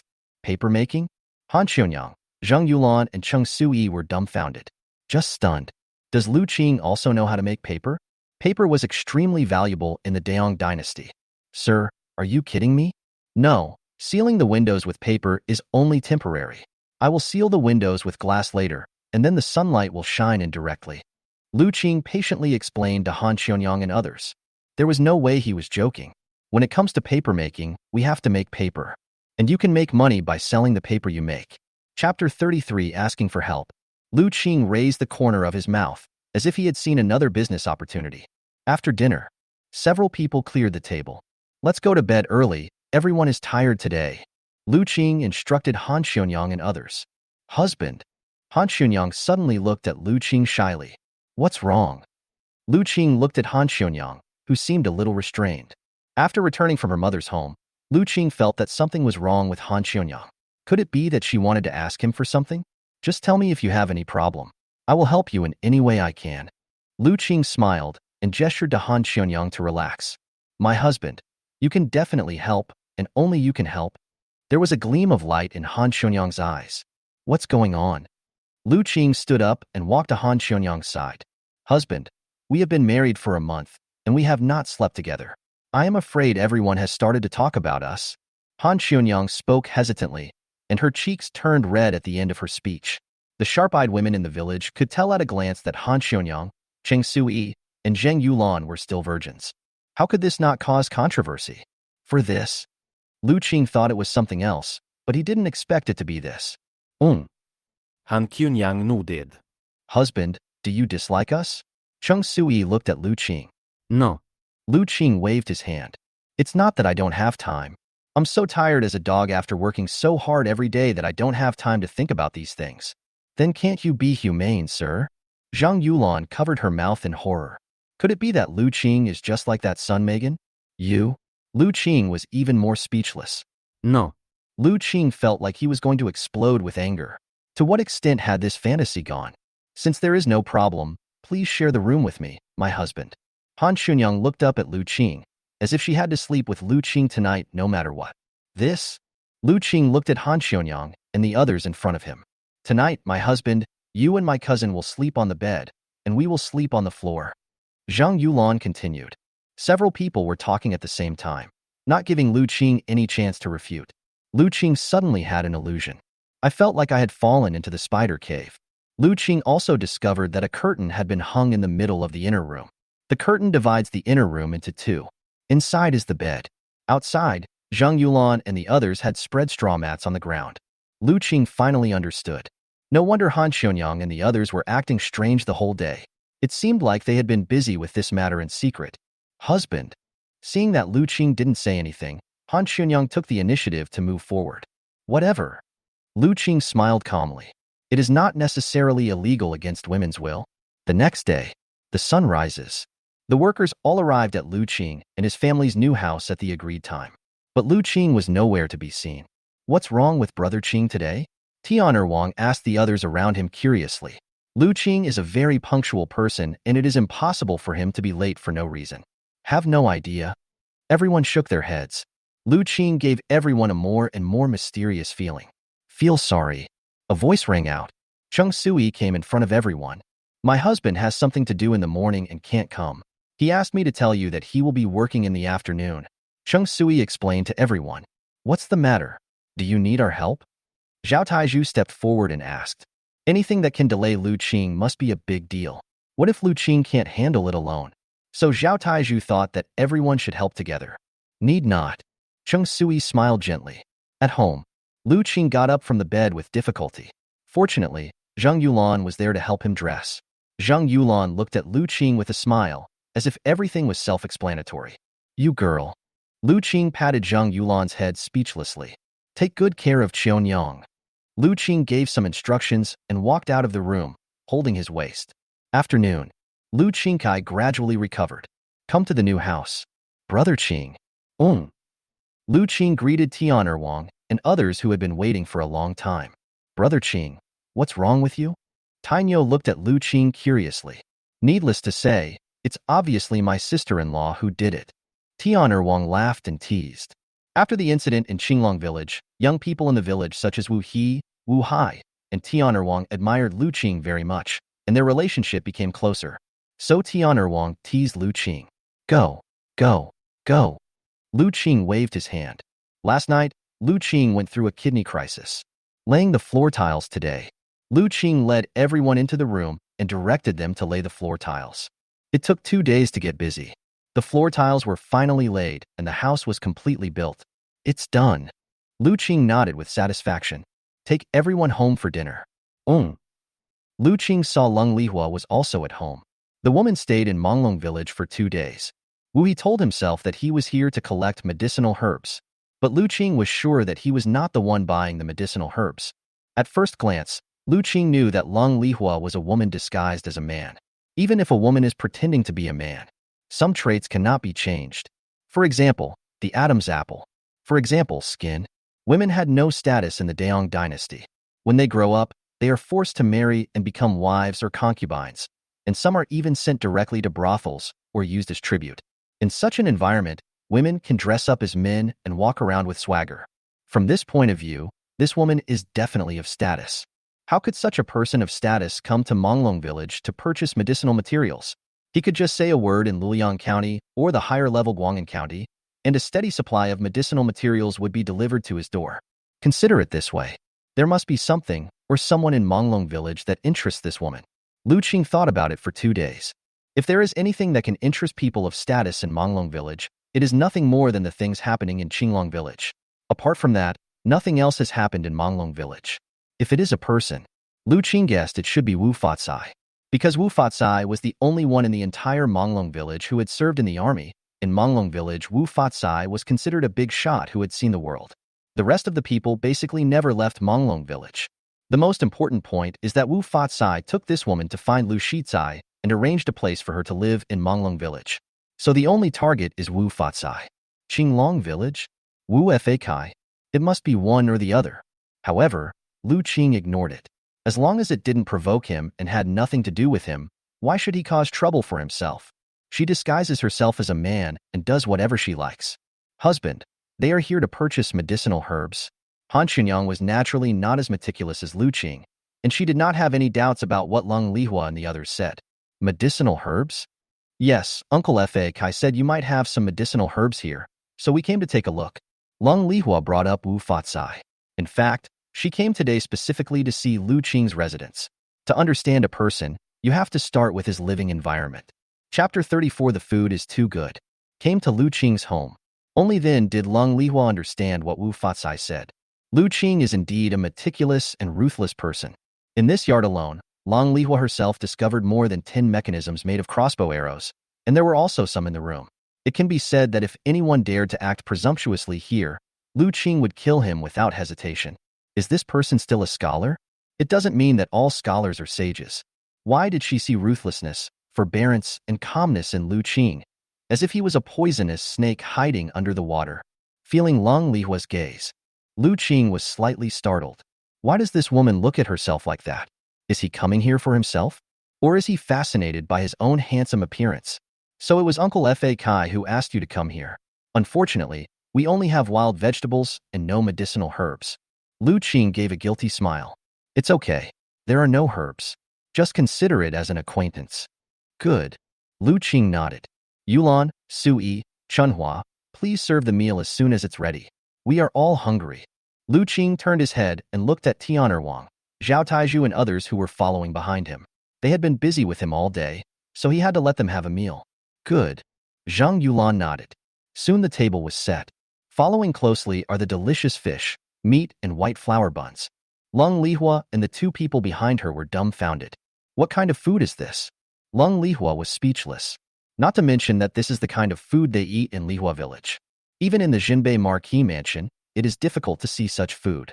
This food is comparable to the food of those third-rank officials in the court. You still have some delicious food? A person behind Lung Lehua said while swallowing.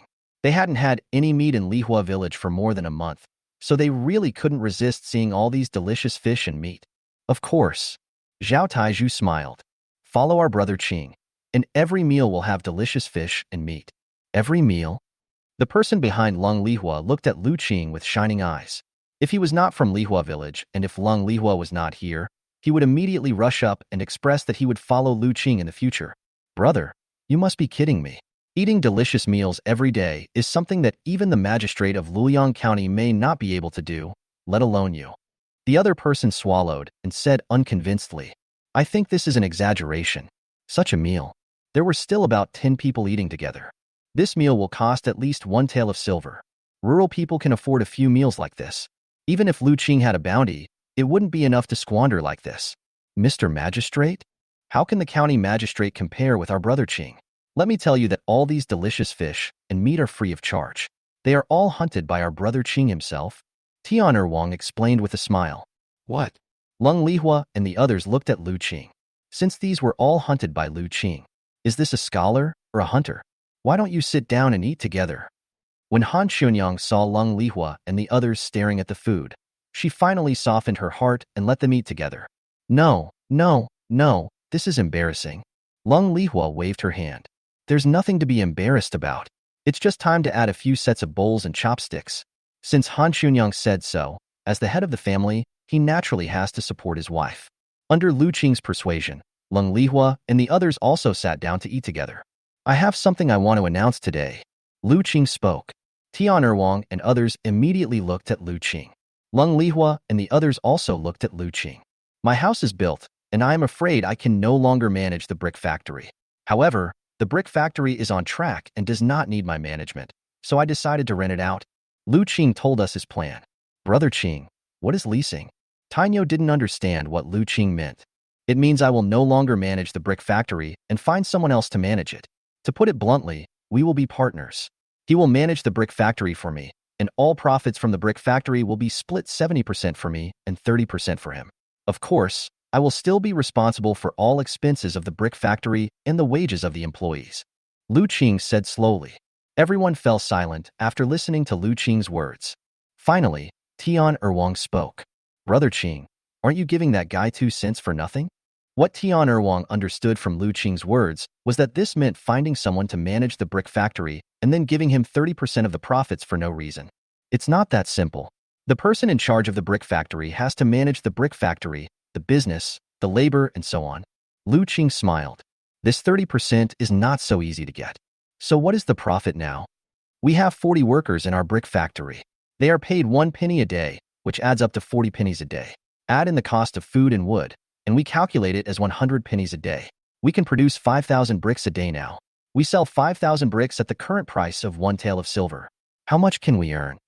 Lu Qing looked at everyone present. I believe everyone can see the profits. Tian Wang and the others were dumbfounded. Lung Lehua and the other 3 also had a blank mind.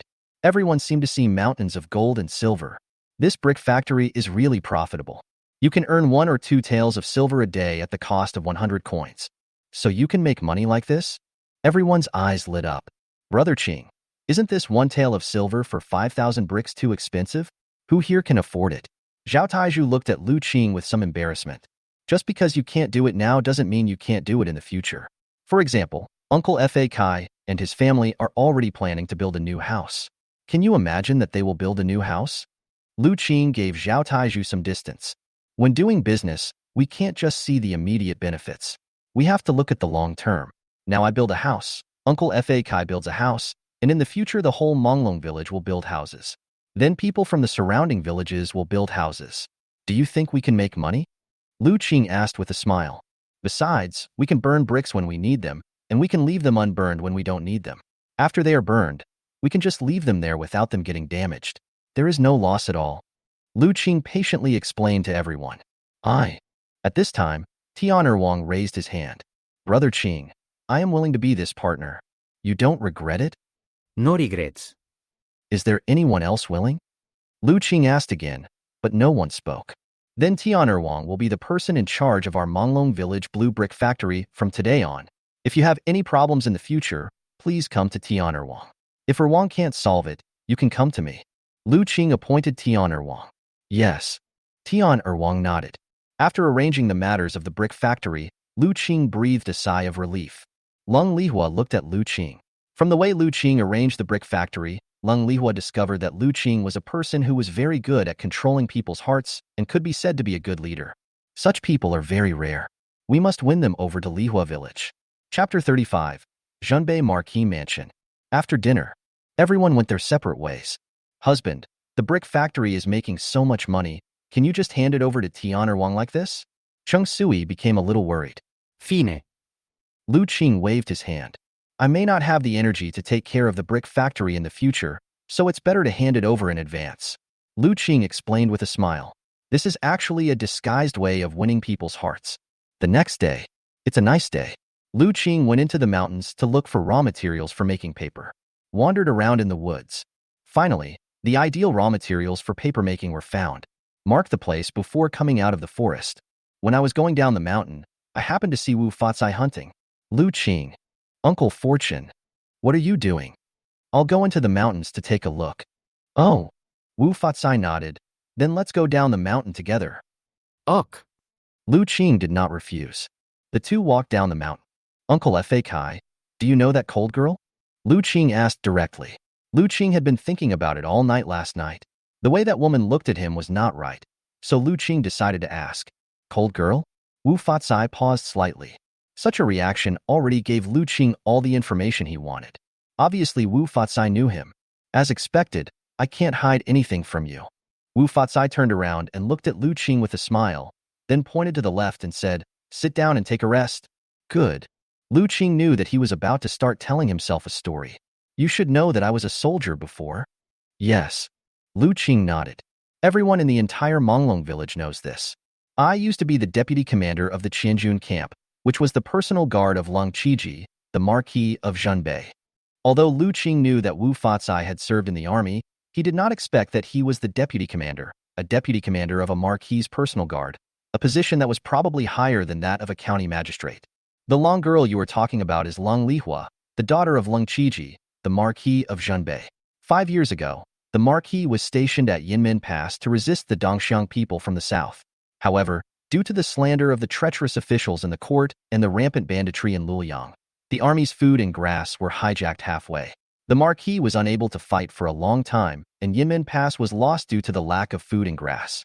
Yinmen Pass was lost, the Marquis was questioned, dismissed from office and exiled, and the Zhenbei Marquisate fell into decline. The eldest daughter left the Zhenbei Marquisate and founded Lehua Village, wanting to avenge the Marquis and wipe out the bandits in Luoyang. Wu Fatsai told Lu Qing about the matter. I see.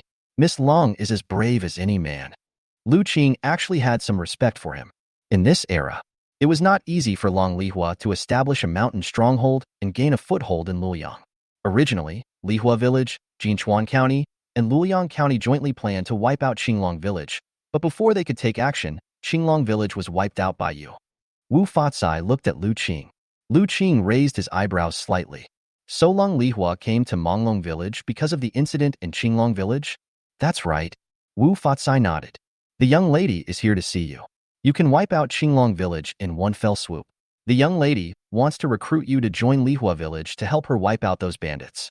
Wu Fatsai told Lu Qing about Long Lehua's idea. Lu Qing was dumbfounded. After a moment's pause, Lu Qing waved his hands hastily. No, I'm just a scholar. I don't have that much ability. Lu Qing didn't expect that Long Lehua wanted him to go to Lehua Village to help her eliminate bandits. This really thought too highly of him. And I really don't want to get involved. Once you get involved, you may be stuck in a quagmire and unable to extricate yourself. There will inevitably be troubles one after another. I knew you would object. That's what I told the young lady. Wu Fatsai did not persuade Lu Qing either, because Wu Fatsai knew that Lu Qing was a very opinionated person. Lu Qing is willing. Then no persuasion is needed. If Lu Qing doesn't want to, no matter how much you persuade me, it's useless. A smart person like Lu Qing doesn't need anyone else to help him make decisions, so it's better to leave everything to Lu Qing himself and let them be bystanders. Thank you, Uncle Fa Kai. Why are you being so polite to me? Wu Fatsai waved his hand. The two went down the mountain together. Uncle Fortune. As soon as they arrived at the village entrance, Lu Qing and Wu Fatsai saw Long Lehua. Long Lehua walked forward with a serious expression, as if something had happened. What's wrong? Wu Fatsai asked. Long Lehua looked at Lu Qing, as if she had something to hide. Lu Qing already knows your identity and situation, Mississippi. Wu Fatsai signaled Long Lehua that he had no time to care. I see. Long Lehua is relieved. There's news from Lehua Village that someone has betrayed me. I have to go back and take a look. Well, after hearing this, Wu Fatsai realized the seriousness of the matter and had no intention of trying to keep Long Lehua. Can I take the crossbow with me before I leave? Long Lehua looked at Lu Qing. Long Lehua was very fond of Lu Qing's repeating crossbow. If she had this crossbow in her hand, Long Lehua believed that she could quickly quell the civil unrest in Lehua Village. No problem. Lu Qing nodded. She is the eldest daughter of the Zhenbei Marquis Mansion. Although the Zhenbei Marquis Mansion is in decline, According to what Wu Fatsai said, Jinbei Marquis Long Qiji will definitely regain his military power. Being on good terms with Long Lehua at this time can be considered a favor. Thank you. I, Long Lehua, will remember this favor. Long Lehua didn't expect Lu Qing to be so straightforward. Soon the crossbow was handed over to Long Lehua. Thank you. Long Lehua looked at Lu Qing with gratitude. Lu Qing's straightforwardness made Long Lehua feel good about him. You're welcome. Mr. Lu has such ability. It would be a waste of his talent if he continues to stay in Manglong Village. Long Lehua stopped and looked at Lu Qing before leaving. Obviously, there is a recruitment process. If Lu Qing followed him, he would most likely work under his father in the future. I am just a scholar. I am useless as a scholar. Thank you, Miss Long, for your kindness. Lu Qing smiled and saluted. Lehua Village always welcomes Master Lu, and even the Jinbei Marquis Mansion. Long Lehua left after saying this. Lu Qing was speechless. It seems that the eldest lady really wants to train you. If you go there, you may have the opportunity to serve under the Marquis. Wu Fatsai seemed to be reminding Lu Qing what he had given up. This is an opportunity that some people will never have in their lifetime. Lu Qing just gave up like that. He didn't believe that Lu Qing didn't understand what he was giving up. I am a mountain wanderer who is used to being lazy. It is better to be free and easy here than to work under others. Lu Qing said casually. Fame, wealth, and power are not what Lu Qing wants to pursue. You kid. Wu Fatsai smiled bitterly. He didn't expect that Lu Qing's mood was so free and easy. This might be the arrogance of a talented person, as Long Lehua said. Lu Qing returned home. Husband. Han Xionyang and others welcomed Lu Qing. Well, I'm going to Luoyang County to buy some things. Is there anything you want to buy? Lu Qing asked Han Xionyang and the other three. Chapter 36 Papermaking. Lu Qing asked Han Xionyang and others. No. Zhang Yulan shook her head in response. Really? Real. Well, Lu Qing did not ask any further questions. Lu Qing could see that Zhang Yulan and the others wanted to save money for themselves. Although they had several hundred taels of silver, in the eyes of Zhang Yulan and the others, it would eventually be spent. Live off the land. What should I do then? So we should save wherever we can. Lu Qing sighed. I was underestimated by these little girls. I haven't even realized my ability to make money. It seems I need to show it well. Xionyang, come with me. Lu Qing finally looked at Han Xionyang. Well, I might have bought a little more, so I need some help. Good. Han Xionyang had no objection. Followed Lu Qing to Luoyang County. Lu Qing took Han Xionyang and started shopping. Although Luoyang County was not very big, fortunately everything Lu Qing wanted was there, just in small quantities. Before leaving, Lu Qing left a message to the shop owner, asking him to buy more of the things he needed, and even left a deposit. Soon the wheelbarrow was full. Are you hungry? Lu Qing looked at Han Xionyang, who came with him. After becoming a woman, Lu Qing found that Han Xionyang was becoming more and more sexy and charming. She seemed to have a natural charm. Not hungry. You girl, go away. Lu Qing took Han Xionyang into a restaurant in Luoyang County. After dinner, Lu Qing and Han Xionyang pushed the wheelbarrow back to Manglong Village. Pushed the wheelbarrow into the yard. Lu Qing immediately went into the mountains to get down the paper-making raw materials he had selected. The next day, Lu Qing started making paper. The days go by. Han Xionyang and the other three were each busy with their own affairs. Lu Qing devoted himself to paper-making. It's done, it's done. Suddenly, Han Xionyang and the others heard Lu Qing's voice. What? Han Xionyang and the other two rushed out of the room and saw Lu Qing in the yard holding a piece of paper he had made and shouting excitedly. Husband. Well, come and see. Take a good look. Lu Qing brought the paper to Han Xionyang and the other two, and asked them to take a good look at the paper they had made. Cheng Sui raised her hand and gently stroked the surface of the paper. It's really paper. My husband, you actually made it. Cheng Sui looked at Lu Qing excitedly. How much more about Lu Qing do they not know? Zhang Yulan took the paper. Is this the paper that rich people use to seal windows? Zhang Yulan couldn't imagine that they could also use paper to seal windows. She slowly lifted the paper. When the sunlight shone through it, the white paper looked like white snow. Now it has been successful. Starting tomorrow, we will increase the scale of paper production. Lu Qing held the paper. Not only can you seal the windows, but most importantly, you don't have to use wooden strips and stones anymore. Han Yin-yang nodded. Lu Qing took Han Xionyang, Cheng Sui, Zhang Yulan, and Dong Chunhua to start making paper. Then brush a layer of tung oil on the finished paper. Wait until it dries before applying another coat. This process repeats itself. 10 days passed. The paper becomes hard and smooth, and water will slide off instantly when poured on it without staining the paper at all. Han Xionyang and the other two looked shocked. I didn't expect that these papers are really not afraid of rain.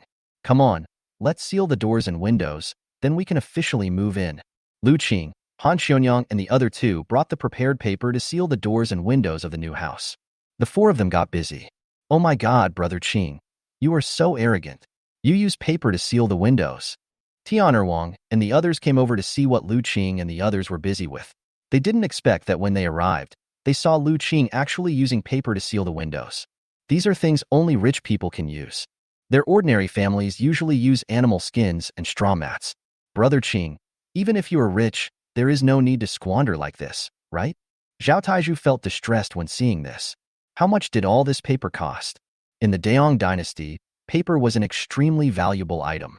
It was rumored that good paper was worth a fortune, but that was beyond the reach of people like them. Yes. Wu Hai also felt that Lu Qing had wasted his time on this matter. Who said I spent money? Lu Qing walked up to the group with a smile. Several people were stunned. Brother Qing, what do you mean? What I mean is that I didn't spend any money. I made all these papers myself. Lu Qing had a proud expression on his face. This is the power of knowledge. What? Brother Qing, can you also make paper? Tian'er and others were stunned for a moment. Everyone looked at Lu Qing and wondered, is there anything you don't know? Of course. Lu Qing shrugged. Next, I decided to open a paper mill in Manglong Village. Lu Qing told us his next plans. Paper mill? Yes, this kind of paper is specially made for sealing windows. Lu Qing picked up the finished paper and showed it to everyone. How does this paper look? Wu Hai and the others took the paper. It's thick, heavy, and smooth. Wu Hai expressed his own feelings. That's right. This is paper specially used for window protection. I believe that as soon as this paper appears, it will be very popular. Lu Qing was very confident about this point. Wu He. Why? Find me 30 or so people tomorrow, and we'll start building the paper mill. I've already chosen the location, right next to the pond west of our village. The wages are still 1 penny a day, with 2 meals a day. Lu Qing ordered. Lu Qing was not worried at all about labor. After building their own houses, many people did not sit idle at home. Good. Wu He nodded. The next day, Wu He easily gathered more than 30 people. Money and food. Those who had nothing to do at home came forward to sign up one by one. There is no need to look for anyone specifically. Wu He and his people started building a paper mill. Lu Qing and his family moved into a new house. Large, spacious house. Because the windows are sealed with paper, the light transmittance is much better than that of animal skin, so the whole room is extremely bright. Is this our house? Han Xionyang looked at the house. After 2 months, I finally moved in. Yes, but there will be better houses than this one in the future. Lu Qing said with a smile. Given the current poor conditions and limited technology, we can only do this much. Is there a better house than this? Zhang Yulan couldn't believe there was a house better than this one. Blue bricks, gray tiles, spacious, clean, and the doors and windows are sealed with paper. This is already the best house. To be better than this, how much better would it have to be? I am already very satisfied. Chung Sui said excitedly. For Chung Sui and others, being able to live in such a house was something they had never dared to dream of before, but now they can actually live in it. Chapter 37, Another Cousin. In a few days, the paper mill was almost completed. Lu Chen decided to go to Luoyang County again. I'm going to Luoyang County. Who wants to go with me? Lu Qing asked Han Xionyang and others. He had several wives, and he had to take one with him when he went out. Otherwise, why marry so many wives? Let Sui go with you. Han Xionyang looked at Chung Sui. Last time Lu Qing took her with him, so this time it should be someone else's turn. She shouldn't be the only one to get all the rain and dew. It will be Yulan and Chuanhua's turn next time. Han Xionyang seemed to have arranged everything. Lu Qing thought that if this could be done in shifts, then if he married more wives, wouldn't there be a new face every day? Me. Chung Sui was stunned. Let's go. Lu Qing smiled and motioned Chung Sui to go to Luoyang County with him. Good. Cheng Sui followed, looking obediently. The two came to Luoyang County. Lu Qing found the shop that had been agreed upon. Shopkeeper. Mr. Lu, you are here. The shopkeeper smiled the moment he saw Lu Qing. Lu Qing paid a deposit and started purchasing the goods, but after waiting for a few days, he still didn't see Lu Qing. This made the shopkeeper anxious. Could it be that someone has been plotting against me? In order to earn a small deposit, they rashly purchased goods, but in the end they were unable to sell the goods and ended up with nothing in their hands. But now when he saw Lu Qing, the shopkeeper's face was radiant, and he felt that he could do it again. I'll pick it up. Okay, okay. The shopkeeper nodded. He brought Lu Qing to the warehouse in the backyard, which was filled with things Lu Qing had purchased. A little. Lu Qing frowned. Now that the paper mill has been built, the materials currently available are simply not enough to sustain the continued operation of the paper mill. Please forgive me, Master Lu. I have tried my best. It's okay. It's okay. I just hope the more the better. Lu Qing smiled and waved his hand. It's better to have something than nothing. So are you guys going to take it away, or should we send it over? The shopkeeper also provides enthusiastic service. Lu Qing didn't expect that there was door-to-door delivery service in ancient times. It seems that there are still people who know how to do business. Please help deliver it.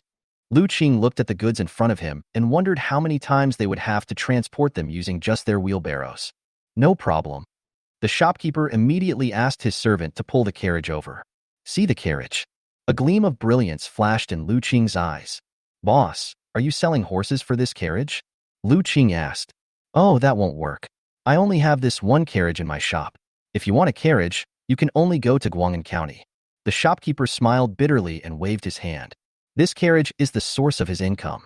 He relies on this carriage to run a prosperous business in Luoyang County. If he sells it, he will probably no longer be able to do business. Understood. Lu Qing nodded. Just send them to Manglong Village and find Han Chunyang, Zheng Yulan, or Dong Chunhua. Just tell them what Lu Qing bought and they will know. Manglong Village? Lu Qing? The shopkeeper looked at Lu Qing. Yes, what's the matter? Lu Qing was surprised. Hey, are you the Lu Qing who led the people of Manglong Village to wipe out Qinglong Village? The shopkeeper looked at Lu Qing in shock. In Luoyang County, Python Village. Lu Qing's is a household name. But no one expected that Lu Qing would be such a weak scholar. Can destroy Qinglong Village. Everyone thought he was a big, strong man. Exactly. Lu Qing smiled. So you are a great hero. I was blind and didn't recognize you. You have helped us get rid of a threat. Without Qinglong Village, it will be much more convenient for us to do business in Jinchuan County. I will give you 20% off on these goods today. The shopkeeper is also a very pleasant person. The moment they learned of Lu Qing's identity, they gave Lu Qing a discount. On the one hand, I am really grateful to Lu Qing.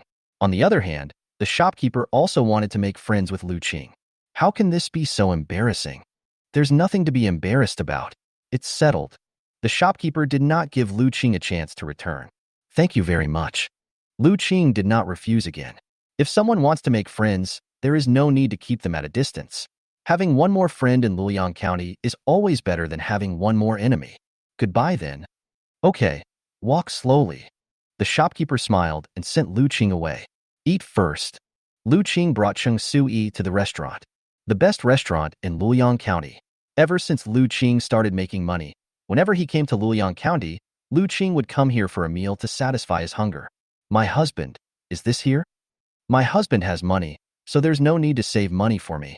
Lu Qing smiled and comforted Cheng Su-yi. Two people walked in. Eat. Make sure you eat enough. The two found a place to sit down. Suddenly a voice was heard. Lu Qing saw a middle-aged man sitting in front of a woman who was about the same age as Cheng Su-yi and the others. The woman had tears in her eyes and was eating the food in front of her bite by bite. Father, can you? No, I can't help it. The middle-aged man sighed helplessly. Uncle? Cheng Sue suddenly spoke. Lu Qing was stunned.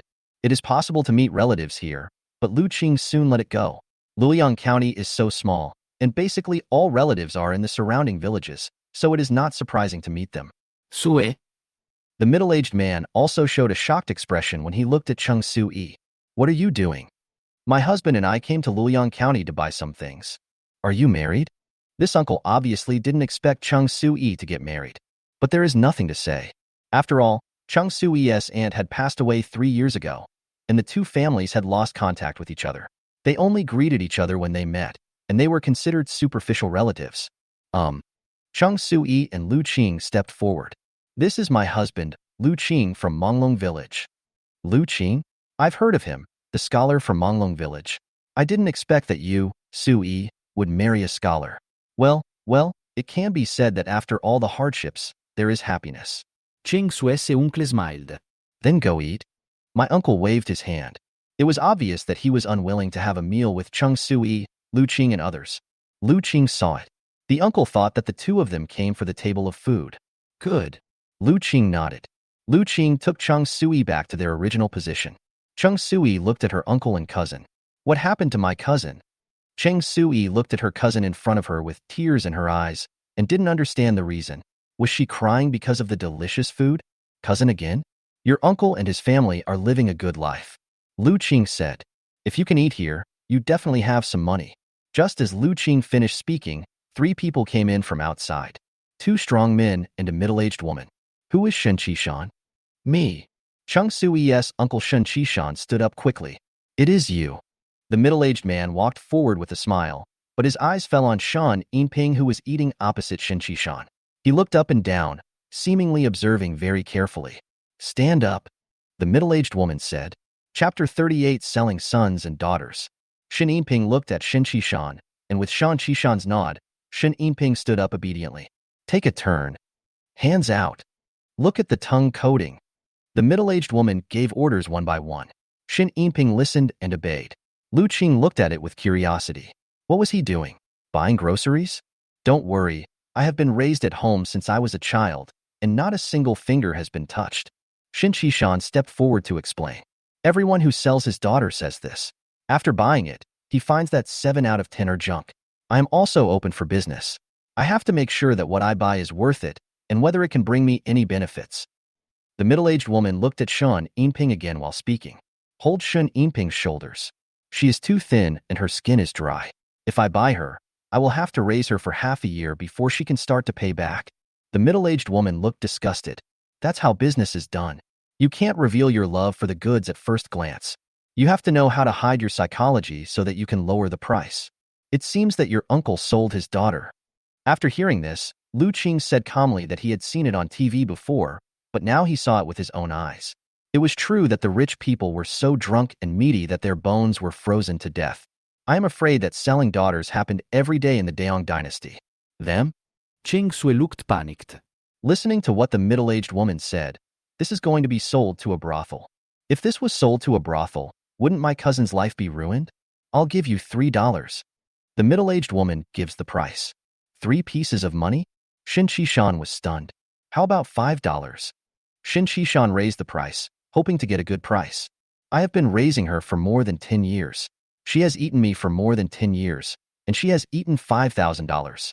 You can't let me do the business of accompanying you. Shen Qishan had an aggrieved tone. Then it's 4 guan. If you raise the price again, I'll leave. The middle-aged woman directly gave a compromise price. It's not that I don't want to give you 5 guan. Something like your daughter is worth 4 guan. If you don't buy it, forget it, there are others waiting for me. The middle-aged woman seemed to give Shen Qishan a last chance to consider. Miss Sir? Chung Sui looked at Lu Qing. Could it be that they really just watched their cousin being sold? What's wrong? Lu Qing asked rhetorically. What do you think of my cousin? Chung Sui asked Lu Qing in a low voice. Nice. That's right. How about you pay to buy my cousin and make her a concubine for you? Chung Sui knew that only Lu Qing could help now.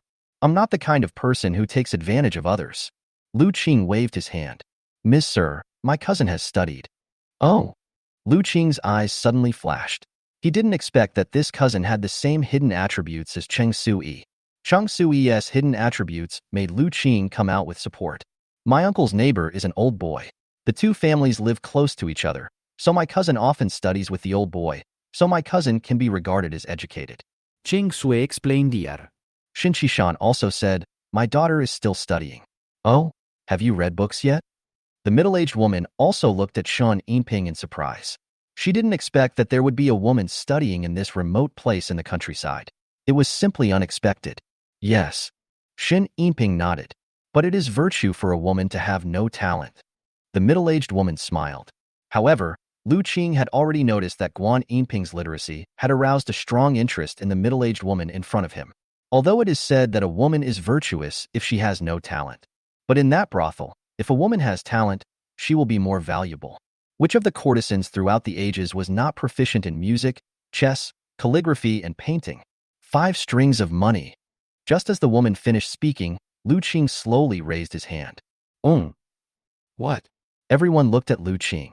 Lu Qing raised his hand and looked at Shan Yinping. I said, I'll buy her for $5. Lu Qing finally pointed at Shan Yinping. Shin Qishan and Shan Yinping were also stunned. They didn't expect Lu Qing to shout out 5 guanqian. Shin Qishan looked at Cheng Sui blankly. Could it be that Cheng Sui married some rich man?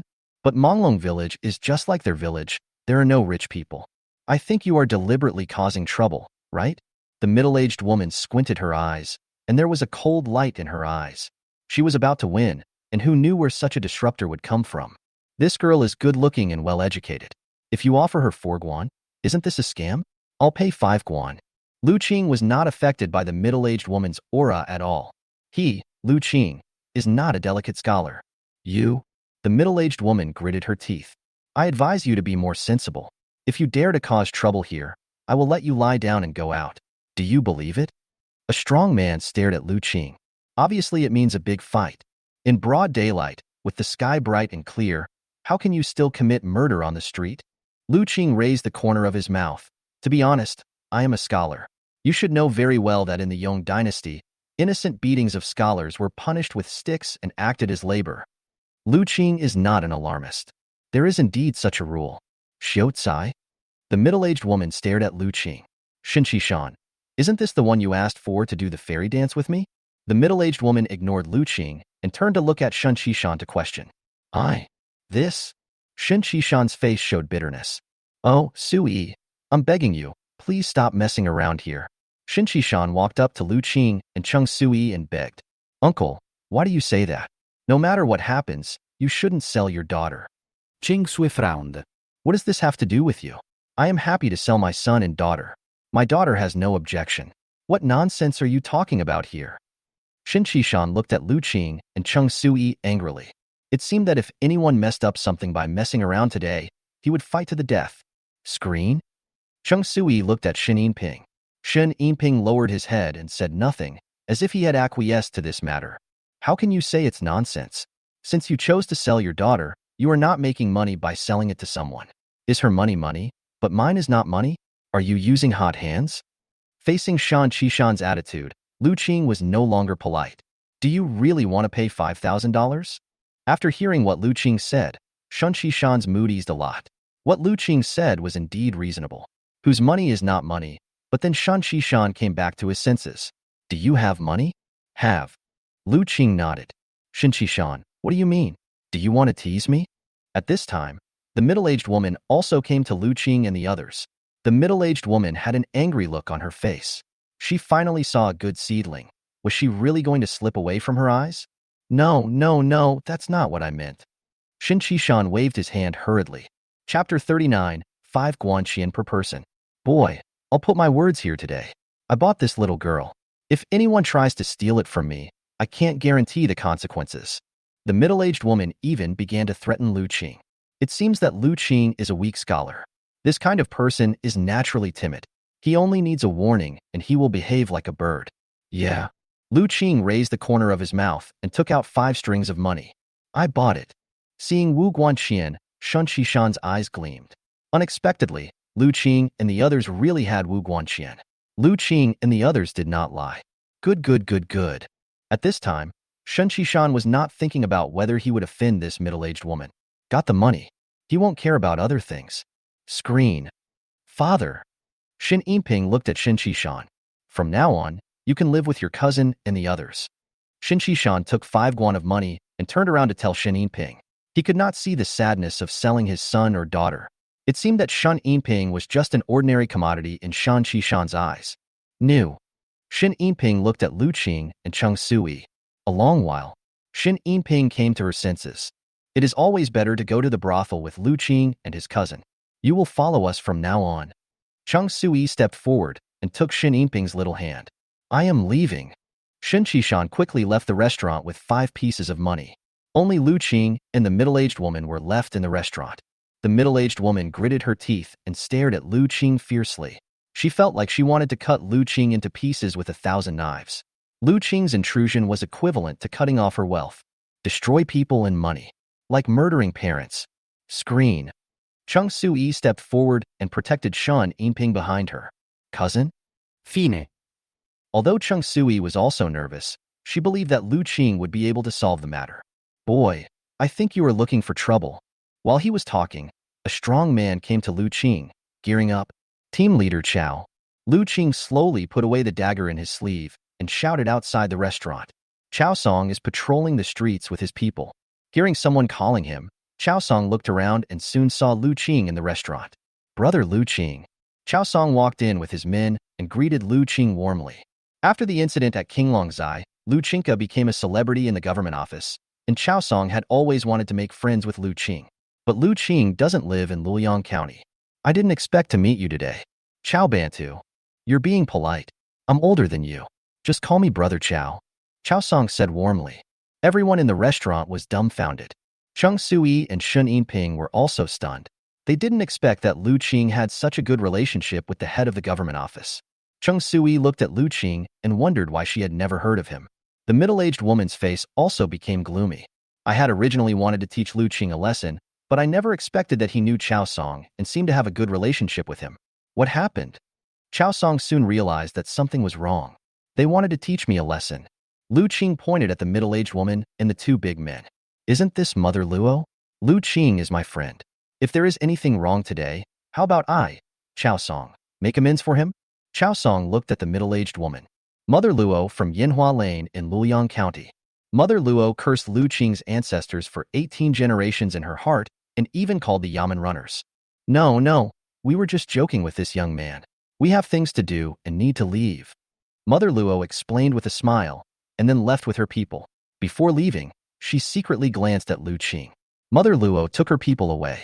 Brother Lu Qing, why do you have a conflict with Mother Luo and the others? Chow Song was very curious. This is my cousin Shen Ping. Mother Luo came to buy her, maybe because of my trouble. Lu Qing told Chow Song roughly what happened. I see. Chow Song also understood the cause of the matter. Although Mother Luo is not a big shot, she still has some tricks in Luoyang County. Please be careful. Chow Song did not forget to remind Lu Qing. Clear. Lu Qing nodded. He, Lu Qing, is no novice either. He knew very well that offending such a person could easily bring trouble to him, but since he had already taken action, there was no so-called regret. Brother Chow, have you eaten? If not, let's eat together. Uk. Chow Song did not refuse either. After dinner, Lu Qing and his friends separated from Chow Song at the restaurant entrance. Husband. Chung Sui followed behind Lu Qing. What's wrong? Lu Qing noticed that Chung Sui had a serious expression on her face and looked like she was worried about something. My husband, have I caused you trouble? Chung Sui began to blame herself. Chung Sui also heard from Chow Song that this Luo Mama was also a big shot in Luoyang County and had many thugs under her.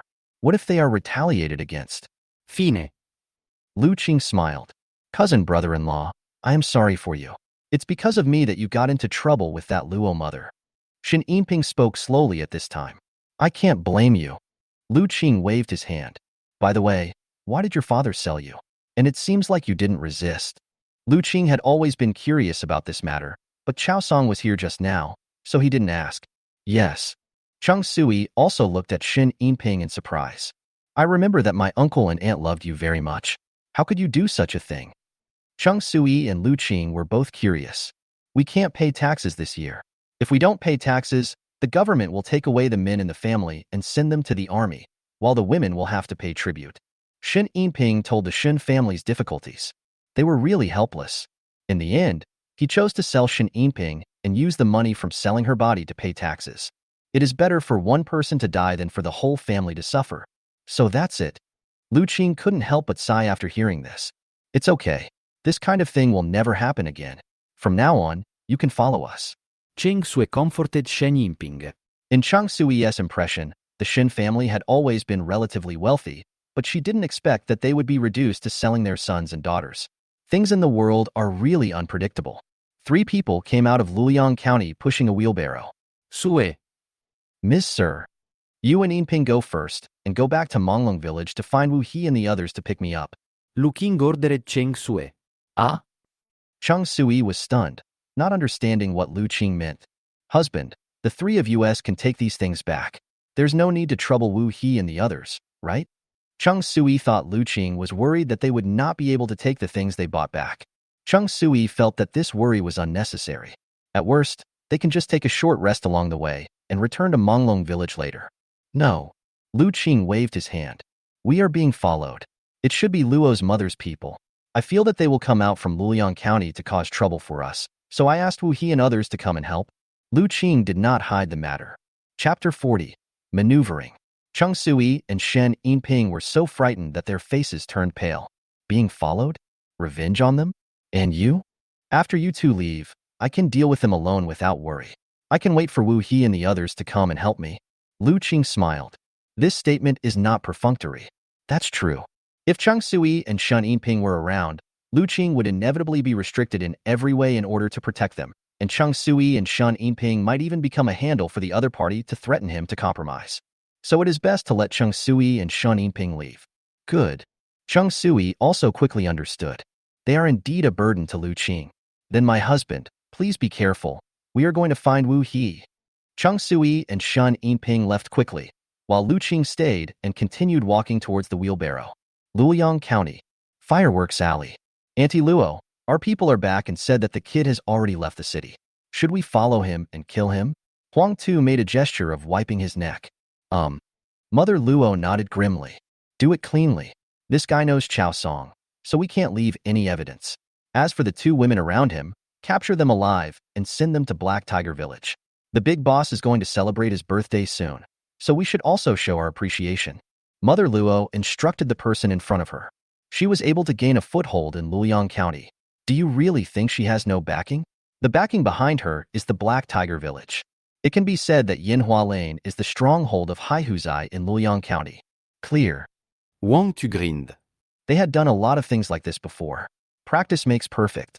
They were sure that no one would find out. Go ahead.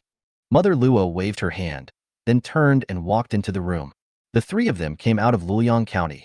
Brother Huang, where are the people? Huang Tu asked the person in charge of tracking. The people just left, and our people are still following them. Let's go. Huang Tu signaled the person in front of him to lead the way. The four of them quickened their pace and soon caught up with the people who were following Lu Qing. Brother Huang, where are the people? The man is resting in front, but the two women beside him are missing. The person who was following him had a depressed expression on his face. What? Huang Tu was speechless. The women around him are missing? Luo Ma said that she would give those two women to the boss. We must find those two women. Huang Tu narrowed his eyes. Huang Tu looked in the direction of the finger and saw a wheelbarrow parked under the tree. Lu Qing was leaning against the wheelbarrow to take a rest. What should I do? Go ahead and catch him first? There was a flash of murderous intent in Huang Tu's eyes. He decided to catch them first and then torture them severely. He would definitely be able to find out where the two women had gone. Good. 5 people rushed forward together. Rush up. Huang Tu felt something was wrong. With the 5 of them rushing over and making such a big fuss, how come there was no reaction at all? Wrong. Huang Tu brought people to the side of the unicycle. This was not a person at all, but just a disguised dummy. No one knew where the real person had gone long ago. Where are the people? Huang Tu looked around. This? I was staring at him the whole time. How could he disappear? That's impossible. The people who were following Lu Qing were also confused. They had been staring at him, so how could he disappear out of thin air? This was impossible. At this time, Lu Qing had already hidden behind a huge tree trunk. He must be nearby. Everyone, spread out and look for him. Huang Tu asked his men to spread out and look for Lu Qing. He didn't believe that a living person could disappear for no reason. Yes. After hearing this, several people immediately dispersed to look for Lu Qing's whereabouts. Several people dispersed. Lu Qing saw a person coming towards him. Lu Qing slowly squatted down. Keep your body in a diving posture. 1, 2, 3. Lu Qing listened to the sound and began to count silently in his mind. Crack. There was a sound of a dead tree branch being broken. Lu Qing pounced out like a tiger in an instant. You? The man obviously didn't expect Lu Qing to suddenly rush out and was caught off guard. Lu Qing quickly approached him, grabbed the man from the waist, spun him around and threw him to the ground. Boom! The two fell heavily to the ground. The man fainted instantly. However, the noise also attracted other people. Brother Huang this way? Where is he coming from? Someone rushed towards Lu Qing while shouting. After Lu Qing stood up, he immediately ran into the woods. Chase! Huang Tu looked at his younger brother being attacked and the murderous intent in his eyes suddenly became stronger. The two sides began to chase each other in the woods. How come he has such a good physique for a scholar? A younger brother next to Huang Tu said while gasping for breath. Huang Tu also looked surprised. I thought I could easily catch Lu Qing, but I didn't expect that the other party actually had some skills. He is already at the end of his rope. Huang Tu smiled. He just didn't believe that they couldn't catch someone. At the same time, Lu Qing, who was running in front, was already out of breath. He felt that his body had reached its limit. You can't escape. If you stop now, I might be able to let you die quickly. Otherwise, if you are caught by me, I will make you live a life worse than death. Huang Tu followed behind Lu Qing and began to disturb him with words. Lu Qing didn't take care of it. Lu Qing continued to move forward according to his plan as usual. He was heading towards the Manglong Village. This way, the time he spends meeting Wu He and the others will be shortened. The other side. Chung Sui and Shun Yinping returned to Manglong Village and immediately looked for Wu He and the others. Upon learning that Lu Qing was in danger, Wu He, Wu Hai, and Zhao Taiju picked up their farm tools and went to look for Lu Qing without saying a word. Time passes by little by little. Lu Qing, Huang Tu and others were hiding in the woods. Is this kid born in the year of the rabbit? At this time, Huang Tu also became impatient. After entering the woods, Huang Tu and the others felt that Lu Qing had been leading them around in circles and playing tricks on them. Brother Huang, what should we do now? What should I do? I must find him. Huang Tu clenched his fists. Today, either Huang Tu or Lu Qing will die. Lu Qing hid behind a mound so that he could rest for a while. According to the time, they should be here soon. Lu Qing calculated the time in his mind. Really? In less than a moment, Lu Qing saw Wu He and the others. Wu He, Wu Hai, Zhao Taiju, and more than a dozen others. Brother Qing. Wu He walked up and looked at Lu Qing, whose face was pale. It's okay. You came at the right time. Lu Qing patted Wu He's shoulder with a bitter smile, and then Lu Qing fainted. The body has really reached its limit. Wait for Lu Qing to wake up. Husband. Han Xionyang sat beside the bed, looking at Lu Qing with worry on her face. Xionyang, what am I doing? Wu He and the others said that you fainted after you met, and the other party ran away when he saw that they were outnumbered. Han Xionyang told Lu Qing what happened. That's good. Lu Qing breathed a sigh of relief. Chapter 41. The next step is to build a large dining hall. By the way, have all my purchases been delivered? Lu Qing reacted and hurriedly asked Han Xionyang. Those things were the key to making paper. They have all been delivered. I have asked Wu He and others to help put them in the warehouse. Han Xionyang reminded Lu Qing that he didn't need to worry about these things. When Wu He and the others came back carrying Lu Qing, Han Xionyang and the others were all shocked. That's good. Lu Qing breathed a sigh of relief. Husband. At this time, Chung Sui came to Lu Qing. What's wrong? I'm sorry. It's because of me. Chung Sui felt guilty because it was because of her that Lu Qing was in danger. If anything happened to Lu Qing, she would probably never feel at peace for the rest of her life. How can I blame you for this? Lu Qing held the soft little hand and patiently comforted Chung Sui. My lord, you are so kind. If anything happens to you, I will definitely go with you. Chung Sui looked at Lu Qing and swore. In the next few days, Lu Qing rested at home without working. Han Xionyang, Cheng Sui, Zhang Yulan, Shen Yinping, and Dong Chunhua took turns taking care of him. My wife is different every day. The emperor and I are not as good as me. Brother Qing. Wu Hai came to see Lu Qing. Following your instructions, we have prepared all the facilities. After Lu Qing completed the drawings, he asked Wu Hai to find Zheng Laosan from Luoyang County to help make the facilities. His doors and windows were all made by Zheng Laosan. Lu Qing was very satisfied with Zheng Laosan's craftsmanship. Master Lu. Meet Lu Qing. Zheng Laosan smiled. Thanks for your hard work. There. Zheng Laosan waved his hand. Lu Qing checked them one by one and finally nodded with satisfaction. The paper mill will start recruiting workers tomorrow. There will be 60 paper makers. The wages are the same as at the brick factory, 1 penny a day, with 2 meals provided. Lu Qing asked Wu He to notify the people in Manglong Village. If anyone is willing, they can come to work in the paper mill. Sure enough, less than half a quarter of an hour after the news of Lu Qing paper mill's recruitment was spread, Lu Qing's home was surrounded by villagers from Manglong Village. Lu Qing, you must choose me this time. Choose me. Choose me. Rushing forward one by one. For a penny plus 2 meals, no one was willing to give up this opportunity. Brother Qing, we are responsible for building the paper mill. Can we work directly in the paper mill? Tainyo looked at Lu Qing excitedly. He didn't seize the opportunity when the brick factory was recruiting.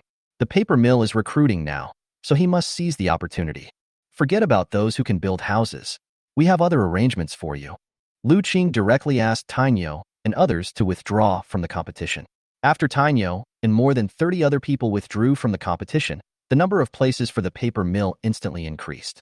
Lu Qing selected 60 capable people and arranged them to work in the paper mill. Tomorrow the 60 of you will meet at the paper mill. Yes. After hearing Lu Qing's words, the crowd dispersed one by one. Brother Qing, what about us? Tainyo and others looked at Lu Qing. Lu Qing picked them out, so he wouldn't leave anything to do, right? Build me a cafeteria. Lu Qing talked about the third building he wanted to build. That's the cafeteria.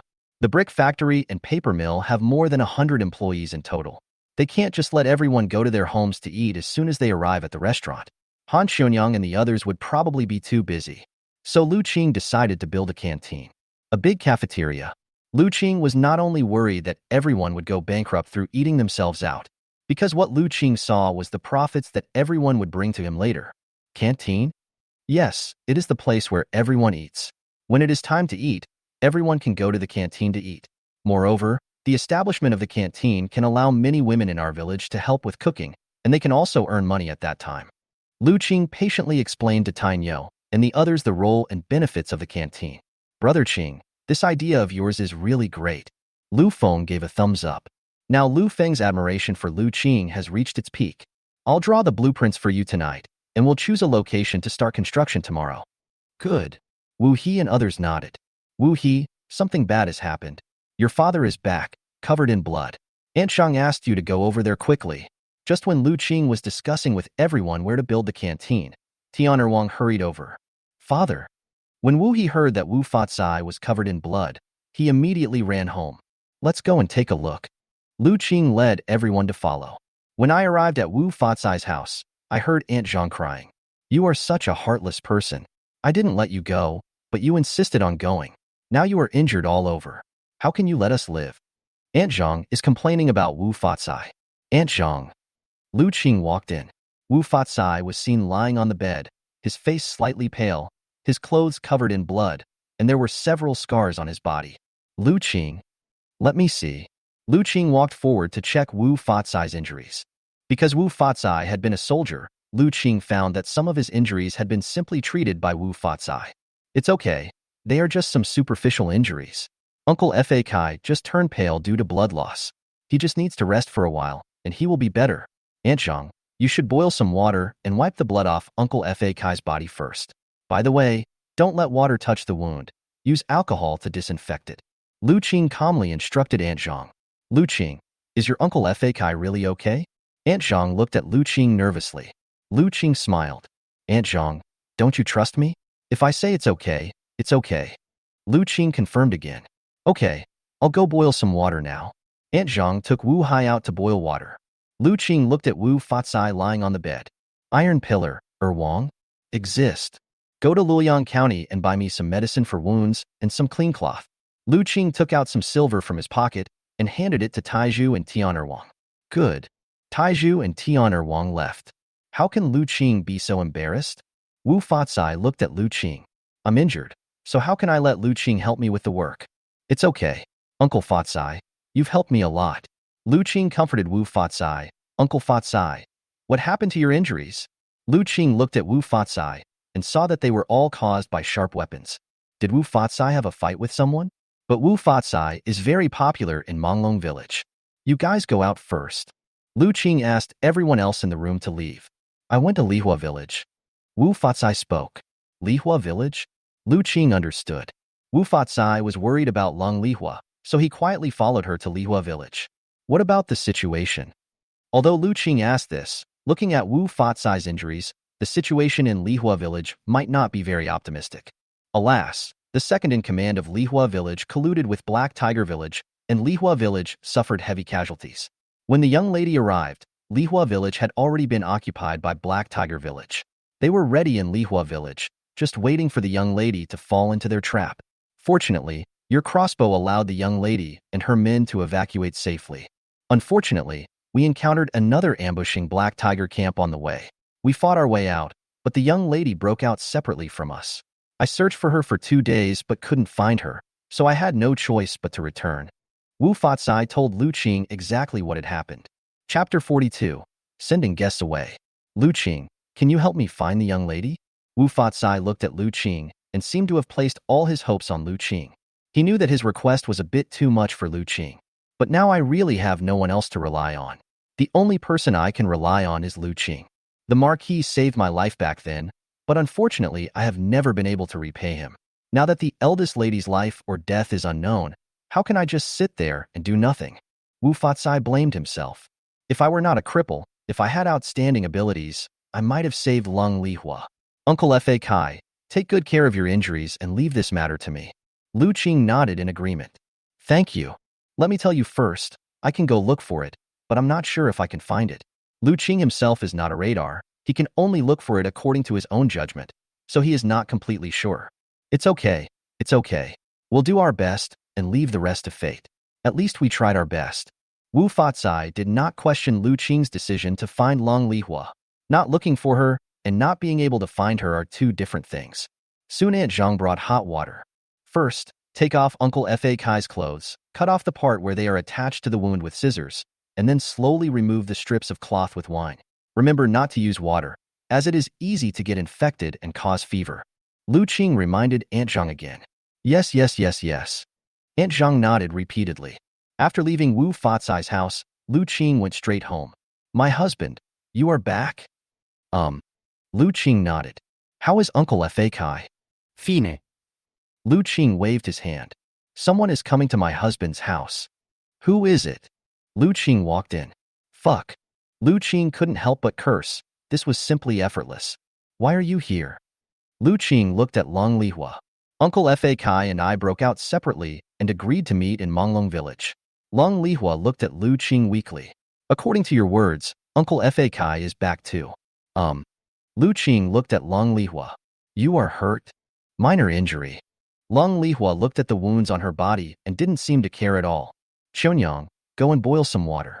Yulan, bring some clean clothes. Sui, go and make a bowl of porridge. Yinping, help me to the bed. Lu Qing directed the operations in an orderly manner. Hot water was brought over soon. Lu Qing looked at Long Lehua lying on the bed. Qionyang, please help me wipe the blood off her body. Don't touch the wound. Han Qionyang looked at Leng Lehua. There is a difference between men and women. She is a girl. Lu Qing knew that Han Qionyang did not know Long Lehua's gender, so he immediately explained to Han Qionyang. Ah? Han Qionyang was shocked. I didn't expect the person in front of me was a woman. Good. Knowing that it was a girl, Han Qionyang did not hesitate any longer. Soon Long Lehua's clothes were taken off, and Han Qionyang wiped the blood with hot water. Lu Qing then instructed Han Qionyang to simply treat the wound and bandage it with a clean cloth. Then Long Lehua changed into the clothes Zhang Yulan sent her. Husband, the porridge is here. Eat something. Lu Qing looked at Long Lehua. Thanks. Long Lehua took the hot porridge and started eating. After 2 days of fleeing in the mountains, Long Lehua was already very hungry. A few days passed. Long Lehua's body has almost recovered. Lu Qing brought Long Lehua to visit Wu Fatsai. I also felt relieved when I saw Long Lehua. Lu Qing and Long Lehua came out of Wu Fatsai's house. Now that you have recovered, when will Miss Long plan to leave? Lu Qing did not beat around the bush. Lu Qing's intuition told him that if this woman stayed in Manglong Village would likely be in trouble, so it would be better to let this woman leave quickly. Master Lu, are you going to chase me away? I guess so. Your Lehua village is a thorn in the side of many mountain villages in Luoyang. Once the news of your presence in Manglong Village spreads, we will not be able to live in peace. Lu Qing expressed his concerns. He is not a saint. He is just an ordinary person. In this society, you have to ensure your own safety first before you can ensure the safety of others. I'll leave as soon as possible. Long Lehua smiled and said that she could understand it. Husband, someone from Luoyang County came and said he wants to see you about something important. Zhang Yulan found Lu Qing. It seemed that the person was in a hurry and wanted to know something important. Good. Lu Qing nodded. Return home. Mr. Lu. It's you? Lu Qing looked at the person in front of him. This was not the clerk who sold to Tongha shop. Many of the things he needed for papermaking were bought from their shop. The shopkeeper also gave himself a 20% discount.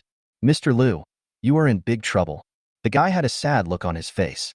What's the meaning? Lu Qing didn't understand. How could I, who was living a peaceful life, get into such trouble? Yesterday, our shopkeeper received a message in Fireworks Lane saying that Luoma had found the Black Tiger Village and wanted the Black Tiger Village to teach you a lesson. Black Tiger Village? Lu Qing's face darkened. This is something you really can't avoid. They thought that if they let Lung Lehua leave Manglong Village, they would be able to stay out of trouble, but they didn't expect that Luoma was actually related to the Black Tiger Village. Mr. Lu, have you ever offended Mother Luo? The guy looked at Lu Qing. If Black Tiger Village takes action, the entire Manglong Village will suffer. Miss Sir. Cheng Sui looked at Lu Qing. This Luoma must be because of Shun Yinping. Thinking of this, Cheng Sui had a sad look and self-blame on her face. Miss Sir, I'm sorry. It's because of me. I'm going to find this Luoma now. Shin Yinping stood up. It was because of her. She couldn't just pretend that she didn't know anything. Call me Changgong. It's because Lu Qing has already bought himself. From now on, she is Lu Qing's concubine, so she naturally calls her husband. Fine. Lu Qing comforted the two of them. I, Lu Qing, am not yet ready for a woman to rush in front of me. Lu Qing asked Chang Sui and Sean Yinping to rest assured. Mr. Lu, what our shopkeeper means is that you should meet with Luoma. If you are willing, our shopkeeper is willing to mediate. The guy continued. Thank you. Let me think about this for a while. But I, Lu Qing, will remember it if you can come and deliver the letter. Lu Qing was grateful to the shopkeeper and the waiter. Well, the guy nodded and left the Manglong Village. Everyone in the room fell silent. Han Xionyang, Cheng Sui, Zhang Yulan, Dong Chunhua, and Shen Yinping looked at Lu Qing, seeming to be waiting for Lu Qing's decision. Lung Lehua also looked at Lu Qing calmly. She was now curious about what decision Lu Qing would make. A long while. Miss Lung, can you make a deal? Lu Qing asked. Mr. Lu, you're not going to chase me away? Lung Lehua suddenly became arrogant and glared at Lu Qing like a little woman, as if she was very uncomfortable with the fact that Lu Qing had just asked her to leave. Chapter 43. Each takes what he needs. Lung Lehua looked at Lu Qing aggrievely and said that it was you who let people go, and it is you who wants cooperation now. Don't you, the leader of Lehua Village, have a temper? It's different now. It's different now. Lu Qing explained with a smile. Snort. Lung Lehua snorted coldly. Tell me what bad idea you have. Lung Lehua felt that Lu Qing must have thought of some solution. It can't be said to be a bad idea. It's good for both you and me. Lu Qing gestured for Lung Lehua to sit down and poured her a cup of tea. How about we cooperate? How to cooperate? Lung Lehua looked at Lu Qing. Let's wipe out the Black Tiger Village together. What? As Lu Qing finished speaking, the women in the room showed shocked expressions, and some even screamed in surprise. Destroy the Black Tiger Camp? Han Xionyang and others were completely dumbfounded. I heard that the Black Tiger Village is much more powerful than the Green Dragon Village. After hearing what Lu Qing said, Lung Lehua looked at him in surprise for a long while before speaking. Mr. Lu, do you know how powerful the Black Tiger Village is? They are not the Azure Dragon Village. The Black Tiger Village can easily destroy our Lehua Village. Their strength should not be underestimated. Lung Lehua decided to tell Lu Qing about the situation in the Black Tiger Village first. At this moment, in Lung Lehua's eyes, Lu Qing's words were just ignorance and fearlessness. Lu Qing dared to say such words without knowing the situation of Black Tiger Village at all. If Lu Qing knew the strength of the Black Tiger Camp, he would definitely not say such a fantastic thing. Destroy the Black Tiger Camp? In Lung Lehua's opinion, it is impossible. It would require at least several times the strength of the Black Tiger Camp to wipe it out. But Lu Qing seems to have no one now. Moreover, even if they cooperated with him, his Lehua village was now divided into pieces, and there were not many people who could be gathered together. Aren't they walking into a trap by going to wipe out the Black Tiger Camp? In response to Lung Lehua's words, Lu Qing smiled. Black Tiger Village? In my opinion, they are nothing but a bunch of traitors. If I, Lu Qing, am willing, I can turn them into ashes with a wave of my hand. Lu Qingyun was calm and composed. You? Lung Lehua was speechless. What arrogant words. Even his own father Lung Qiji did not dare to say so. Lu Qing is simply arrogant. Master Long, I just want you to say one word. Are you willing to cooperate? Lu Qing continued. How to wipe out the Black Tiger Camp is Lu Qing's business, and whether to cooperate or not is Lung Lehua's business. How to cooperate? You must immediately gather all the people in Lehua Village and have them obey my orders in everything. Anyone who disobeys my orders will be killed. Lu Qing stated his demands. This? Lung Lehua smiled bitterly. What if you kill all my brothers in Lehua village? Then you take command. Can you destroy the Black Tiger village? You? Lung Lehua was speechless. She stared at Lu Qing, wondering how she didn't realize that this guy was actually a sharp-tongued person and his words were so irritating. So what do we get? Name. Lu Qing said. Although Lehua village has a foothold in Luoyang, it is not well known. If Lehua village destroys Black Tiger village, I believe it will become famous. This should be a good thing for Miss Long. Lu Qing looked at Lung Lehua. Lung Lehua fell silent. It was obvious that Lung Lehua was hit on the mark by Lu Qing's words. If Lehua village becomes famous, its influence on Luoyang will definitely increase. I believe that many villages that are waiting and watching will seek to form an alliance with Lehua village, and then they will be able to control these villages little by little. Perhaps it can quell the bandit problem in Luoyang area. What about you? What we get is profit. The credit for destroying the Black Tiger village belongs to your Lehua village, but the reward money is mine. Lu Qing was very clear. He wants money. You don't want a name? Lung Lehua didn't expect that some people would do something for money rather than fame. A tree that stands out in the forest will be destroyed by the wind. Being too prominent will easily attract jealousy, so keeping a low profile is the best way to go. You can also understand it as keeping quiet. Lu Qing smiled. This time, when we are destroying the Black Tiger village, we are using the name of the Lehua village. On the one hand, it can hide us. On the other hand, the Lehua village and the Black Tiger village just had a feud, so it can be regarded as a legitimate reason for our actions. Lu Qing continued. Lung Lehua thought for a while and nodded in agreement. Then I'll go find someone now. Okowo. Lu Qing sent Lung Lehua away. When he returned home, he saw the 5 girls looking at him. What's wrong? My husband, do you really want to wipe out the Black Tiger village? Han Xuanyang asked. Well, I won't attack anyone unless they attack me. But since the Black Tiger village wants to attack me, I have to strike first. Besides, I don't think the Black Tiger village is a good village. Lu Qing explained that being able to wipe out the Black Tiger village while protecting their own safety was also a meritorious deed. But this is too dangerous. What if something unexpected happens to you? Han Xuanyang was still worried. Lu Qing pinshed Han Xuanyang gently. It's okay. I will protect myself. Besides, I'm not alone. Don't we still have Lehua village? Lu Qing reminded Han Xuanyang. Lehua village. By the way, what is this Lehua village? Han Xuanyang thought of Lung Lehua. Lu Qing has been chatting with Lung Lehua about the affairs of Lehua village. Is this Lehua village very powerful? Why did Lu Qing cooperate with the copycat? There are only a few good mountain villages in Luoyang. Her name is Lung Lehua, and she is the leader of Lehua village in Luoyang. However, her real identity is the daughter of Long Qiji of Zhenbei Marquis Mansion. What? Han Xuanyang and the other 4 were completely shocked. Since she is the legitimate daughter of the Marquis Mansion, this identity is out of reach for Han Xuanyang and others. In the eyes of Han Xuanyang and her friends, the village chief was the person of the highest status, and above him were the bailiffs of the government office. Han Xuanyang and her friends, who had never even seen the county magistrate, were naturally surprised to think that Lung Lehua was the legitimate daughter of the Marquis Mansion. She. Chung Sui was so shocked that she couldn't speak. I didn't expect that since she has such an identity, why would she set up a counterfeit? Zhang Yulan didn't understand what Lung Lehua was doing. For the grand blueprint, Lu Qing gave a brief explanation. It's enough for you to know her identity. Don't tell anyone, otherwise it will easily cause trouble. Lu Qing reminded Han Xuanyang and the other 4. He said this so that Han Xuanyang and the others could feel at ease. Don't worry about yourself. But Lu Qing still hoped that Han Xuanyang and the others could keep it a secret. Don't worry, sir. We won't tell. Zhang Yulan nodded and said. Then, husband, is there anything we can do to help?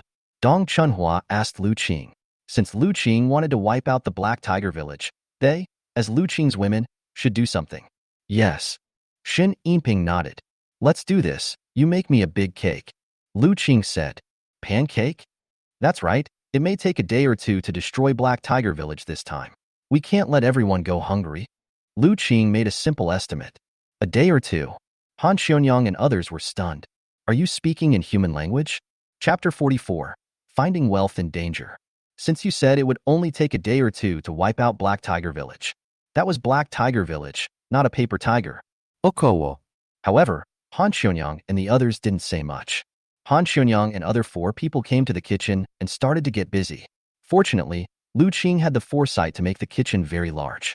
Otherwise, it would have been very crowded for 5 women to work together. Han Xuanyang and her friends made pancakes. Lu Qing came out of his home. Wu He, Wu Hai. Lu Qing found Wu He and Wu Hai. Brother Qing, is there something wrong? Wu He and Wu Hai looked at Lu Qing. It's time to live. What? Wu He looked at Lu Qing. I have decided to wipe out the Black Tiger camp. Will you come? Lu Qing asked the brothers Wu He and Wu Hai directly. Of course I have to go. Wu Hai clenched his fists. His father was almost killed by the Black Tiger camp, and he must avenge himself. Now that Lu Qing wants to take action, he naturally cannot back down. Good. Lu Qing nodded. Go contact the others and see if they are willing. If they are willing, they can come. If they are not willing, forget it. But you must ensure that no one leaks the secret. Lu Qing asked the brothers Wu He and Wu Hai to help find someone. Why? Wu Ha and Wu Hai leave. Lu Qing walked into the room and looked at Wu Fatsai. Wu Fatsai has basically recovered, but he still can't overwork himself. Lu Qing, I just heard that you want to wipe out the Black Tiger village? Yes. Lu Qing told Wu Fatsai the cause and effect of the matter. If it is a blessing, it will not be a disaster. If it is a disaster, it cannot be avoided. Since this Black Tiger village poses a threat to me, then I will eradicate it. There was a ruthless look in Lu Qing's eyes. Looking at Lu Qing, Wu Fatsai felt a chill all over his body. You must not offend someone like Lu Qing under any circumstances. Lu Qing is simply a devil. However, Wu Fatsai also knew that the Luoyang area needed ruthless people like Lu Qing. If Long Qiji had been as ruthless as Lu Qing, he probably would not have been defeated. Then you have to be more careful. This Black Tiger village is not the Green Dragon village. Lu Qing nodded. I have already made an agreement with Long Lehua to cooperate with Lehua village and wipe out Black Tiger village in the name of Lehua village. This is a good idea. Although the Lehua village has been dispersed, there are still some people left. They are at least stronger than our own people. Secondly, using the name of the Lehua village will not bring any trouble to the Manglong Village. You have considered it very comprehensively. Wu Fatsai also understood the meaning of Lu Qing's words. Uncle Fakai is right. Lu Qing smiled. Evening. Hundreds of people have gathered at Lu Qing's house. Lu Qing's yard is almost full. Lu Qing, I heard that you want to wipe out the Black Tiger village. My whole family will join you. Yes, we all want to participate. Everyone rushed forward one by one. Lu Qing looked at the people in front of him and smiled. Everyone, destroying the Black Tiger village is not a joke. It may not be as smooth as the Azure Dragon village. I cannot guarantee that everyone will be safe. It is very likely that someone will die in the process. Lu Qing said. He can't accept everyone who comes. He has to make things clear first. After hearing that they would die, many people fell silent. Apparently, these 2 words made them feel fear and dread, and they retreated. They originally thought that they could make money as easily as in Qinglong Village. Secondly, the elderly, children, and women are not considered for the time being. Lu Qing looked at the crowd and saw some people over 70 years old, some under 10 years old, and some who came with their wives. It may take us several days to wipe out the Black Tiger village. We will have to walk on mountain roads, sleep in the open air, and face danger at any time. The elderly, children, and women can easily become a burden to us. We cannot guarantee your safety. Is it to protect you or to destroy the Black Tiger village? Don't think it's easy to wipe out the bandits, so don't just let everyone come and join us. Lu Qing knew very well that these people came here just to take up a quota, so that they could get an extra quota of money when the money was divided. Last time. This is the case with Wu Fatsai, Wu He, and Wu Hai. But everyone began to hesitate. I only want young men who are not afraid of death. If you are willing, come up and sign the death agreement. After signing, you can go with me. Life or death is the only way. Lu Qing said. He won't be responsible if someone dies. It's all voluntary. A few words. Hundreds of people fell silent. Obviously, everyone is waiting to see what the other party will choose. Ikome. Wu He was the first to step forward. It's just the Black Tiger camp. I'm not afraid. I'm coming too. Wu Hai is the second one. Count me in. Zhao Taiju was about to step forward when he was stopped by Zhao Yud. Don't be impulsive. This could kill people. Zhao Yud looked at Zhao Taiju nervously. What would he do if something happened to Zhao Taiju? Zhao Yud began to get nervous. Dad, it's okay. Zhao Taiju disagreed. Even if there was danger, he just had to be more cautious. Tian Wang stood up. Wang. Tian Fengxiu looked at Tian Wang, who was standing out with a serious expression on his face. But Tian Wang did not hesitate and stepped forward to sign. Time passes slowly. Many people backed out and left. Finally, Lu Qing looked at the people in front of him and smiled. Wu He, Wu Hai, Tian Wang, Tainyo, and Lu Feng. Zhao Taizhu originally wanted to participate, but was pulled away by Zhao Yud. Brother Qing, are we all okay? Lu Feng asked. There were hundreds of people coming, but in the end, only a few of them were left. Lu Feng began to worry. Fine. Lu Qing waved his hand. Wu He. Why? Take Wang to the blacksmith shop in Luoyang County and ask him to help forge arrowheads. Tell him that you need them urgently and make them overnight. The more the better. Clear. Wu He nodded. Wu Hai, take Lu Feng to Zhang Laosan's carpentry shop and ask him to help make the parts for the crossbow. I have already drawn the blueprints and asked him to make it overnight. Ok. Wu Hai and Lu Feng nodded. After the matter is explained, you don't need to come back. Just keep an eye on Yinhua Alley in Luoyang County, especially the man named Huang Tuesday. I feel that he should be the contact person between Luoma and Black Tiger Village. Understood. Wu He and Wu Hai assured Lu Qing. Several days passed. Lung Lehua came to see Lu Qing again. The cold girl is here. Lung Lehua nodded. I have gathered the people from Lehua Village. There are about 50 people in total. Lung Lehua looked at Lu Qing. There used to be about 200 people in Lehua Village. Unfortunately, there are only about 50 people I can find now. Not bad. Lu Qing was already very satisfied with this number. And you? Lung Lehua asked back. There are 50 people in her Lehua Village. If Lu Qing can find 50 people from Manglong Village, they will have hundreds of people. Even the people in Manglong Village are not as good as the bandits. At least the number of people can give them momentum. Chapter 45 5 people. In response to Lung Lehua's question, Lu Qing slowly stretched out his hand and spread out his 5 fingers. You also have 50 people, that's enough. Adding up, we have 100 people, and we can compete with the Black Tiger camp. Lung Lehua said with relief. Lu Qing smiled and shook his head. Wrong. Wrong? Could it be 500 people? Lung Lehua stood up. Lu Qing, don't joke with me. How many people are there in your Manglong Village? You told me there are 500 people. Do you think I'm a fool? Lung Lehua stared at Lu Qing. At such an important moment, Lu Qing actually still had the mood to joke with her. I wasn't kidding you. I was talking about 5 people. You misunderstood what I meant. Lu Qing shrugged helplessly. You don't give yourself a chance to speak, and just keep making up things in your mind. You feel helpless, okay? 5. Lung Lehua stood there in a daze. This is better than a joke. Are you telling the truth? Lung Lehua couldn't believe that Lu Qing only found 5 people. What's the difference between this and not finding anyone? Lu Qing nodded. Lu Qing, what's the difference between you and not finding anyone? Lung Lehua didn't understand. 5 people are 5 people. Lu Qing corrected Lung Lehua's words. You? If that's the case, I think we should revisit our cooperation. You only have 5 people. Isn't this asking my brothers and I to die? Lung Lehua gritted her teeth. She thought Lu Qing was reliable, but she didn't expect him to be so unreliable. He simply treated this matter as a joke. It's a pity that I took it seriously. It seems that Lu Qing is not as powerful as imagined. The annihilation of Qinglong Village was just Lu Qing's good luck. I didn't tell you to go and die. Besides, war is not about who has more men. War is about brains. Don't you know that the best strategy is to attack the enemy's plans? Lu Qing looked at the angry Lung Lehua in front of him. She is still the daughter of Marquis Zhenbei. Why is she so narrow-minded? No wonder Lehua Village has never been able to expand. Look at itself now. It has gone from being a penniless bachelor to having 5 wives and living in a big house. Its businesses include a brick factory and a paper mill. This is because of its expansion. You'd better keep your word. Otherwise, I don't mind letting you walk in front of the Black Tiger Village. Lung Lehua clenched her fists. At this moment, Lung Lehua felt that she was being fooled by Lu Qing. No problem. Lu Qing nodded. In fact, there were hundreds of people who came, but after my introduction, everyone was scared.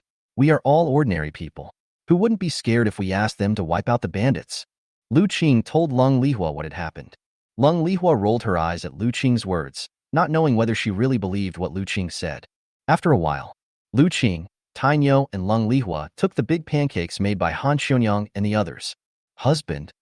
Han Kunyang looked at Lu Qing. It's okay. I'll take care of everything. Lu Qing comforted Han Xionyang and others. The three of them came out of Manglong Village and saw people from Lehua Village after walking a few miles. At this time, everyone was waiting for Long Lehua. Big boss. When they saw Long Lehua, everyone immediately walked forward. Then his eyes fell on Lu Qing and Tainyo. Tainyo became a little nervous being stared at by so many people. Where are the boss's people? One person asked curiously. There are only 6 of them. This is Lu Qing. Long Lehua introduced Lu Qing speechlessly. Hello, my name is Lu Qing, a scholar.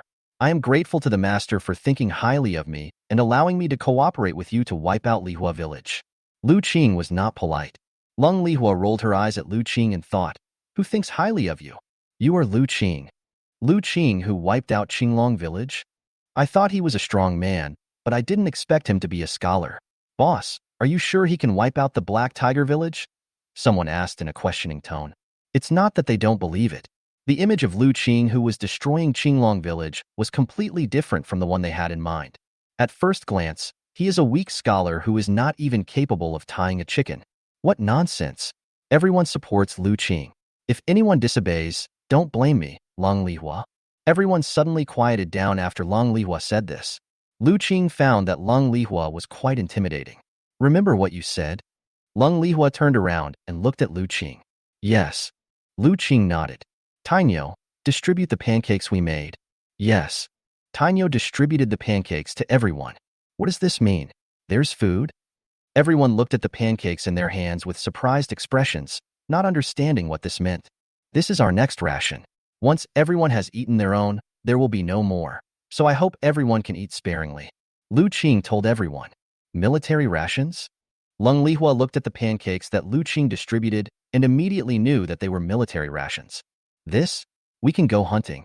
A man looked at the big cake in his hand and thought it would be better to go hunting so that he could eat meat. Hunting is a waste of time. We are going to wipe out the Black Tiger Village, not to hunt. And you can guarantee that you will catch prey every time. Even if you catch prey, how do you eat it? Grill it? This will easily expose our location and traces, so pancakes are the safest. Lu Qing said seriously. Since we are going to wipe out the Black Tiger camp, we can no longer act frivolously, and any risky behavior must be avoided, because this concerns the lives of all of us. After hearing what Lu Qing said, this person didn't dare to say anything else. I didn't expect you to know this. Long Lehua looked at Lu Qing. From his words, she could tell that Lu Qing did have some abilities. That's common sense. Lu Qing replied. We came to Luoyang County. Wu He, Wu Hai and others have prepared everything Lu Qing needs. Lu Qing installed the crossbows one by one. Give this to your subordinate. Good. Long Lehua looked at the crossbow in her hand. Although Lehua Village was destroyed, Long Lehua witnessed the power of the repeating crossbow, which was really powerful. If there were dozens more crossbows, it may not be impossible for me to turn the situation around in Lehua Village. Everyone distributed the crossbows. Everyone headed towards the Black Tiger Village. Black Tiger Village. Boss, who is this Lu Qing? Someone asked Luo Hu, the leader of the Black Tiger camp, whether it was an exaggeration to ask the Black Tiger camp to take action since Luo Ma couldn't do anything to him.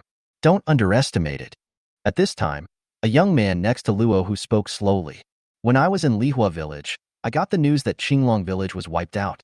We thought that Luoyang County and Jinchuan County jointly wiped it out, but later we found out that it was wiped out by a group of villagers from Luoyang County. The leader seemed to be called Lu Qing. Sun Bogu looked at Luo Hu. Oh. After listening to Sun Bogu's words, Luo Hu smiled. What should we do then? In that case, let's take a look at what kind of person Lu Qing is. Luo Hu clenched his fists. Chapter 46. Please write a letter. There was a murderous intent flashing in Luo Hu's eyes. The more people like this, the more satisfying it would be to kill them.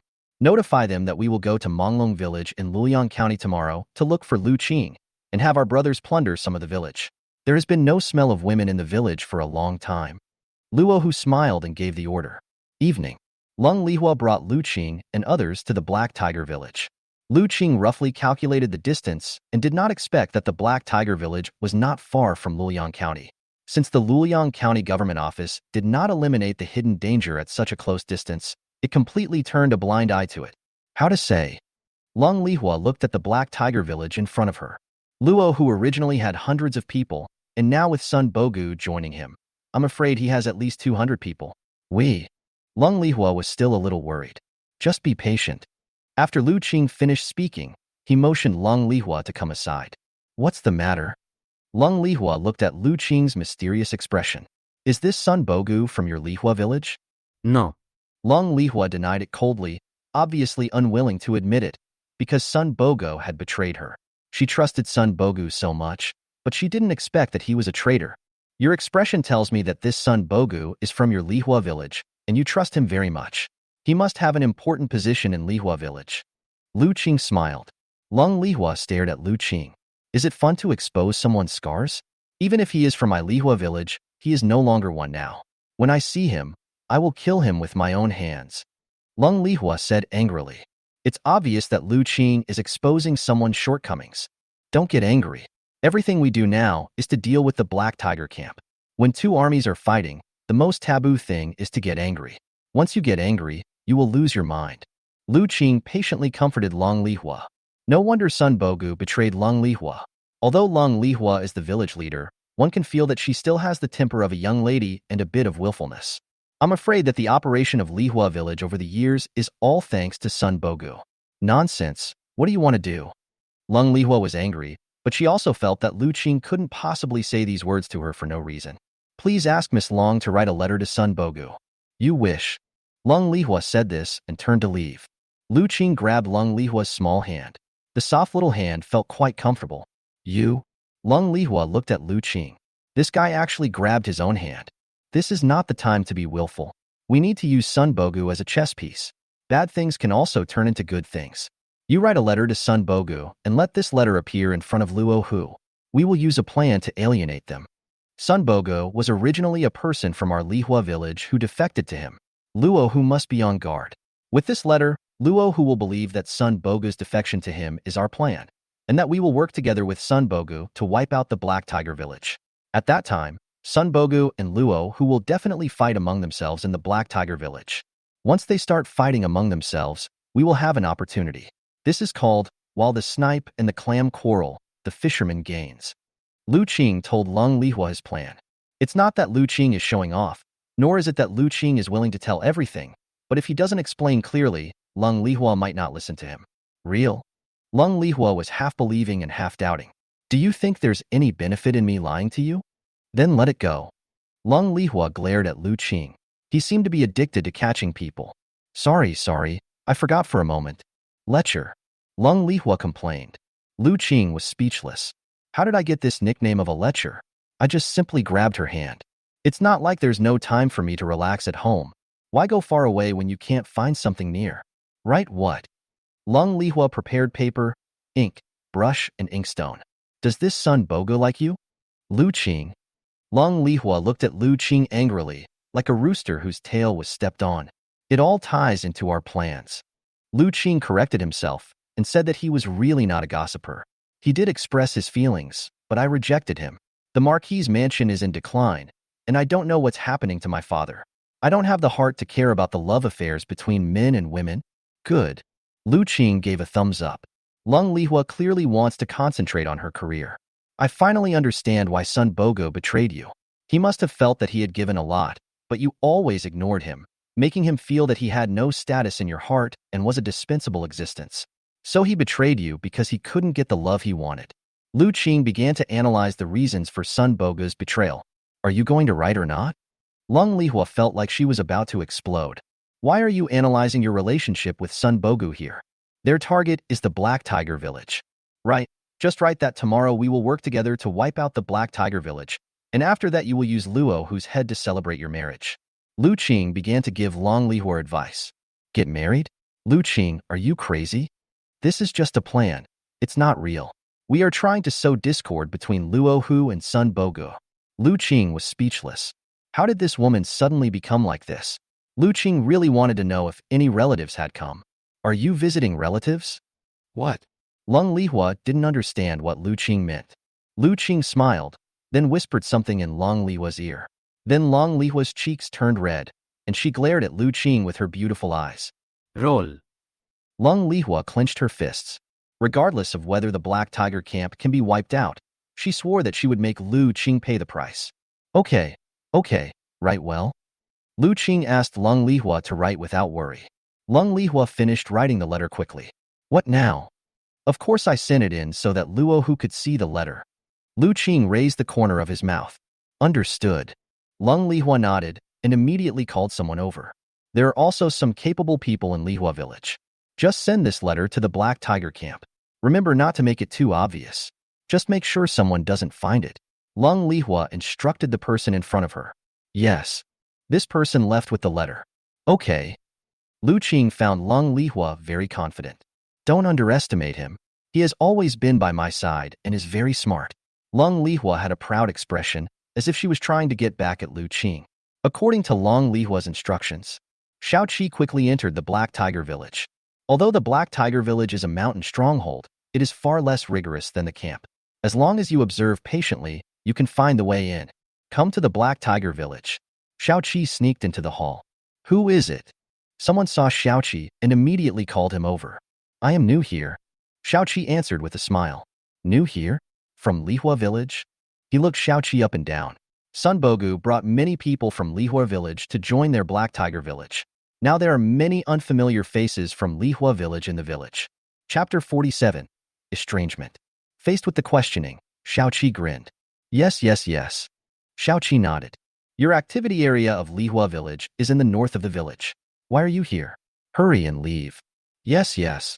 Xiao Qi hurriedly turned around and walked away quickly, like a frightened rabbit, but before leaving, Xiao Qi subconsciously dropped the letter. Why? Watching Xiao Qi escape. It was too late for this person to call out. Looking at the letter dropped on the ground, the man picked it up. From the second in command himself. Second in command? The man frowned. Then they found Zhang Jun, the second in command of the Black Tiger Village. A letter sent to you by the people of Lehua Village, the second in command. Lehua Village sent me a letter? Isn't Sun Bogu in my Black Tiger Village? He can just come here in person.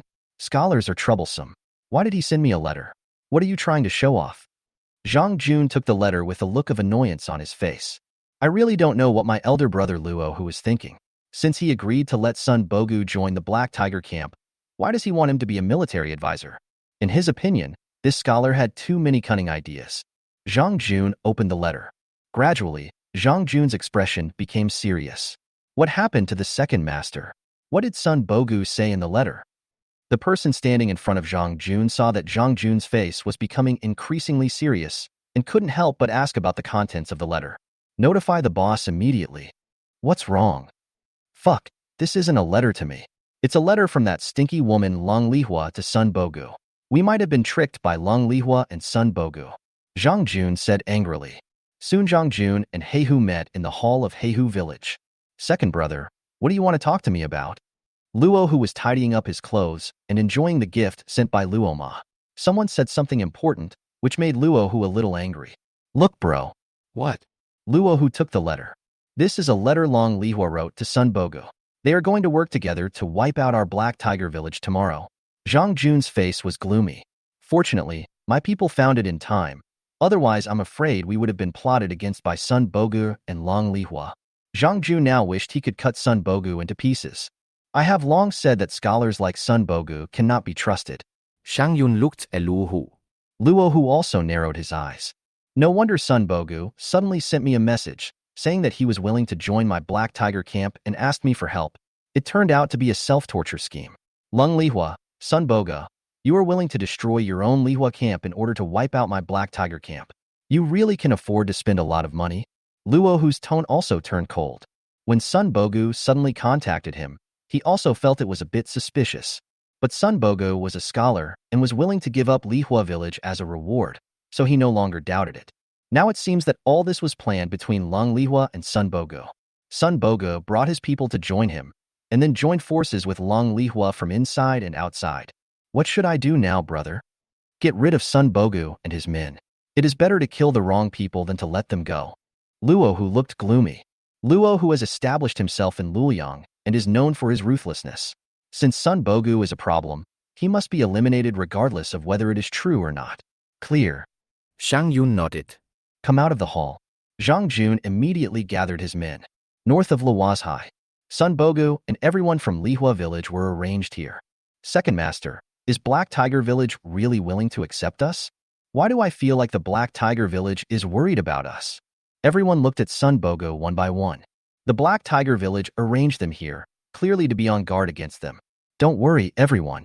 I, Sun Bogo, will definitely take you all to a good meal. Sun Bogu raised the corner of his mouth and looked at the people in front of him. This was all forced upon him by Long Lehua. He is indeed a scholar. However, he failed several exams. Just when he was down and out in Jinchuan County, he met Long Lehua. See that I am a scholar. Long Lehua then recruited herself to go to Lehua Village. In order to repay Long Lehua's kindness, I have been doing my best to manage Lehua Village over the years. I thought Long Lehua could see me. But what about Long Lehua? But he rejected his feelings again and again.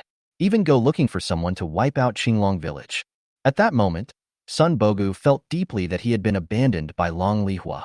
Since Long Lehua didn't see him in her eyes, he used his own method to make Long Lehua see himself. So he contacted Luo Hu. He wanted to let Long Lehua know that he could manage Lehua Village or destroy it, and that everything in Lehua Village was done by him, Sun Bogu, for Long Lehua. We trust the second in command. That's right. Everyone became excited. They had all seen Sun Bogu's abilities in Lehua Village, so no one doubted what Sun Bogu said. Second Master, Zhang Jun is coming with his men. Zhang Yun. Sun Bogu stood up. Zhang Jun is the second in command of the Black Tiger Camp. His influence in the Black Tiger Camp is no less than that of Luo Hu. Luo Hu even has to listen to Zhang Jun on some matters. Good. Sun Bogu nodded. But Zhang Jun seems to be here with bad intentions, and they are all carrying weapons. What?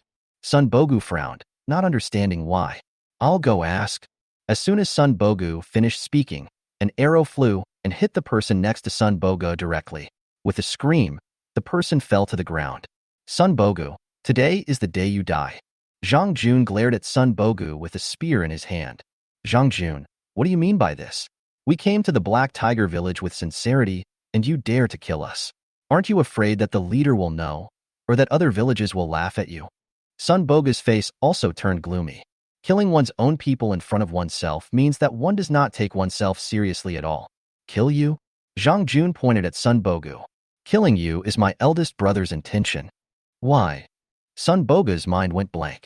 He couldn't understand why Luo Hu wanted to kill him. You want to cross the river and destroy the bridge? The reason Sun Bogu thought of was that Luo Hu and Zhang Jun were taking advantage of him. Destroy the bridge after crossing it? Zhang Yun sneerede. Sun Bogu, you are still so calm even at this time. We have completely controlled your plan. Do you think we don't know about the conspiracy between you and Long Lehua? Zhang Jun felt that Sun Bogu was just a clown at this time. Plan? Conspiracy? Sun Bogu looked confused. What conspiracy is there between me and Long Lehua? Zhang Jun, I don't know what you are talking about. Sun Bogu glared at Zhang Yun. You want to slander me? Slander? Zhang Jun took out the letter. This is the letter Long Lehua just sent to you. However, the messenger was not very smart and was discovered by our people. Long Lehua said that you want to work together to wipe out our Black Tiger Village and get married in the Black Tiger Village. Sun Bogu, do you think we are fools? Zhang Jun threw the letter to Sun Bogu. Chapter 48. Destroying the Black Tiger Village. Sun Bogu picked up the letter on the ground in a daze. At first glance, it really was Long Lehua's notes, and it also had the special seal of Lehua Village. The above content is exactly the same as what Zhang Jun said. This? How could this happen? There is no such plan between Long Lehua and I. I am innocent. Sun Bogu felt like he had no way to defend himself at this moment. He really didn't know what was going on with this letter and how such a letter could appear. Whether you are innocent or not, you can die now. I want to see the great elder. My elder brother is too busy to see you now. Kill them. Zhang Jun was also decisive and ordered everyone to kill Sun Bogu and others. Kill. Faced with the people from the Black Tiger camp rushing over, Sun Bogu quickly took a few steps back. Fight. Sun Bogu knew that this was no longer the time to prove his innocence and argue with Zhang Jun. He could only resist, otherwise everyone would die here. Kill. Soon, people from the Black Tiger Village and the Lehua Village started fighting. Xiaoqi came back and told Lu Qing and Long Lehua about the situation. Did they really fight? Yes. Xiaoqi nodded. Zhang Jun wants to kill Sun Bogu, and the two sides have already started fighting. Xiaoqi was extremely excited. He didn't expect that just a letter could cause internal strife in the Black Tiger camp. The opportunity has come. Lu Qing said. Walk. Long Lehua and Lu Qing led everyone straight to the Black Tiger Village. Who? Before the people from the Black Tiger camp could react, Lung Lehua shot out with the crossbow and killed them. Lu Qing did not expect that Lung Lehua was so skilled in using the crossbow. Kill them all, leaving no one behind. A stream of light flashed from the pear blossom spear in Lung Lehua's hand, and the spear stabbed out, directly piercing through a man from the Black Tiger camp. The attack is steady, accurate, and ruthless. Lu Qing was stunned. This was the first time I saw a woman more ferocious than a man. Everyone rushed into the Black Tiger Village.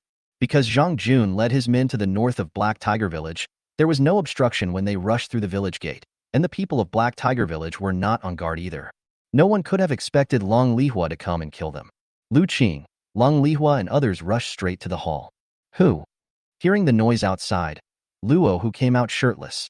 Luo Hu, give me your life. Seeing Luo Hu rushing out of the room, Lung Lehua rushed over directly. Cold pear blossom? Luo Hu narrowed his eyes. You were so good, Lung Lehua. Last time I let you escape, but you didn't continue to hide. Now that you dare to come to my Black Tiger Village to cause trouble again, I will capture you today and make you my wife. Luo Hu stared at Lung Lehua. Kill. Lung Lehua didn't say anything and went straight to Luo Hu. Come. Luo Hu also swung his big knife.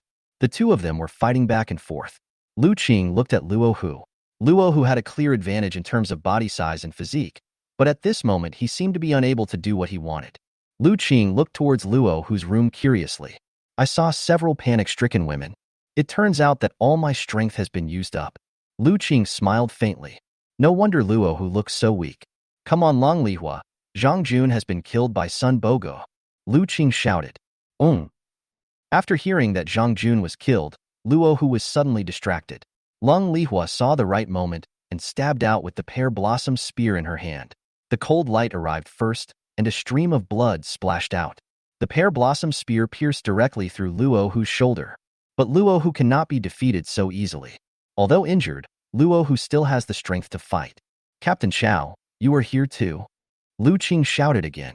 Cao Song. Luo Hu was distracted again. Lung Lehua's spear swept across and hit Luo Hu's waist, causing Luo Hu to stagger back. You? Luo Hu stared at Lu Qing. Both times it was because of this person. I am going to kill you. Luo Hu gave up fighting with Lung Lehua and pounced towards Lu Qing like a tiger. Careful. Lung Lehua saw what Luo Hu was thinking and rushed forward immediately, but it was too late. Luo Hu had already rushed in front of Lu Qing. But just as Luo Hu rushed to Lu Qing, the brothers Wu He and Wu Hai, who were ambushing beside Lu Qing, rushed out. The brothers Wu He and Wu Hai might not be Luo Hu's match in a head-on fight, but this sudden sneak attack is different. When Luo Hu saw the brothers Wu He and Wu Hai rushing out, he hurriedly stopped to deal with the brothers Wu He and Wu Hai. Their weapons collided. Seeing this, Lu Qing threw out a handful of lime powder in his hand. It was sprinkled directly on Luo Hu's face. All I can say is that Luo Hu rushed too forward. The distance was too close, and there was no possibility of dodging. Luo Hu's eyes turned dark. The crossbow in Lu Qing's hand shot at Luo Hu without hesitation. Luo Hu screamed, and Lung Lehua also rushed forward, stabbing out from behind Luo Hu with the lehua spear. Luo Hu, the leader of the Black Tiger camp, died under the siege of Lu Qing and his men. Lung Lehua looked at Lu Qing. Did you do this on purpose? Lung Lehua realized that Lu Qing was using herself as bait to trick Luo Hu. Of course. Lu Qing shrugged. To deal with such people, we must use all possible means. We are here to wipe out the Black Tiger camp, not to fight. There is no such thing as fairness. Killing the enemy is the most important thing. Take away. The brothers Wu He and Wu Hai carried Luo Hu's body out. Luo Hu is already dead. Put down your weapons and we won't kill you. Lu Qing shouted angrily. When the people in the Black Tiger camp saw Luo Hu being killed, they immediately lost their will to resist. I'll leave this to you. I'll go find Zhang Jun and Sun Bogu. Lung Lehua led people over. Lu Qing nodded. Soon Lung Lehua brought back Sun Bogu and Zhang Jun. It was obvious that both Zhang Jun and Sun Bogu were injured and were captured by Lung Lehua. Cold pear blossom. Zhang Yun stert Leng Lehua. Zhang Jun, you didn't expect that, did you? Lung Lehua looked at Zhang Jun with a smile. You ambushed me outside Lehua village, but I didn't expect that you would fall into my hands today. Lung Lehua shot Zhang Jun to death while speaking. Lu Qing really wanted to applaud Lung Lehua. Although this woman was a little willful, she was not a saint. Kill Zhang Jun. Long Lehua looked at Sun Bogu. At this time, Sun Bogu looked at Long Lehua with a pale face. He originally thought that he could work together with the Black Tiger camp to wipe out Long Lehua. Even if Long Lehua escaped, it would be a spent force. However, he did not expect that Long Lehua had already reached the Black Tiger camp and wiped it out so easily. There was despair in Sun Bogu's eyes. Sun Bogu, you didn't expect that you would end up like this, did you? Long Lehua said in a cold tone. How I was betrayed in the past. I will get back at you today. Lehua, I was wrong. I was really wrong. Sun Bogu kowtowed to Long Lehua. Nothing. There was disgust in Long Lehua's eyes. If Sun Bogu had shouted, I will kill you or chop you up as you please at this moment, Long Lehua would have looked up to him. Like this now? Chapter 49. The second in command of Lehua Village. Long Lehua thought to herself, how could she have been so blind to think that Sun Bogu was a good person and actively recruit him? I was wrong. I was really wrong. Sun Bogu was filled with remorse. Long Lehua didn't say anything, but looked at Lu Qing beside her. What do you think should be done with him? Long Lehua asked Lu Qing what he meant. Long Lehua nodded. Forget it. I'm an outsider and I won't get involved in the affairs of your Lehua village. Lu Qing waved his hand. He was unwilling to get involved. This cooperation with Long Lehua is already an exception for himself. Does not participate? Long Lehua smiled faintly. Do you think you believe what you said? You and our Lehua village are working together to wipe out the Black Tiger village. You can no longer stay out of it. Long Lehua gave a wicked smile. From this time of annihilating the Black Tiger camp, Long Lehua truly witnessed Lu Qing's abilities. Lu Qing used this so-called alienation tactic really well. So such people must be held on to tightly. No matter what Lu Qing does, she will rely on Lu Qing from today on. What does it mean? Lu Qing felt that something was wrong. Long Lehua smiled and waved her hand. Meet the second in command. Depend on. Lu Qing was dumbfounded. He knew that Long Lehua had no good intentions, and how did he become the second in command of Lehua village? Brother Qing, you have become the second in command. Wu He said as he looked at Lu Qing. He did not expect that Lu Qing would become the second in command. Go, go, go. Lu Qing glared at Wu He and told him not to join in the fun at this time. I'm not some second in command. Lu Qing corrected hurriedly. I don't care. I once said that whoever helps my Lehua village to avenge himself will be the second in command of Lehua village. So you, Lu Qing, are the second in command of my Lehua village. Long Lehua looked like she was asking, what can you do to me? Lu Qing gritted his teeth. Take action? I really can't beat this woman. I didn't contribute anything. Everything was the result of the efforts of you brothers. I am just taking all the credit. Lu Qing waved his hand. Lu Qing, is my Lehua village so unacceptable to you? Long Lehua looked at Lu Qing aggrievedly. She had already given him enough face. Since Lu Qing was so ignorant, did he really want to embarrass her in front of so many people? No. Lu Qing waved his hand. So you agreed?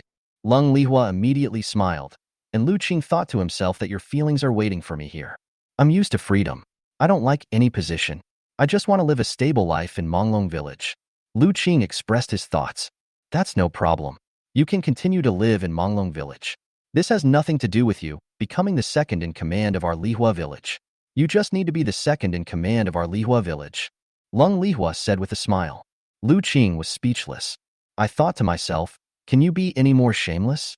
Why is the daughter of the Xinbei Marquis like this? Brother Qing, I think you'd better agree. Miss Long has good intentions. What? Lu Qing looked at Tian Wang. Could it be that this kid had accepted benefits from others? Brother Qing, I think what Wang said makes sense. Even if you were just a figurehead with Lehua village, I believe other mountain villages will be a little afraid of what they want to do to Manglong village, right?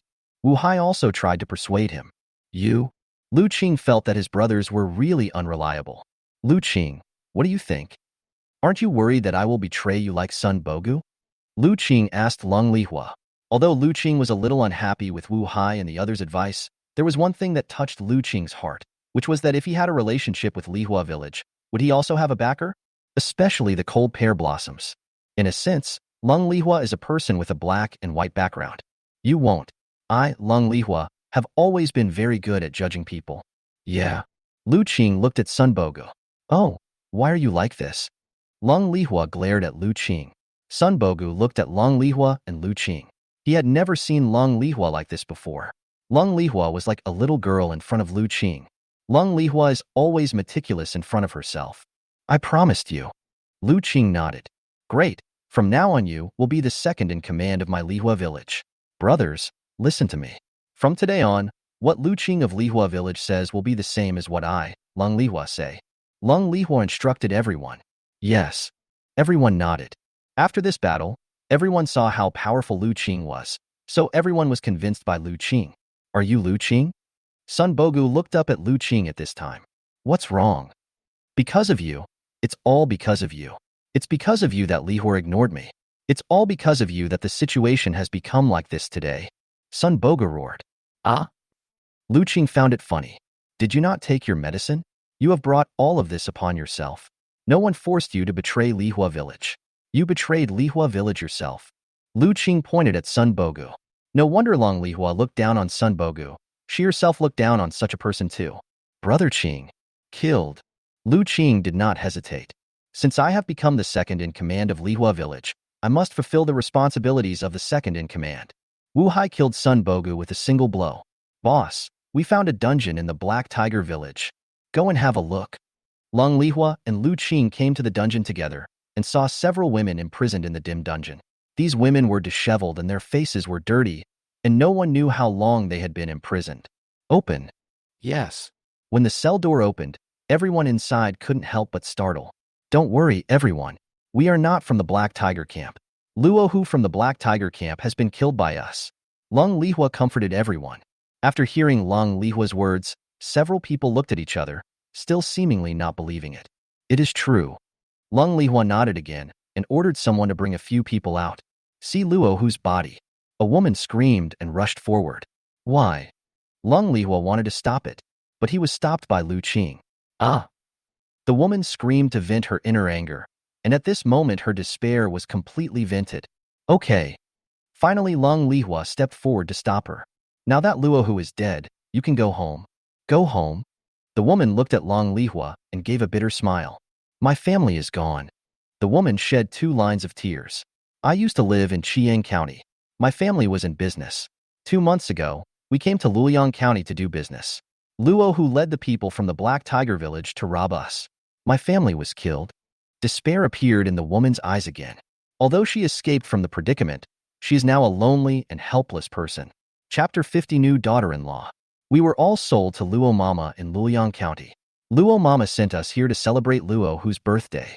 Another woman looked at Long Lehua and said, What should I do? Go back? Where can we go back to?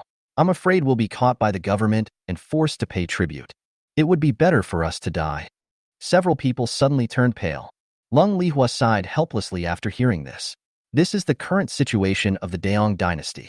You can't go back, but my Lehua village can't take you there either. Where are you going? Lung Lehua looked at the people in front of her, and she didn't know what to do for a moment. Letting them go back would be like sending them to their deaths. I'm afraid that's impossible.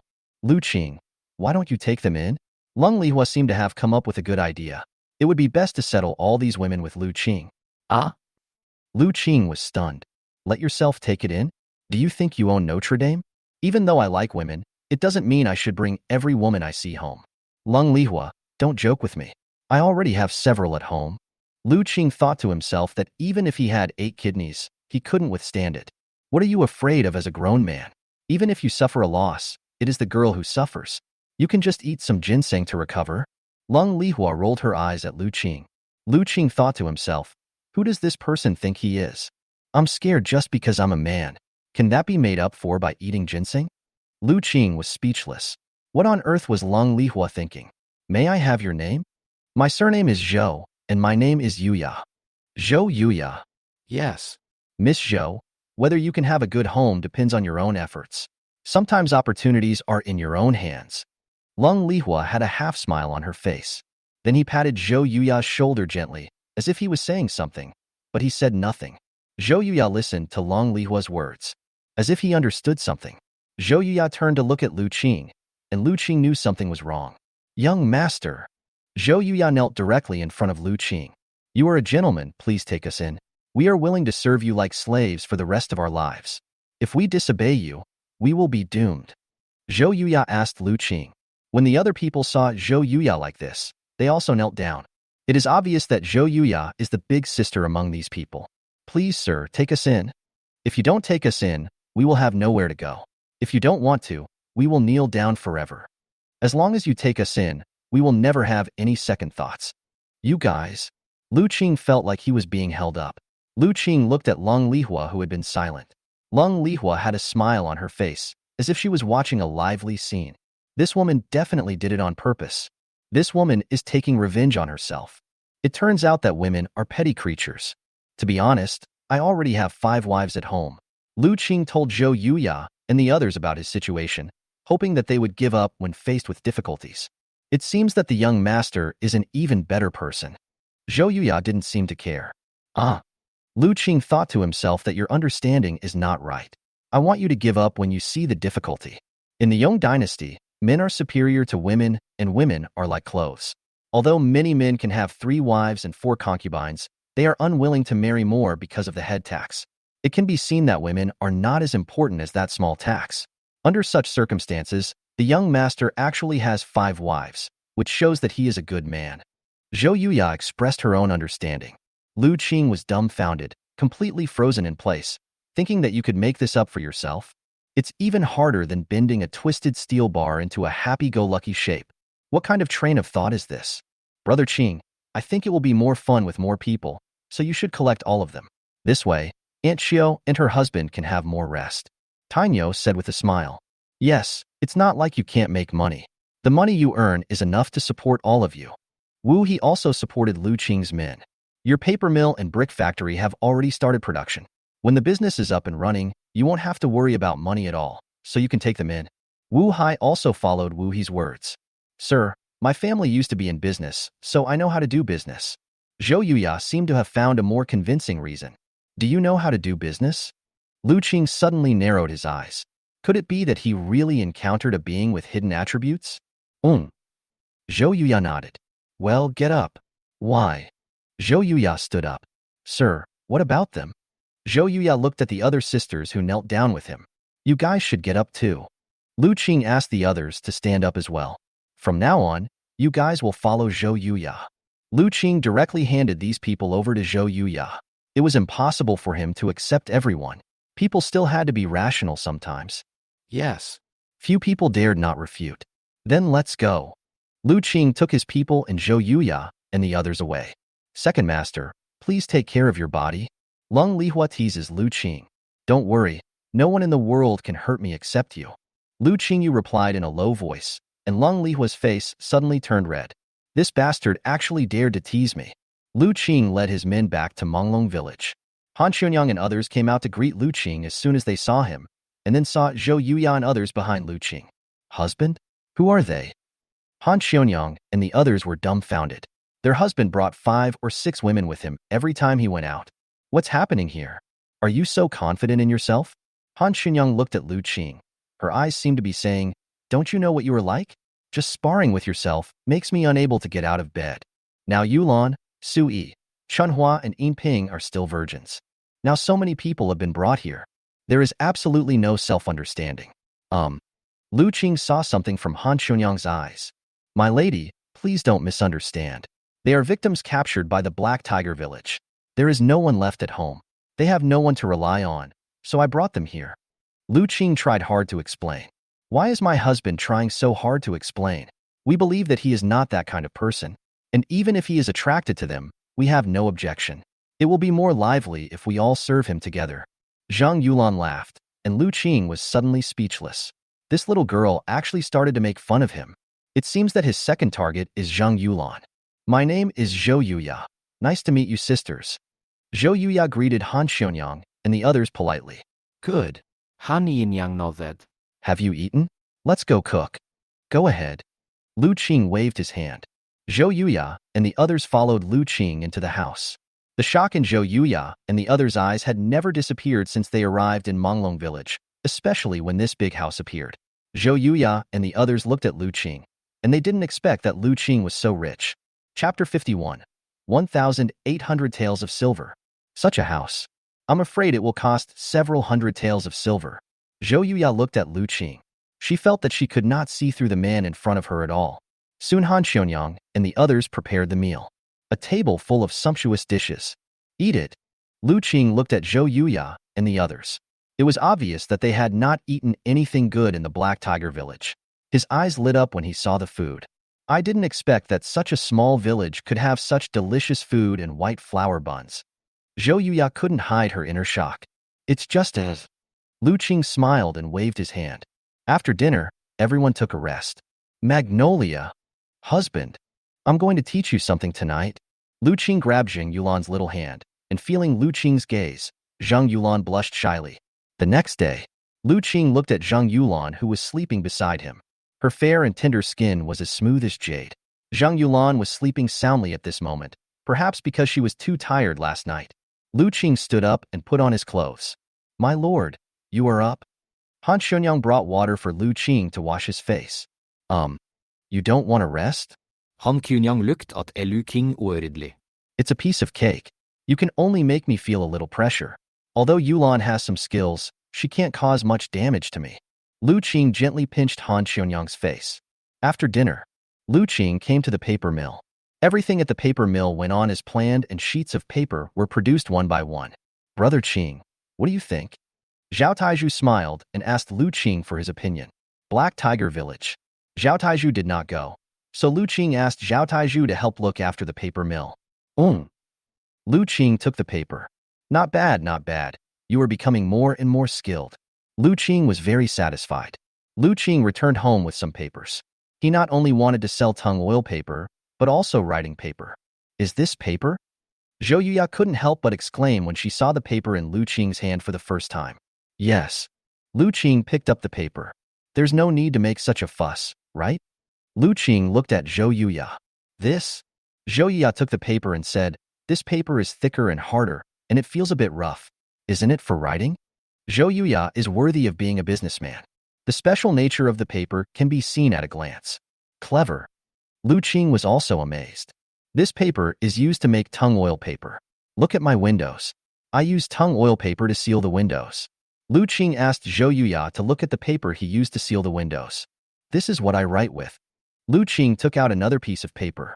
The paper is fine, smooth, and spotlessly white, which is better than those on the market. Zhou Yuya was shocked again. The two pieces of paper that Lu Qing took out surprised Zhou Yuya greatly. This small Manglong village could actually produce such special paper. What do you think about selling these two pieces of paper? It will definitely make money. Zhou Yuya said very affirmatively. I think the window paper can be sold at 20 taels of silver per pound. This writing paper is better than the paper we have now, so it should be worth at least 30 taels of silver per pound. Zhou Yuya followed her own judgment. Lu Qing nodded. The price Zhou Yuya offered was also within Lu Qing's estimate. This woman is really good. It seems that he has not suffered any loss. Where do you want to sell it, sir? Zhou Yuya looked at Lu Qing with a gleam in her beautiful eyes. What do you think? Guang'an County. Zhou Yuya gave a place. Oh. Lu Qing looked at Zhou Yuya. He thought Zhou Yuya would say Chiang County, but unexpectedly she chose Guang'an County. Luoyang County, Jinchuan County, and Chiang County are also options, but the county towns are too small after all. Paper is a luxury, so we have to choose to sell it in big places. Zhou Yuya explained the reasons why she chose Guang'an County. Clever. Lu Qing applauded Zhou Yuya. Paper is too expensive. Lu Qing was also very clear that it was impossible to open up the paper market in a small place like Luoyang County. It looks like we have to go to Guang'an County. Lu Qing said slowly. The days passed slowly. When Han Xuanyang and Zhang Yulan saw Lu Qing, they were like prey seeing a hunter. Although the relationship between them and Lu Qing had taken a step further, Lu Qing's demands also became more and more. As a result, Han Xuanyang and Zhang Yulan were like frightened rabbits. A month passed. The West Wing was already filled with papers. Sir, so many papers? Chung Sui was a little worried. Could these papers really be sold? The workers spend money and eat every day. What if these papers can't be sold? Even if they had several hundred taels of silver now, it would not be enough for such a squandering. Do not worry. Lu Qing comforts Chung Sui. Lu Qing. Suddenly a voice was heard. Cold pear blossom? Lu Qing directly called out Lung Lihua's name. In Lu Qing's eyes, Lung Lihua was neither the boss nor the legitimate daughter of a marquis. In Lu Qing's eyes, Lung Lihua is a friend. So Lu Qing could call out Lung Lihua's name without hesitation. Call me Big Boss. Impossible. Lu Qing waved his hand. You disappeared for a month. What's the matter with you suddenly coming to me? Lu Qing asked. Of course I'm here to give you money. Have you forgotten what we agreed upon? Lung Lehua had a smile on her face. At the beginning, Lu Qing cooperated with Lehua Village. Lehua Village wanted fame, and Lu Qing wanted the reward. By the way, I thought you were corrupt.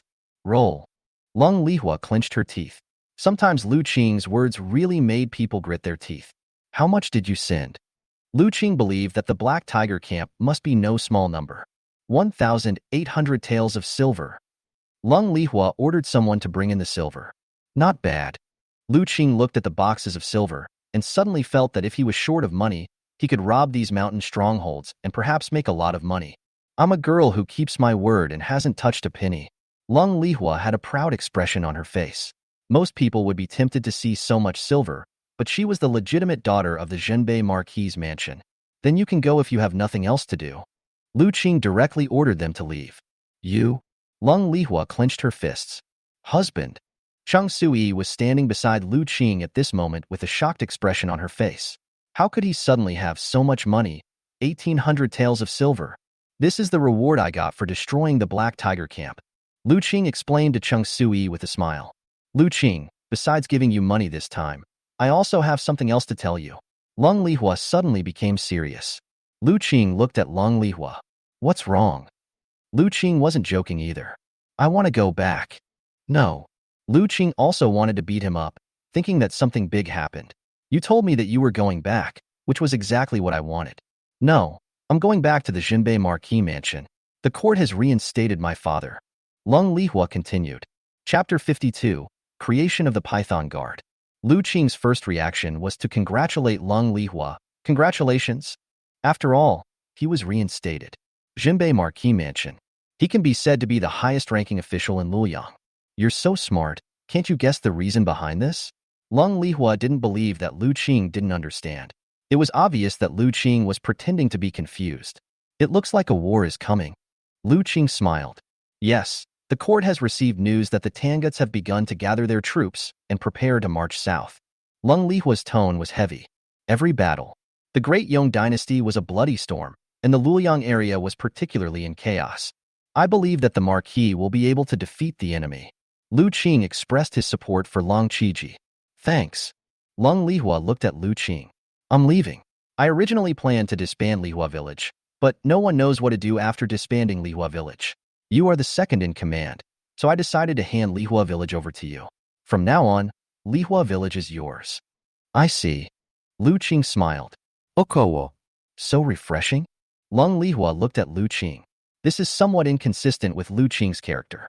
Lu Qing is a person who is very afraid of trouble. You are leaving soon. As a friend, I will relieve you of your worries. Lu Qing did not tell everyone his plans. Up to you. Lung Lehua rolled her eyes at Lu Qing. She knew very well that Lu Qing agreed so readily and must have his own plans. However, since Lu Qing didn't say anything, she didn't ask. Because Lung Lehua believes in Lu Qing's character, Lu Qing will not lead Lehua Village to do anything that is against the law. I'm leaving. Lu Qing personally sent Lung Lehua out of Manglong Village. Night. Han Xionyang and the others came back from the cafeteria. In more than a month, the canteen of Manglong Village was completed and officially put into use, and the brick factory and paper mill now had a place to eat. The large cafeteria can accommodate hundreds of people eating together. So Han Xionyang and the others devoted all their efforts to cooking. Husband. Lu Qing nodded. This is. Dong Chunhua saw the wooden boxes in the room, one wooden box after another, and he didn't know what was inside. This is the bounty I got from destroying Black Tiger Village. Lu Qing pointed to the wooden box. So much? Xin Yinping couldn't believe her eyes. How much money must be contained in these large wooden boxes? 1,800 taels of silver. Lu Qing said. What? Han Xionyang and the others were dumbfounded. 1,800 taels of silver? 100 taels was an unimaginable figure for Han Xionyang and the others. They didn't expect that they now have 1,800 taels of silver. So much money? How long will it take to spend it all? Zhang Yulan felt that she would never be able to spend all the money in her lifetime. Wu He, Wu Hai, Tiniu, Tianerwang, and Lu Feng are also here, each with 50 taels of silver. Lu Qing decided to give each of Wu He and the others 50 taels of silver. That leaves more than 1,000 taels of silver.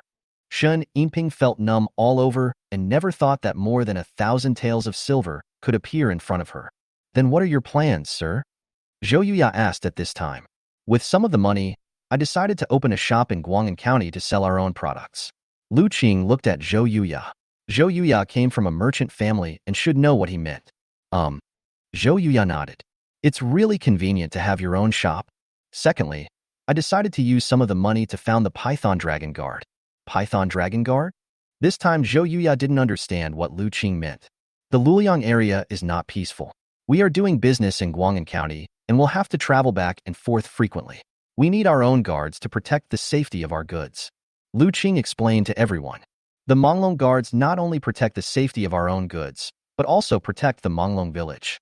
Lu Qing then added that this was why he agreed to lung lehua. He wants to turn the people of Lehua Village into Python Dragon Guards. A guard that belongs to Lu Qing alone. My husband, you have been very thoughtful. You do need guards to do business. If you don't have your own guards, you can only hire escorts. However, many escorts are reserved by those big families. It is difficult for us to find escorts. Zhou Yuya felt a little disappointed when she said this. If the Zhou family had been protected by bodyguards or had their own guards, they probably wouldn't have been robbed by the Black Tiger camp, and she wouldn't have become homeless. Rest for a night.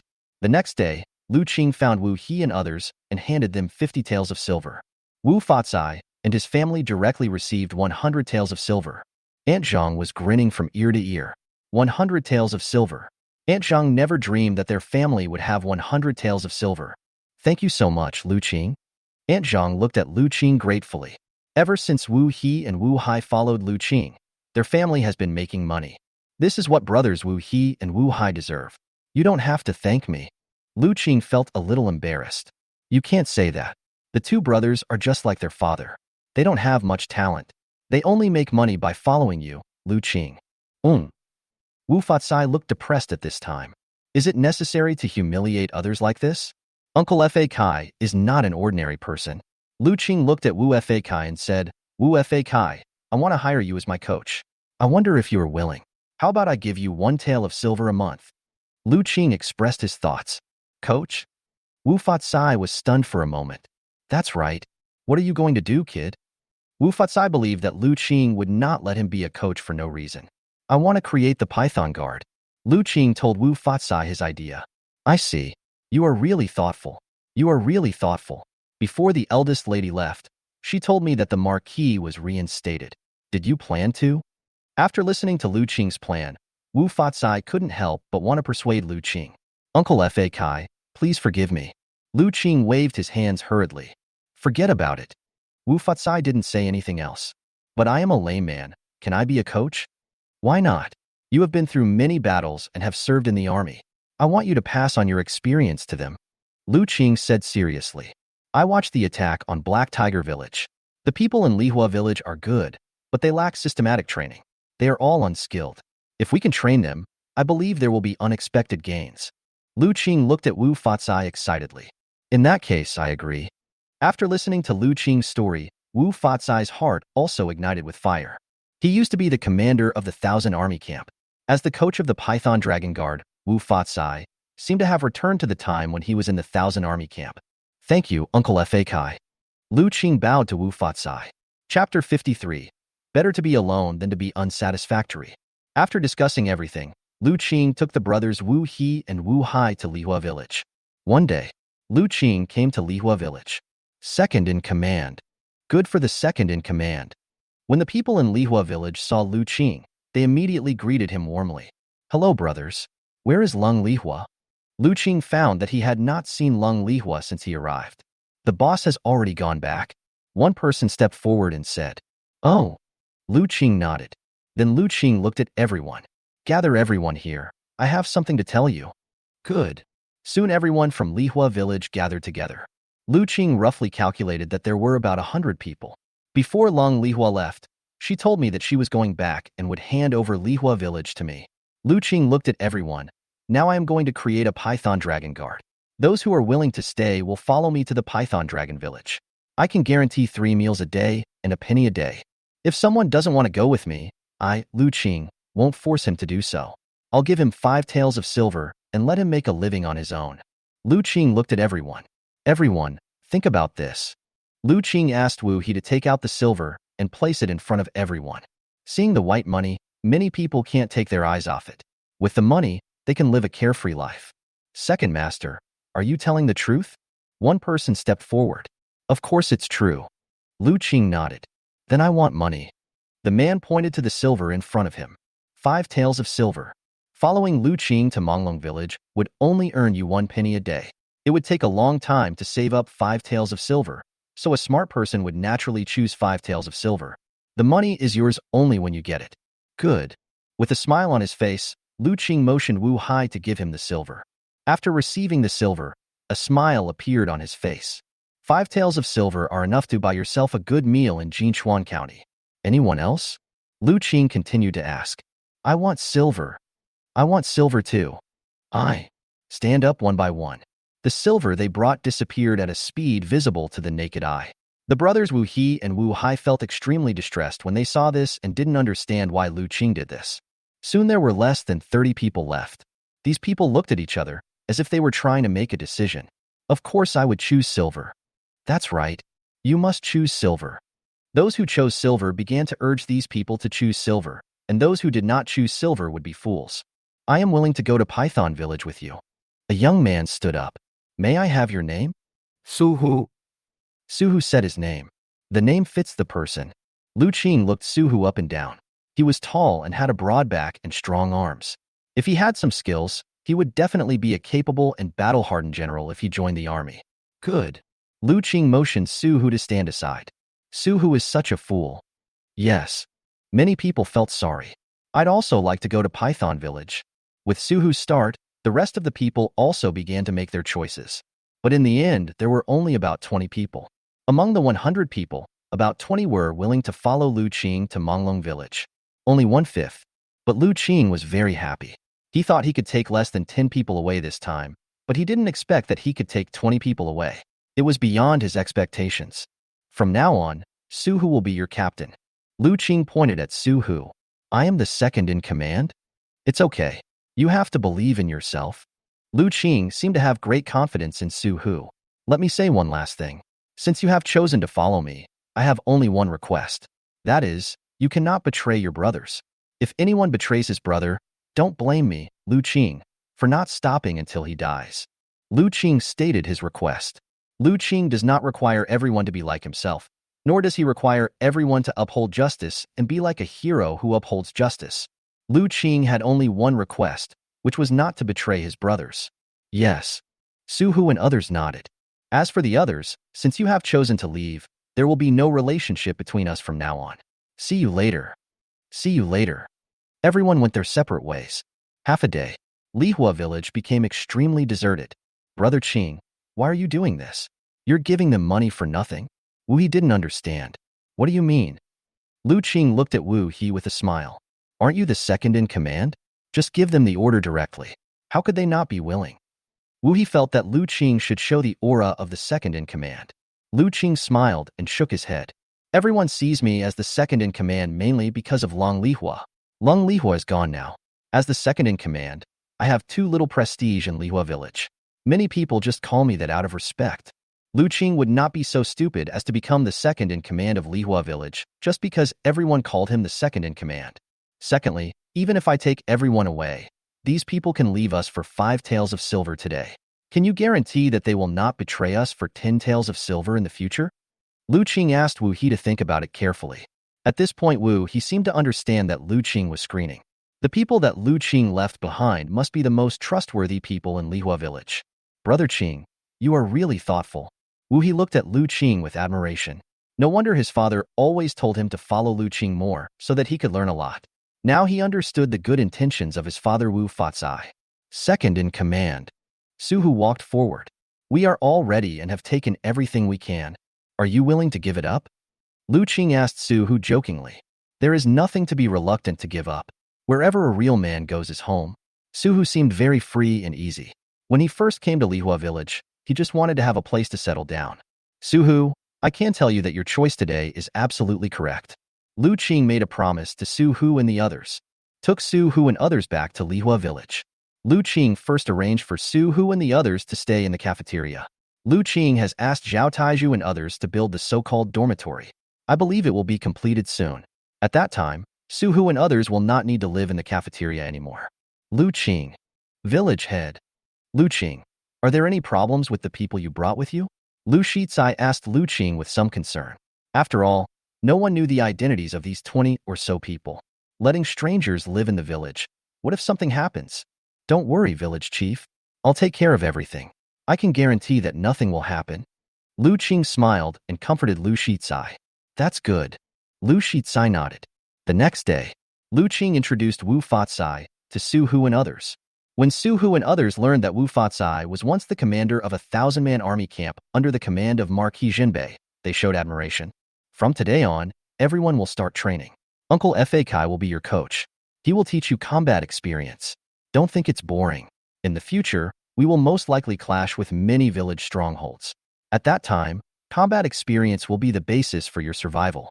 Lu Qing reminded everyone to study hard and not to be lazy at all. Chapter 54, Guang'an County. After a few days, everyone has gradually adapted to the situation. In the room, I'm going to Guang'an County tomorrow.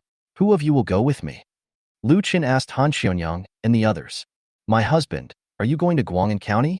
Han Xionyang and others looked at Lu Qing. Lu Qing nodded. I decided to open a shop in Guang'an County, so I have to go and take a look first. Lu Qing thought that to be safe, I should go to Guang'an County first to arrange everything, and then bring the finished papers to Guang'an County to sell. Han Xionyang and the others remained silent. Lu Qing took one look and smiled. Everyone go. Lu Qing saw through what Han Xionyang and the others were thinking. Guang'an County was much larger than the so-called Luliang County. Han Xionyang and the others had only heard about it.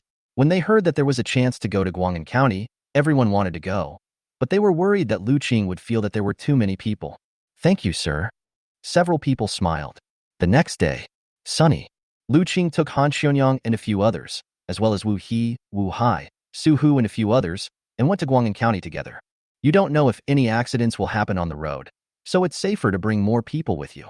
Python Village, Luliang County, Jinchuan County, then go to Guang'an County. Several days' journey. Lu Qing finally saw Guang'an County. Guang'an City. The city walls are high, the gates are open, and many people are coming in and out. The prosperity can be felt before entering Guang'an City. Everyone entered Guang'an City together. As soon as you enter Guang'an City, you can hear hawking from the street. Very lively and prosperous. Is this Guang'an City? Chang Sui looked at the prosperous Guang'an City. Such a prosperous city was something she could not believe even in her dreams. Now that they were here today. Yuya, husband. Zhou Yuya walked up to Lu Qing. You should have been here, right? Lu Qing asked. There was shock in everyone's eyes, except Zhou Yuya, who looked calm, as if there was nothing strange in her eyes. Zhou Yuya nodded. I've been here a few times with my father before. Zhou Yuya did not hide it either. That's good. We have a guide now. Find us a place to stay. We can do other things after we have rested enough. Lu Qing was really tired. After traveling for several days, Lu Qing felt like his whole body was falling apart. Good. Zhou Yuya nodded. Soon Zhou Yuya brought Lu Qing and others to a restaurant. Although it cannot be said to be the best, it is not bad either. A few of you are staying at the hotel? Miss Zhou. The restaurant waiter recognized Zhou Yuya immediately when he saw her. We'll stay at the hotel? Good.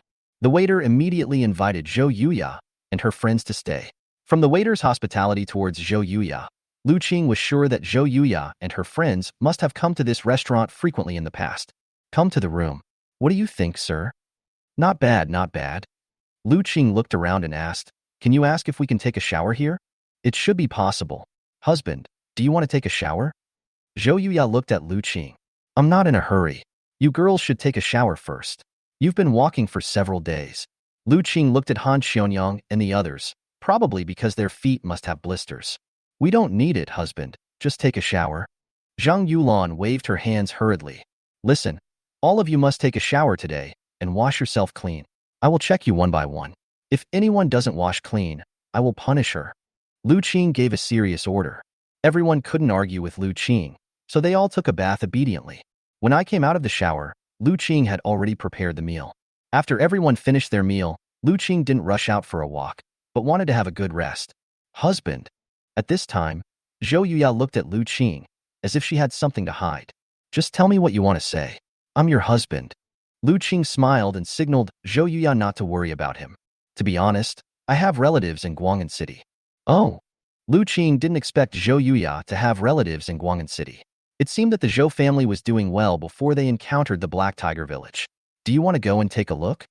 Zhou Yuya nodded. Ever since the Zhou family was wiped out by the leader of the Black Tiger Village, Zhou Yuya had no idea what the current situation was like, and she wanted to go and take a look. That's no problem. Do you want me to go with you? No need. You must be tired after all this journey. I can go alone. I will introduce you to my uncle in a few days. Zhou Yuya waved her hand. She could see that Lu Qing was tired. So let Lu Qing have a good rest. Okay, then you go over there, and don't worry about anything. I'm your husband. Lu Qing stepped forward to comfort Zhou Yuya. Zhou Yuya nodded obediently, but her heart was not very moved, even though Lu Qing was very popular in Manglong Village, and he was dignified and capable. But this is Guang'an County. Guang'an City is not Manglong Village.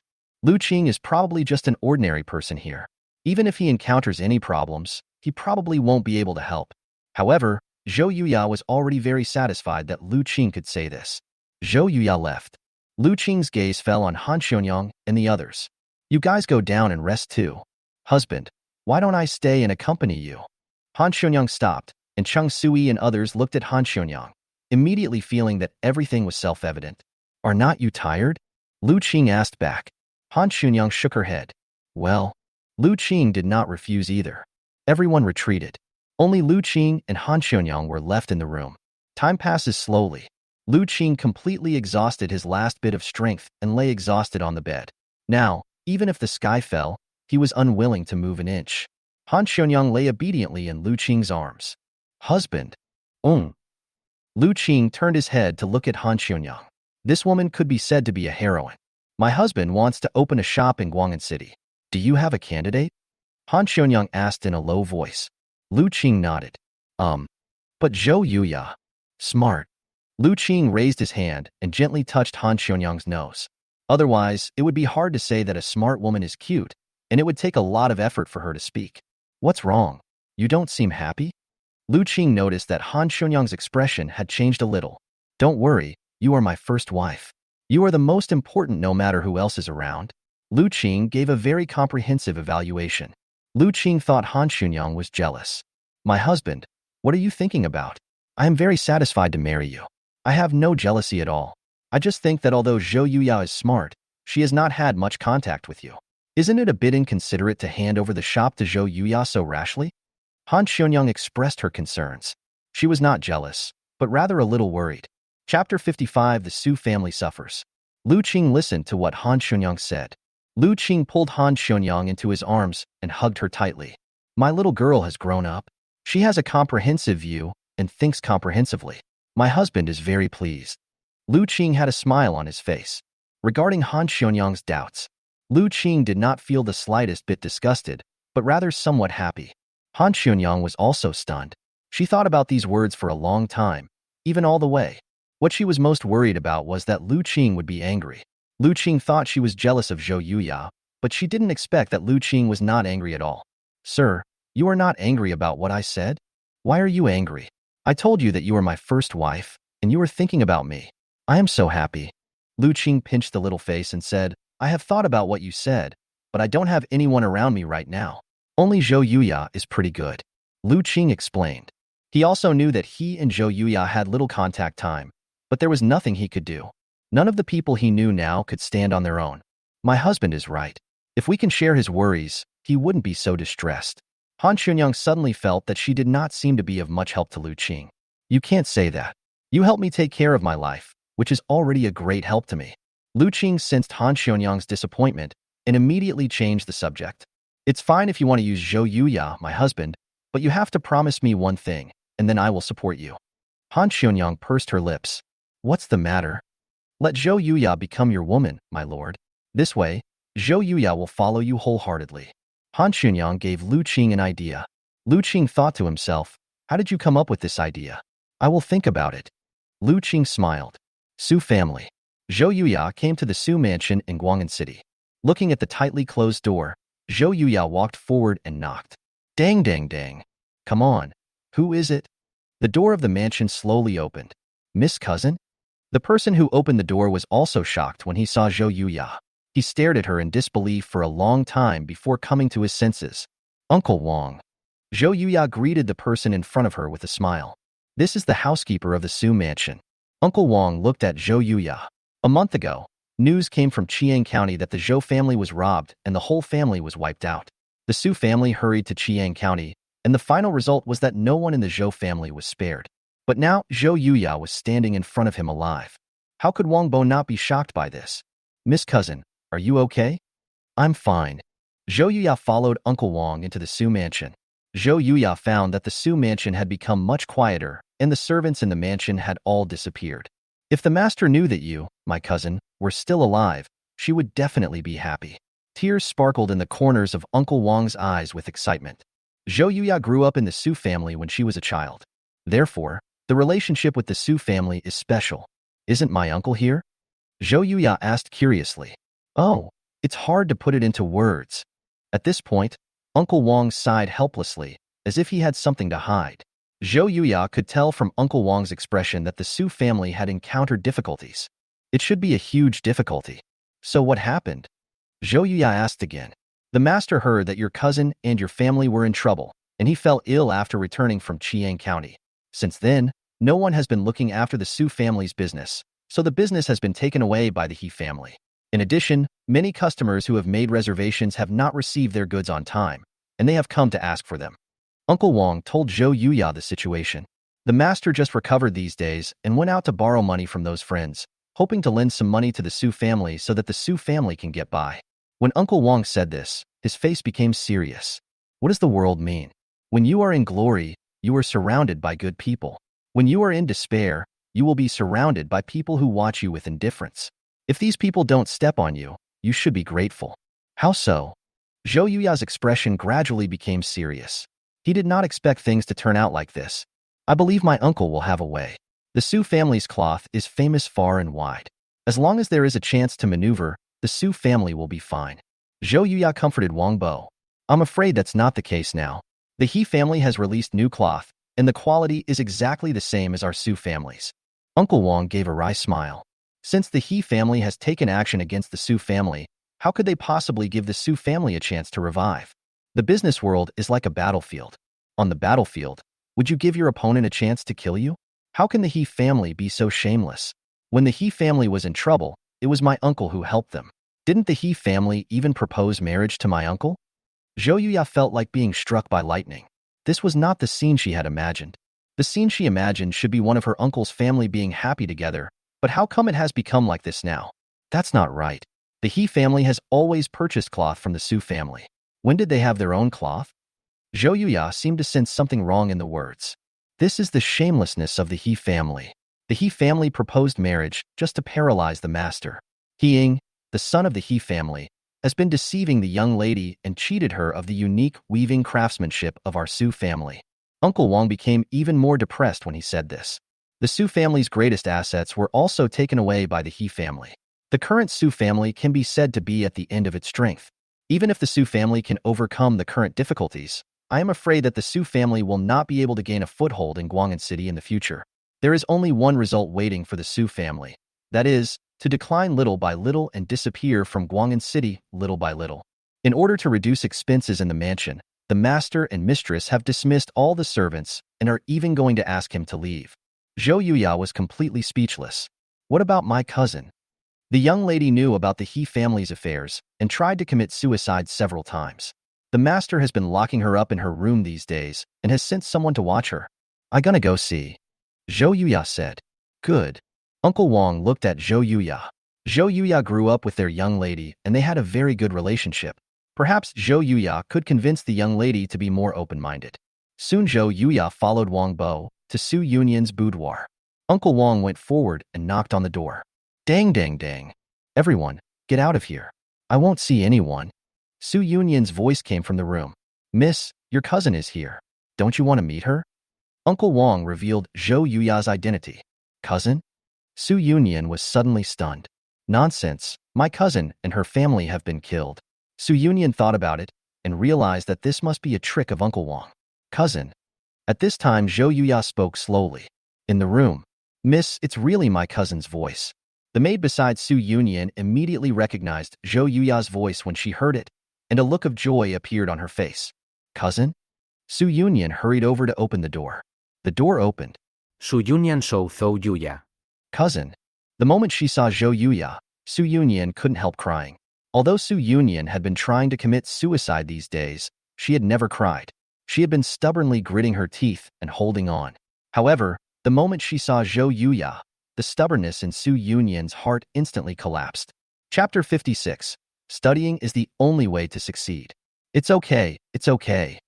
Zhou Yuya immediately hugged Su Yunyan to comfort her. Uncle Wang, please go down first. I'm here. Good. Uncle Wang wiped the tears from the corners of his eyes and turned away. Zhou Yuya and Su Yunyan walked into the house. Cousin, my father said that your family. How did you end up in Guang'an City? Su Yunyan looked at Zhou Yuya curiously. Zhou Yuya was fine. So did that mean the Zhou family was fine too? It's hard to explain. Zhou Yuya told Su Yunyan everything about herself. She had been holding it in her heart for days, and now that she had said it all out in one go, Zhou Yuya felt a little relieved. Lu Qing. Zhou Yuya nodded. What do you think of this person? Is he worthy of trust? Su Yunyan didn't expect that Zhou Yuya would get married in such a confused way. He is a very nice person and a scholar. Scholar? Su Yunyan looked at Zhou Yuya. There are a lot of scholars in the great Dayong Dynasty. Unless they are Jiren, they have no power at all. So is he going to take the Jiren exam this year? Su Yunyan continued to ask. Zhou Yuya smiled and shook her head. She didn't know this either. However, from Zhou Yuya's observations these days, Lu Qing does not seem to have much interest in studying, but seems to be very interested in business. I have no idea. Ah? Su Yunyan was speechless. Although he is a scholar, I found that he hardly reads any books. Zhou Yuya explained with a smile. So what does he do? He seemed to be very interested in business. Ah? Su Yunyan was shocked again. A scholar was interested in doing business. This was probably the first scholar in the history of the Dayong Dynasty who liked doing business. Don't you know that doing business is inferior and studying is superior? Although the Su family is a wealthy family with attendants everywhere, they still have to bow their heads in front of scholars even if they are rich. It doesn't matter whether you study or not, as long as you can have enough food and clothing for the rest of your life. Zhou Yuya seemed to have seen through it. The Zhou family experienced this disaster, and Zhou Yuya seemed to see it very clearly. No matter what they do, it is not as important as peace and safety. Just let it go, cousin. Now that you mention it, I'm actually a little curious about what kind of person Lu Qing is. Su Yunyan seemed to be interested in Lu Qing. I believe we will meet soon. Zhou Yuya thought about it. After all, she couldn't hide the fact that she was married, and she believed that after her uncle came back, he would definitely ask to meet Lu Qing. Let's not talk about my affairs. How are you doing now? Zhou Yuya asked Su Yunyan. When Su Yunyan said this, a look of worry suddenly appeared on his face. It's all my fault. If I hadn't revealed our Su family's ancestral craft to He Ying, our Su family wouldn't be in this situation. Su Yunyan clenched his fists and gritted his teeth at He Ying, wishing he could cut He Ying into pieces. I can't blame you at this time. Since the He family can hide it from even my uncle, let alone you, the He family must have thought it through carefully. Zhou Yuya comforted Su Yunyan. The He family could achieve such a level. They must have had a sophisticated plan. Otherwise, how could the He family defeat the Su family? Why?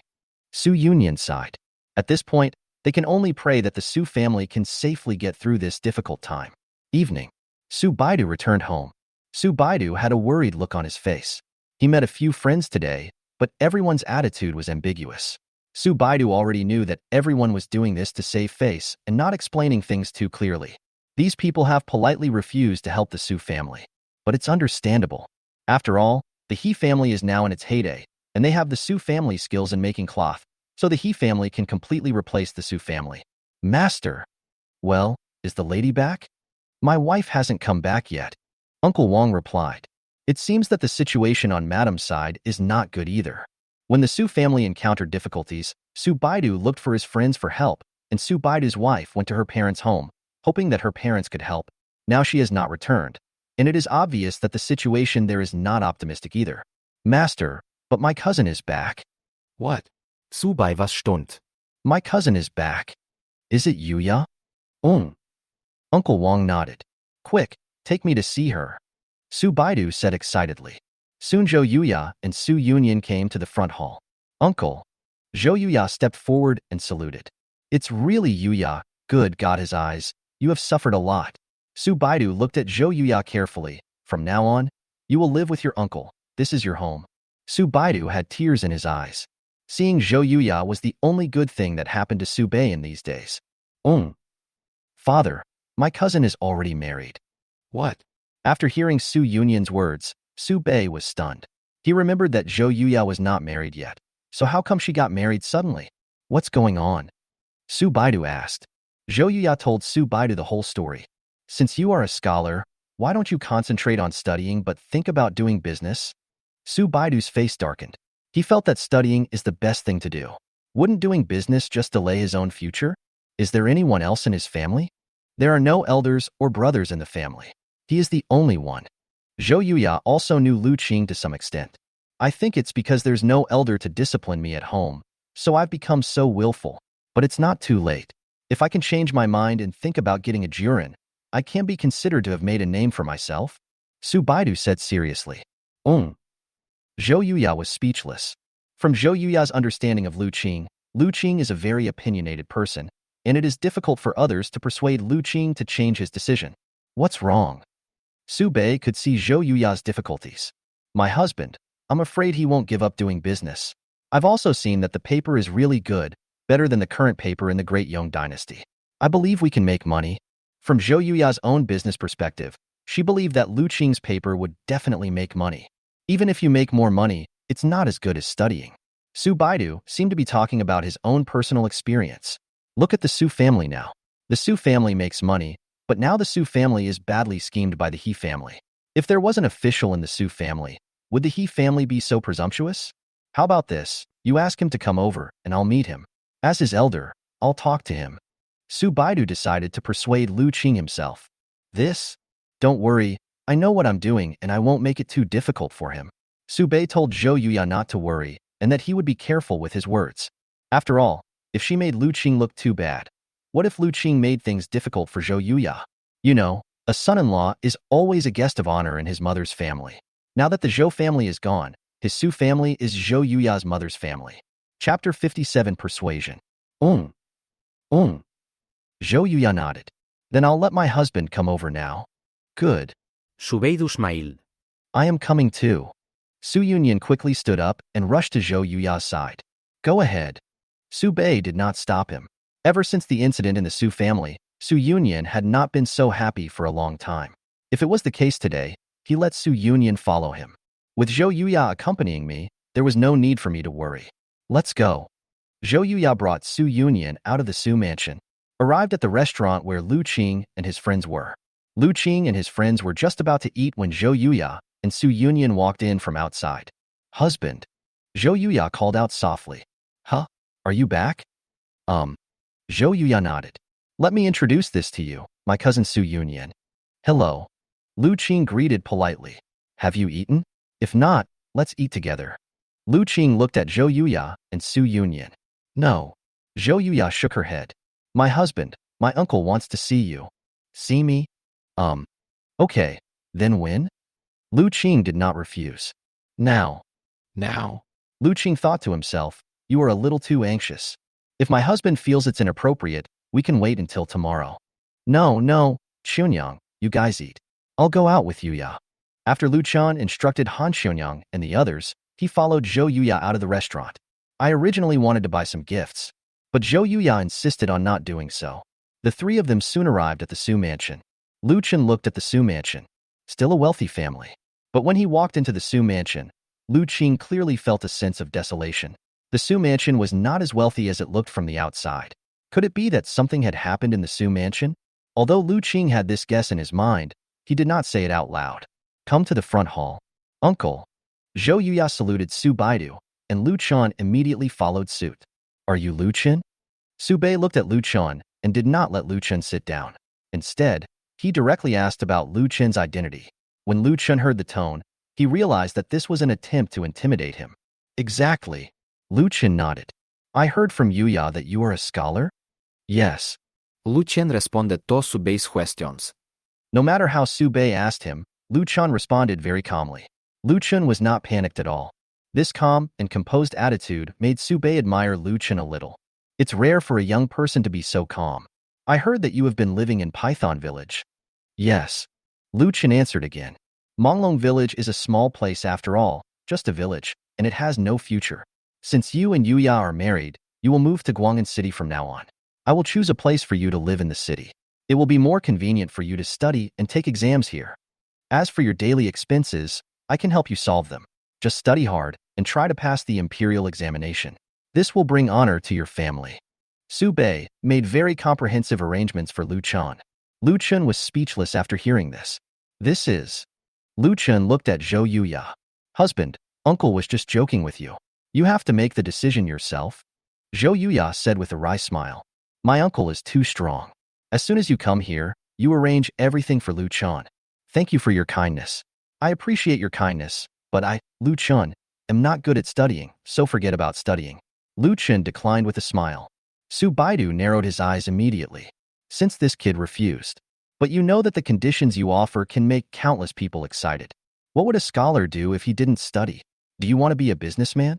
Even if a businessman is rich, he is just a businessman. Su Bei became serious. Whatever you say is what it is. What you pursue may not be what I, Lu Chun, want, and what I, Lu Chun, want may not be what you want. If you feel that Yuya is wrong by following me, I can divorce Yuya now. Don't worry, I have not touched Yuya. Lu Chun's attitude also became stronger. Just because I respect him a little bit doesn't mean that Lu Chun can be manipulated at will. He dared to come to Guang'an City from a small place like Manglong Village. He, Lu Chun, is not a fierce dragon that cannot cross the river. He must have his own abilities if he dared to come to Guang'an City. You? Su Bei didn't expect that the weak scholar just now would suddenly become so strong. Uncle. Zhou Yuya also hurried forward. Uncle, my husband has his own plans. I think following him is the happiest thing in my life. Zhou Yuya said for Lu Chun. You girl. Su Bei shook his head helplessly. Well, since you've said that, I have nothing to say.